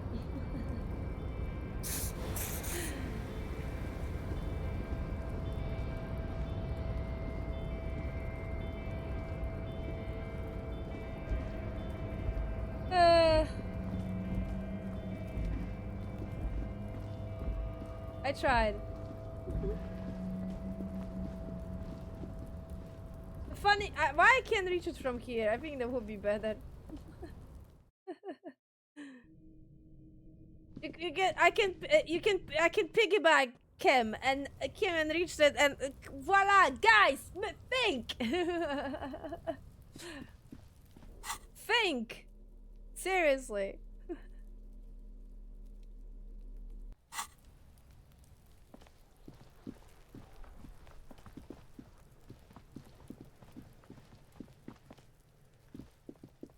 You know, I technically could throw both 6 and that would be instant success, so... You never know! Right, I think I actually remember where that bug is, so 2 seconds. I think it's somewhere here. Yeah.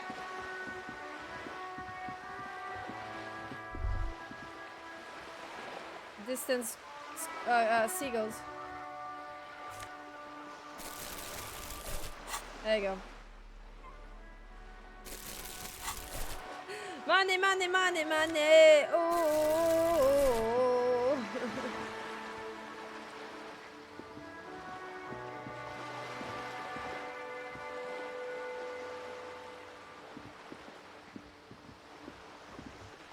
Here comes the money. Bullet hole into the wall? Oh, fascinating.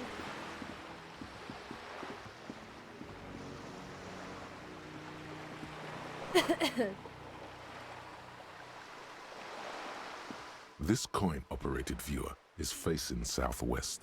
Its coin slot is full of fossilized bubblegum, rendering the machine permanently inaccessible. For the viewer. The metal feels cold and wet under your palm. It looks unhygienic. Vandalism. Probably some kids. The lieutenant inspects the rigged slot. A thick layer of graffito covers the lenses. You spell out the word Onuk, written on the other side, with N and C scribbled backwards.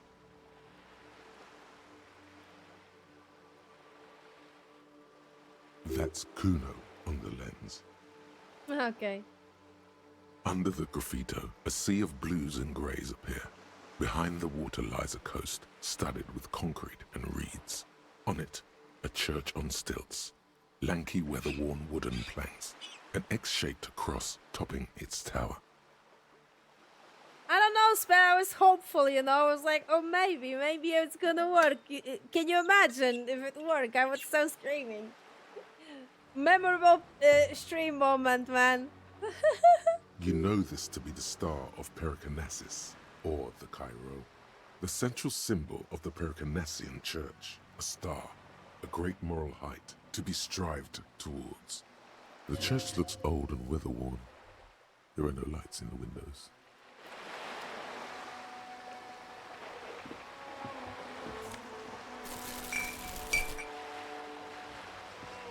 This coin-operated viewer is facing south.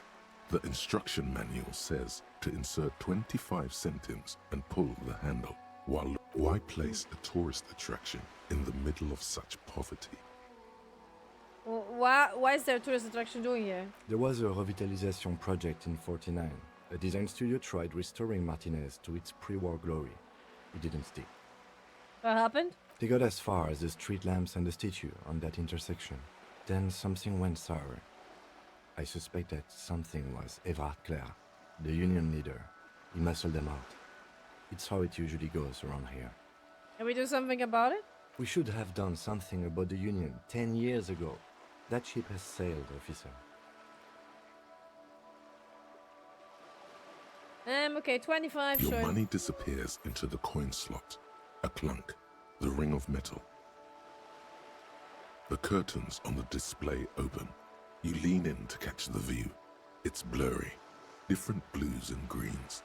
In the middle of the shimmer stands a drab grey shape, like a ghost. The lenses shift.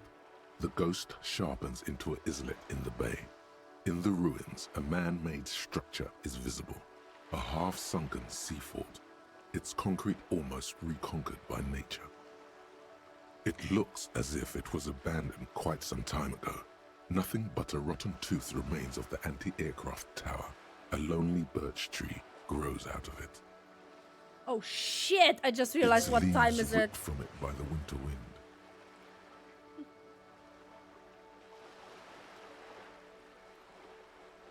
There are ruins of some kind of building there. Really? I don't have the eyesight to make it out. The lieutenant takes off his glasses and cleans them. I get that little one. The little brave birch tree seems to wave back in the wind.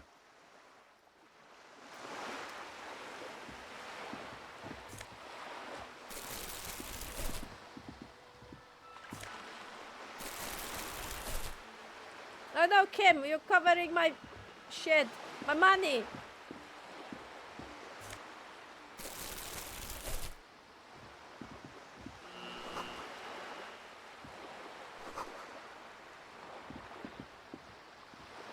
Money! Money! More money!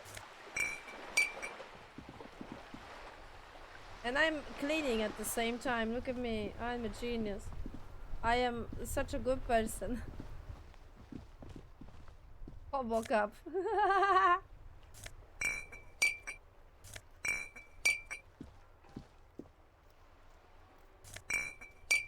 Trying to be a superstar, ending up being a hobo. Yeah, this is important.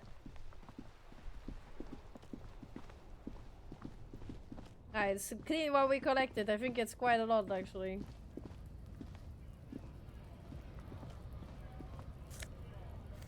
Oh, nice.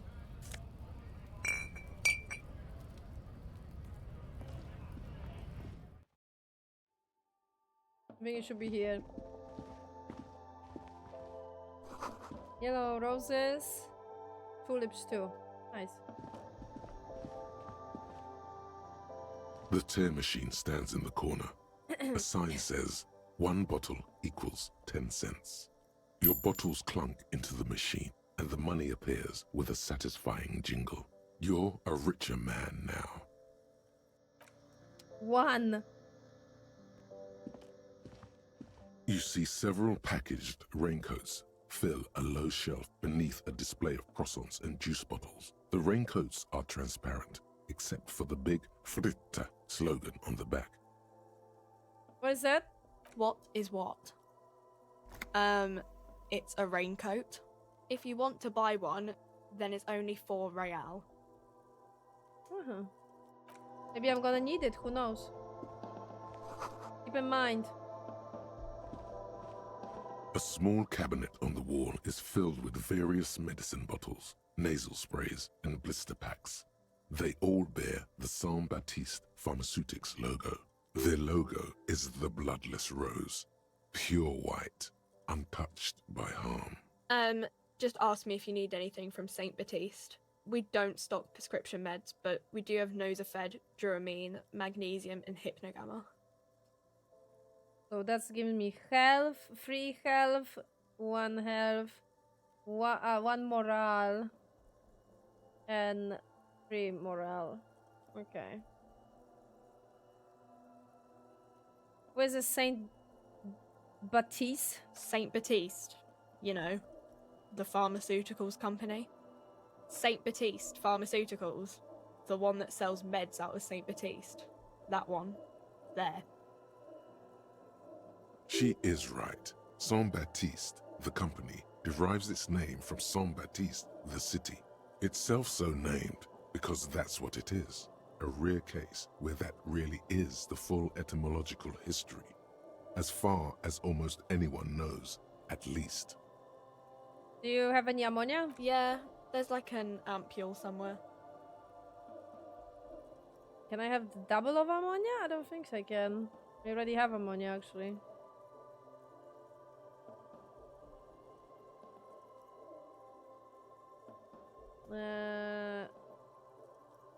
Right.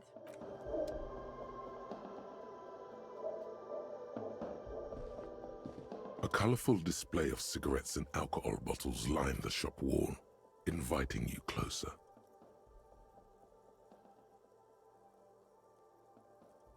This is not a good place for recovering addict. Guess not, no. Looks at the wall of goods behind her, then adjusts her hat. I'm obliged to inform you that both alcohol and cigarettes damage your health. But I guess you already know that. Don't ask. Don't look. Don't do anything here. Just go away.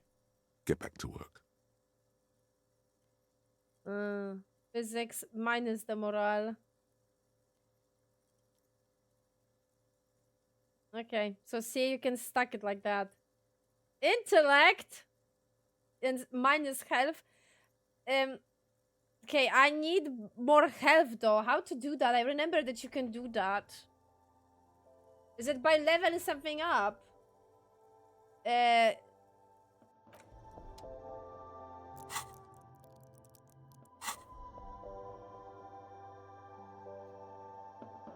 Because I remember I could have more slots. Because currently I have only 2.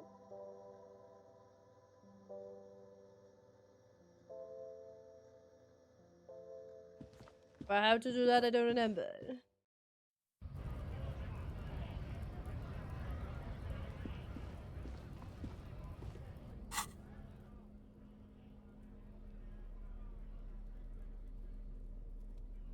What? Money? Welcome to Revachol.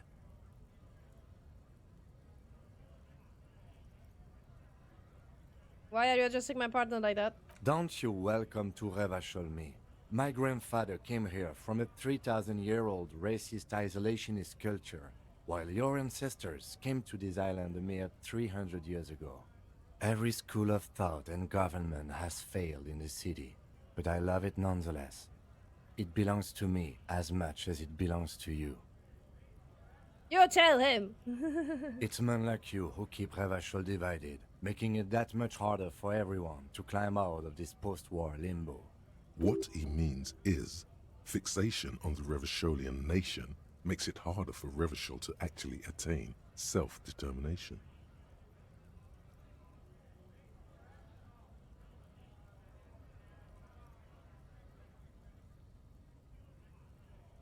He's right. You're under aiming our best shots at real self-determination. Yeah. Oh, come on, man. I just said welcome to Revachol. It's a lorry driver thing. I know exactly what you meant. You think my kind doesn't belong here, that I should watch myself and behave. But you see, I'm an officer of the RCM. It's actually my job to make sure you behave. I would advise you to remember that. Silence. The air between them becomes tense. Your partner needs backup. Now's your moment to shine.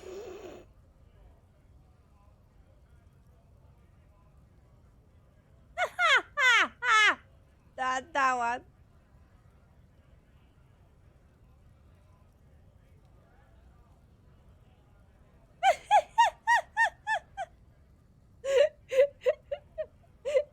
Why? Okay, guys, one or two. I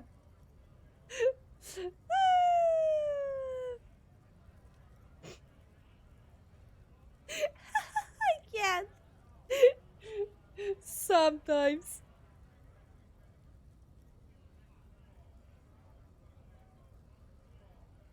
Oh my god, that's funny.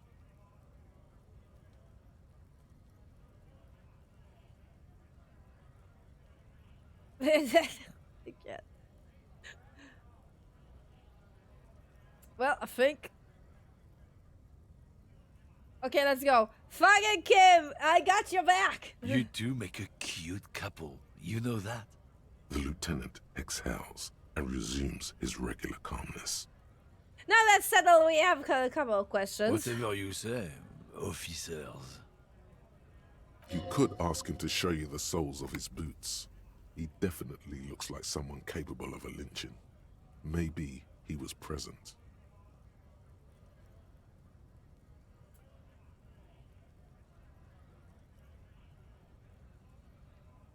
What are you howling? Oh, not much anymore. I'm here to pick up some cargo, but the dock workers are on strike, so it's a sit and wait on your ass situation. How long has this been going on then? The strike? Oh, they've been at it for a while. A month, 2 months maybe. But this here is just the last week or so. What kind of cargo are you supposed to pick up? Apples. Apples is exactly the kind of thing you'd say if you had something to hide. Sounds like a cover story to me. Look, as detective, I come from a long line of lorrymen. We got ancient rights and privileges. Sorry. The mouse.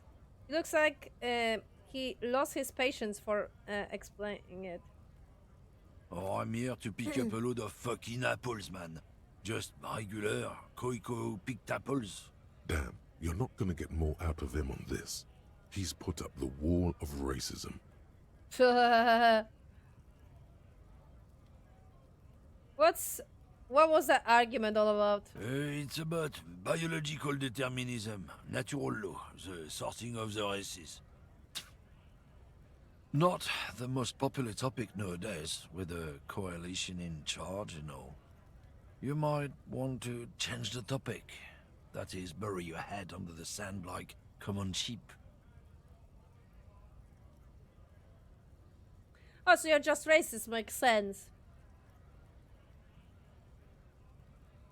I'm not just racist. Look, I've read books, huh? The science of racial theory has all been proved, even if some people don't want to accept it. People who've studied these things say that you and me are superior by design. So, naturally, we Occidentals should be in charge. Obviously, you can see the merits in that.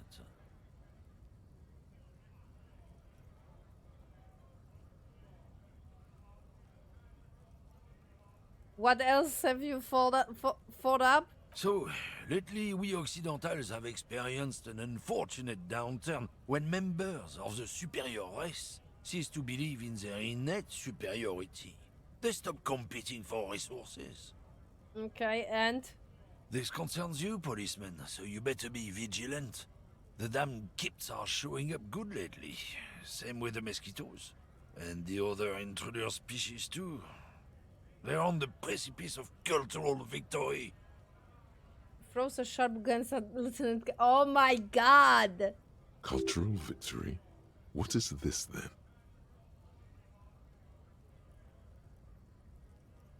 Wait, what's that cultural victory? It's what the kips of Boogie Street are going for, right under our noses. And the others too, on the radio. Heard any chansons lately? Heard any motetos or leader? No. Dominating culture is how they plan to win. They say so themselves. It's true. Also, you need to realize the dangers of mixing races. Who knows what might happen if people don't stay in their birthplace? You might end up with a new sub-race, with unknown characteristics, leading to extra competition. That's why you've got to control the offspring. Yeah, I'm not done with this. Why don't you fuck yourself? Don't push your luck, runt. The man gives you a disgusted look, then turns his attention elsewhere, ignoring your presence. Looking for something, Runt? Come to tell me to fuck off again? Let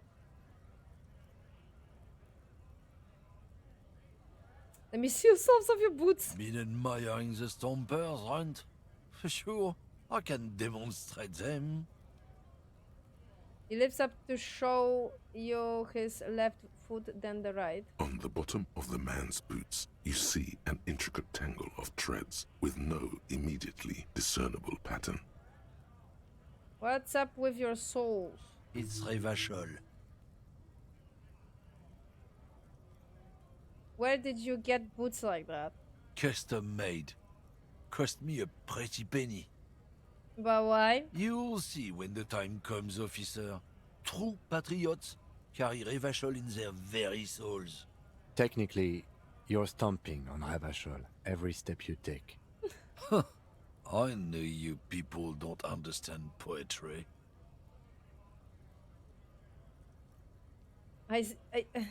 You said something about the rights and privileges of lorrymen. Yeah, they're a big deal.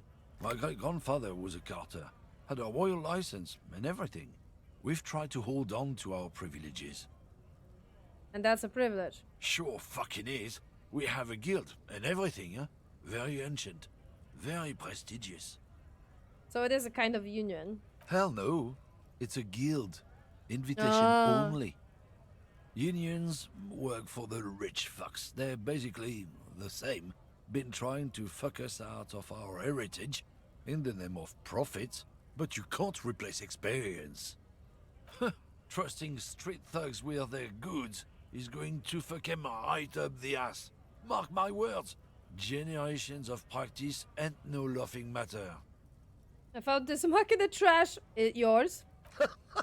Oh man, that's great. Look at that guy go. Haven't seen anything that funny in a while. Is it yours? God damn. Thanks for that, but no, it's not mine. He doesn't live in Martinez. Okay. Bye-bye. Oh my god. You can get the racism from him. If you conceptualize that thought. Oh, Jesus, this game gives me a headache. Sometimes. Inside, you see a set of steering levers, a radio microphone, a pull-out toolbox, and... Yeah. No, I didn't mean to do that, actually. Pressed by mistake.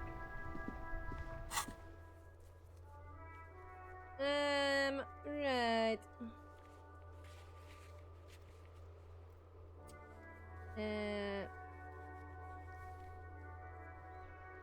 Keep searching, might take some time. Pay the damages. Find out who is in the union box. Okay, that's later.